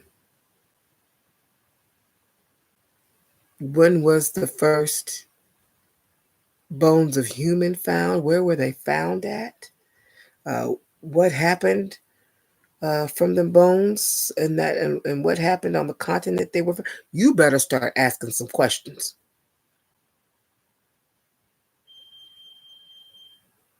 Okay. Financial exploitation. Tithes, offering, and donations sometimes enrich leaders rather than help communities. Rigid dogma. Questioning doctrine often results in ostracization or excommunication. Key example: cult like religious groups such as Scientology or Jehovah's Witnesses isolate dissenters and control their followers' information, connection to outwitting the devil. Religion encourages drifting by keeping people in cycles of guilt, obedience, and financial dependence. Societal norms as a cult-like aspects. Fear of rejection. People conform to avoid social ridicule or isolation. False sense of morality. Social dictates what is right or wrong based on collective conditioning rather than personal ethics. Consumerism and status seeking. The pressure to buy, achieve, and conform leads to stress and dissatisfaction. Cancel culture and mob mentality. Dissenting voices are attacked rather than debated. Key example: social media amplifies heard amplifies heard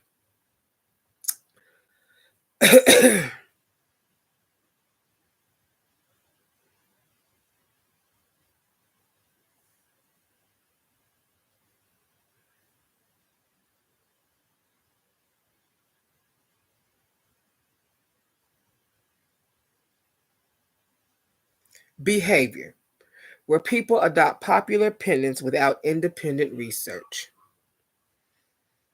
Sounds like November 5th votes. Um,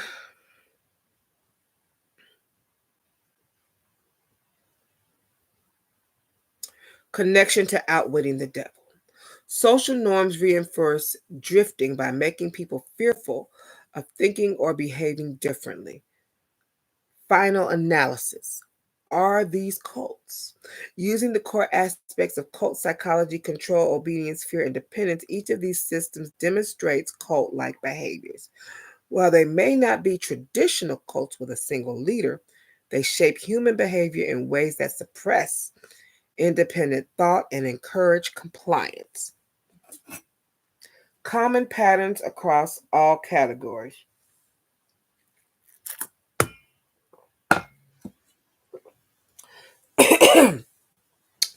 Fear as a control mechanism, war, poverty, failure, rejection, hell. Indoctrination from an early age, school, religion, media. Financial and psychological dependence, jobs, bank, medical system. Suppression of dissent and independent thought, education, government, cancel culture. Breaking free. Applying outwitting the devil, heals solution to drifting and definiteness of purpose. Taking control of your own mind, questioning authority, and defining your own values. To escape the cult like influence of these institutions, individuals must think critically and question narratives, develop self reliance, financial, intellectual, emotional, limit external control over their emotions and choices, pursue their true purpose rather than society expectation. This analysis ties outwitting the devil directly to modern systems of control. Whew. This is the longest live I have ever done in my life.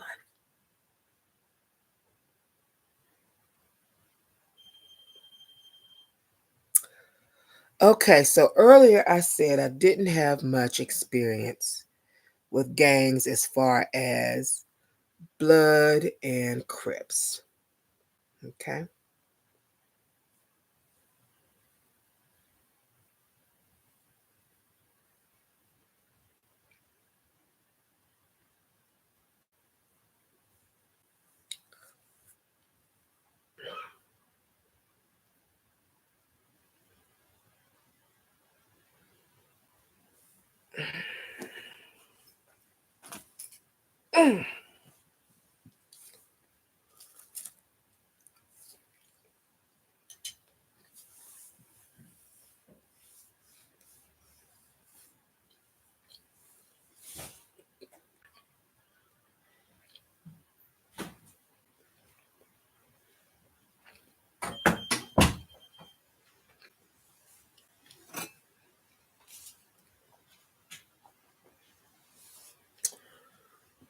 Okay.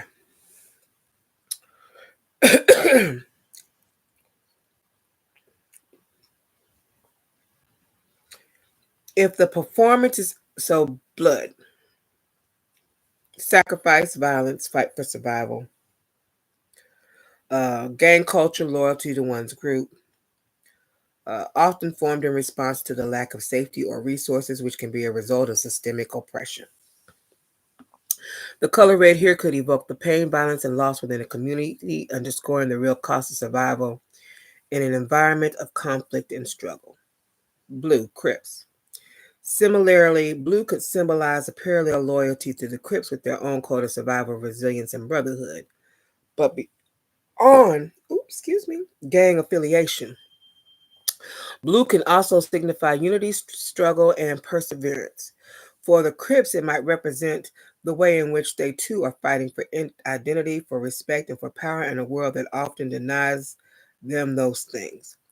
If the performance is aiming to address systemic issues, which it is, the red and blue can reflect the complex, multifaceted nature of struggles within these communities, sometimes violent, sometimes about survival, but always rooted in a history of disfranchisement with a sense of urgency for justice and change.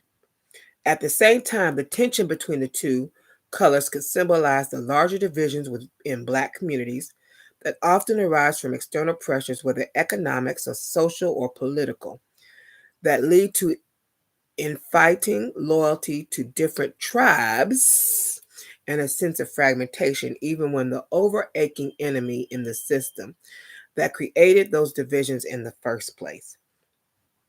This could be a powerful way to communicate that the issues aren't just about gang rivalry, but about a larger systemic force that has pitted individuals and communities against one another, keeping them from working together towards a common goal.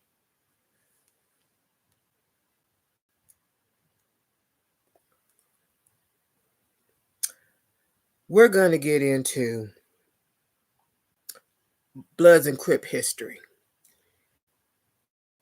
If you feel the need to cash app me, my cash app, so that money can go into my vortex, is money sign DenelsiaWalker225. This video, I'm not sure how long I'm going to keep it up. At least till the end of the month. And then I will probably put it on my Patreon page. So if it ever disappears, that's where it'll be. And my Patreon page is patreon.com/REPLENISH 7, the number 7. Oh, 7. We'll watch them fall. And it will be below in the description and the comment area. So if you heard it and you go back looking for it and you don't see it, it's on my Patreon page. Blood and Crip history. Formation and origins. The Blood were founded in the early 1970s in Los Angeles, California, primarily as a response to the growing influence of the Crips. The Crips had formed in the late 1960s and were quickly becoming the dominant gang in the area. As a result, some smaller local gangs in South Los Angeles banded together to create the Bloods for self-defense and to resist the Crips' expansion. The name is symbolism. The name Bloods likely come from the groups. Let's see here. Shoot, her coming with the whatchamacallit threw me off.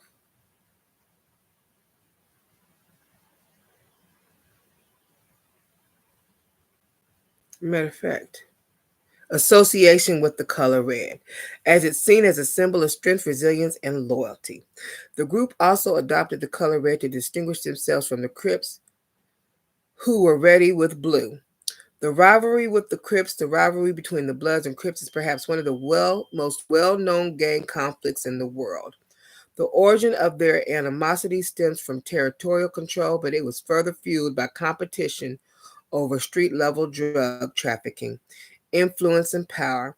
This violent rivalry escalated throughout the 70s, 80s, and 90s, leading to countless shootings and death. Expansion. Over time, the Bloods grew into larger, more organized group with chapters not only in California, but across the United States.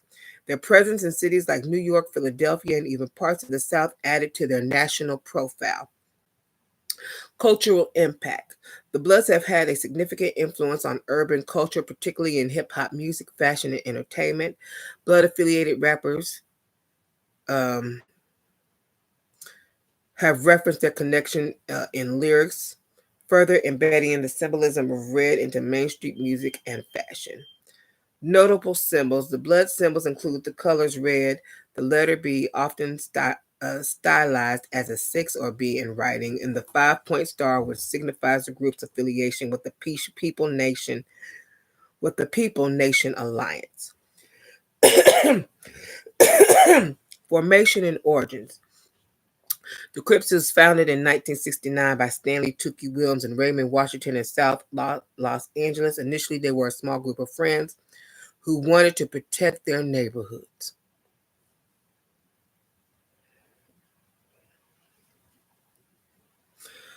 But over time, they became more organized and expanded. The Crips initially formed in opposition to street gangs in the area, but eventually became the dominant force, leading to territorial disputes and conflict. The name is symbolism. The name Crips is thought to have originated from the term cripples, referring to the gang members' early association with violence that led to physical injuries. The color blue was adopted as the Crips' signature color, distinguishing them from the Bloods and any other groups. The rivalry with the Bloods, the rivalry between the Chips and Bloods, began as a territorial dispute, but it quickly grew into something more deeply embedded in gang culture. The competition over drugs, control over territories, and influence in South Los Angeles and beyond made the Crips and Bloods mortal enemies. This rivalry remains one of the most violent in gang history. Cultural impact. Similar to the Bloods, the Crips became an iconic part of American urban culture. They have been referenced in countless songs, films, and media. Famous rappers including Snoop Dogg, Ice Cube, and The Game have often referenced Crip culture in their music, further associating the color blue with the gang. I ain't no Crip hunting, but blue is my favorite color. Okay? And I ain't got no problem with wearing red nor blue. Okay. Now, let's see here. Yeah, I like all shades of it too. All shades. The Crips are associated with the color blue, the letter C stylized as a K in some cases, and the 6-pointed star representing their ties to the Folk Nation Alliance and opposing alliance to the Bloods People Nation. The rivalry between the Bloods and Crips is one of the most well-known in American street culture. Although it began with territorial disputes and power struggles in South Los Angeles, the conflict has had far-reaching effects on communities in other cities, resulting in violence, incarceration, and systemic problems for both communities and law enforcement. The culture that had evolved from this rivalry has been marked by a deep sense of loyalty to one set gang, and individuals are raised in these environments with gang affiliation being passed down through generations. However, while the Bloods and Crips have largely been known for their violent rivalry, there are also stories of members from both sides coming together to end conflict, often through community programs or music. Gang life. If I get anything wrong, because like I said, this is not really my forte or normally my experience to study. If you are a Blood or a Crip and you feel like something was off in what I said, I do not mind you in my comments in a loving manner, respectful, giving your insight or input. Okay. Now, let's see the gang rivalry. We went to that. Gang life and cultural legacy. Both the Bloods and Crips emerged in climate or racial or economic inequality. Growing up in South LA, many youth were exposed to poverty, lack of education, and limited economic opportunities. Street gangs provided a sense of identity, belonging, and protection in a world where many felt they had no option. The street pharmaceutical trade and its link to gangs are essential to the rise of both the Crips and Bloods, the war on drugs, street pharmaceuticals. Uh, RX, the war on RX, starting in the 1980s, led to increased incarceration rates. This is for education purposes. Starting in the 90s, led to increased incarceration rates for gang members, further entrenching the cycles of poverty, disfranchisement, and violence within these communities. Despite their history, both have been involved in positive community outreach. Some former members have used their platforms to speak out against what's going on and to offer support to at risk youth. For instance, Stanley Tookie Williams, a co founder of the Crips, later became an advocate for peace and was nominated for the Nobel Peace Prize before his execution in 2005.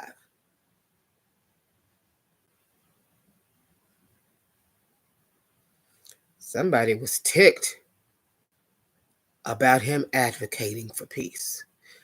Why are folks ticked when we advocate for peace?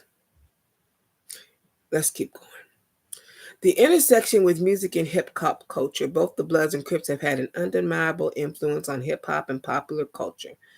In particular, West Coast hip hop with artists like Dre, Snoop, and Pac often referenced the life struggles and broader experiences of that type of life struggles and broader experiences of Black Americans in their lyrics. This gave rise to a complex dynamic where street culture was both romanticized and criticized in the media.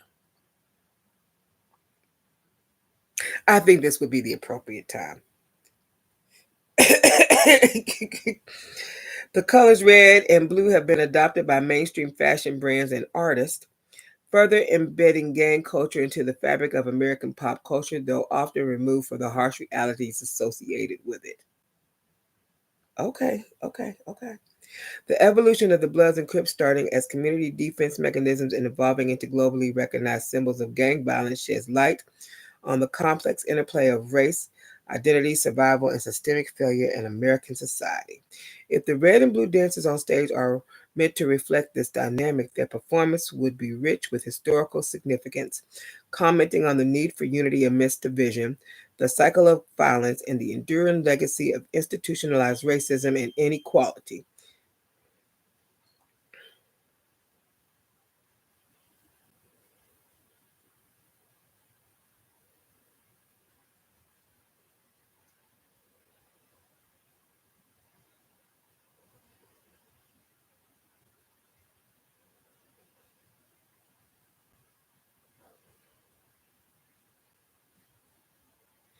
Okay, I'm going to read one more part.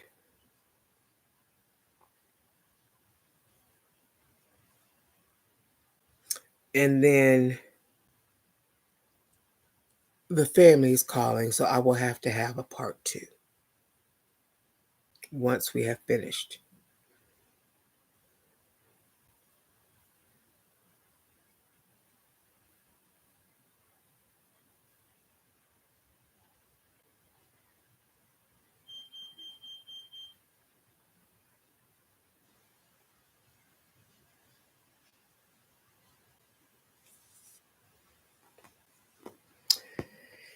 Let's end it on this note before I come back with part two and finish.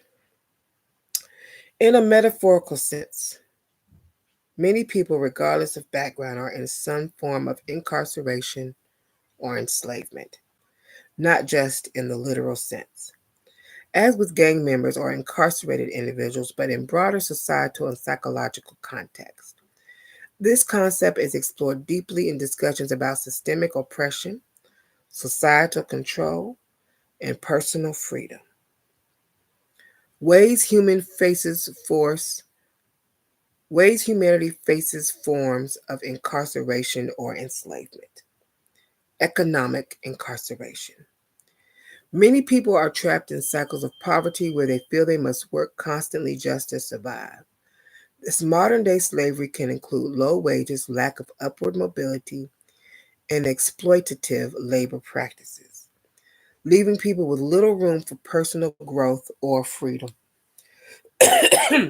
People often come enslaved to debt, such as student loans, credit card debt, or mortgages, working tirelessly to pay off loans they may never fully escape from.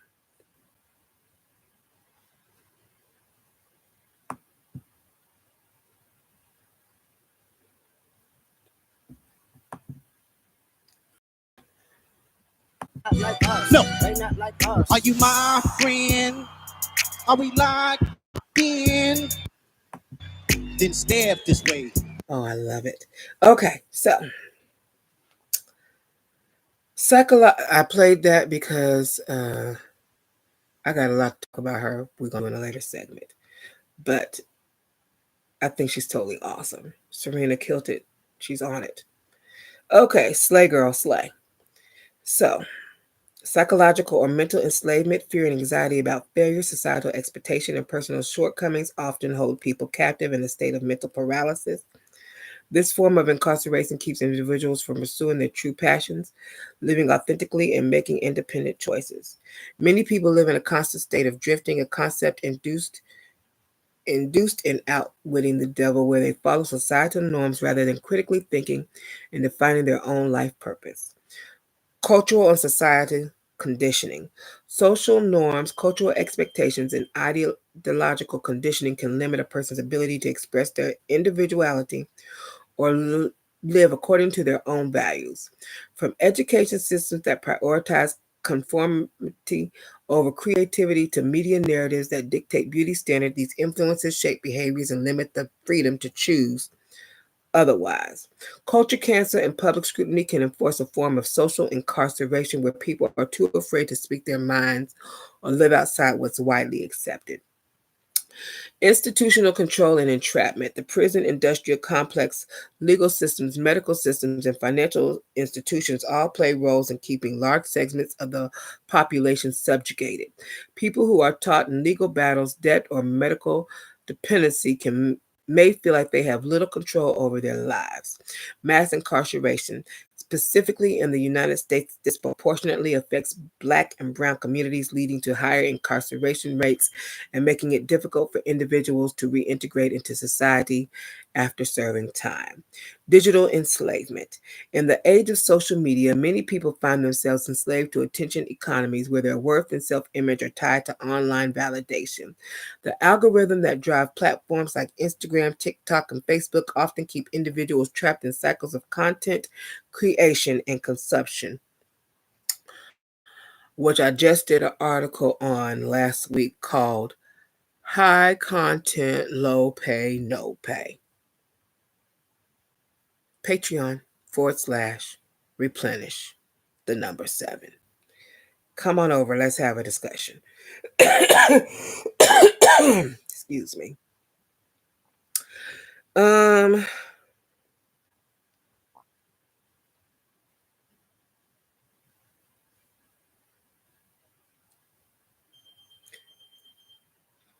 The constant bombardment of information, advertising, and social comparison also makes it harder for people to focus on their true desires, leading to a state of distraction rather than self-awareness and growth.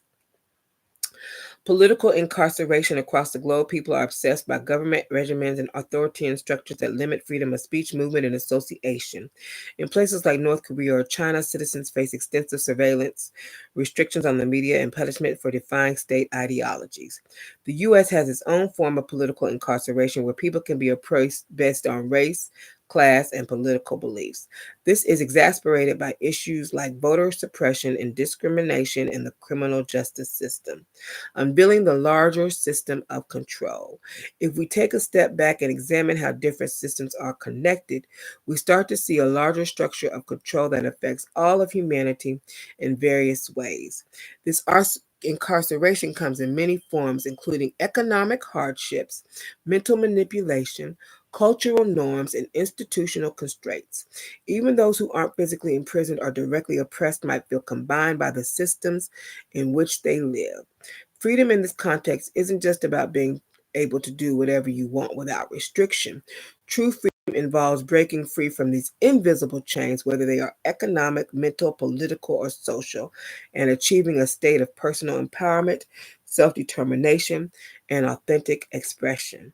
Thus, in a broad sense, gang members and those involved in criminal justice systems are just one facet of a much larger societal struggle that affects everyone in some capacity. The challenge lies in identifying these forms of incarceration in our own lives and understanding how the systems that create them impact our collective existence. When I come back, we will do the highlight. Ooh, they not like us. They not like us. And move on to the finale and discuss anything else that came to mind in my part two. I hope you enjoyed. Part one, I thank you for showing up, commenting, leaving love, and everything else. Mwah.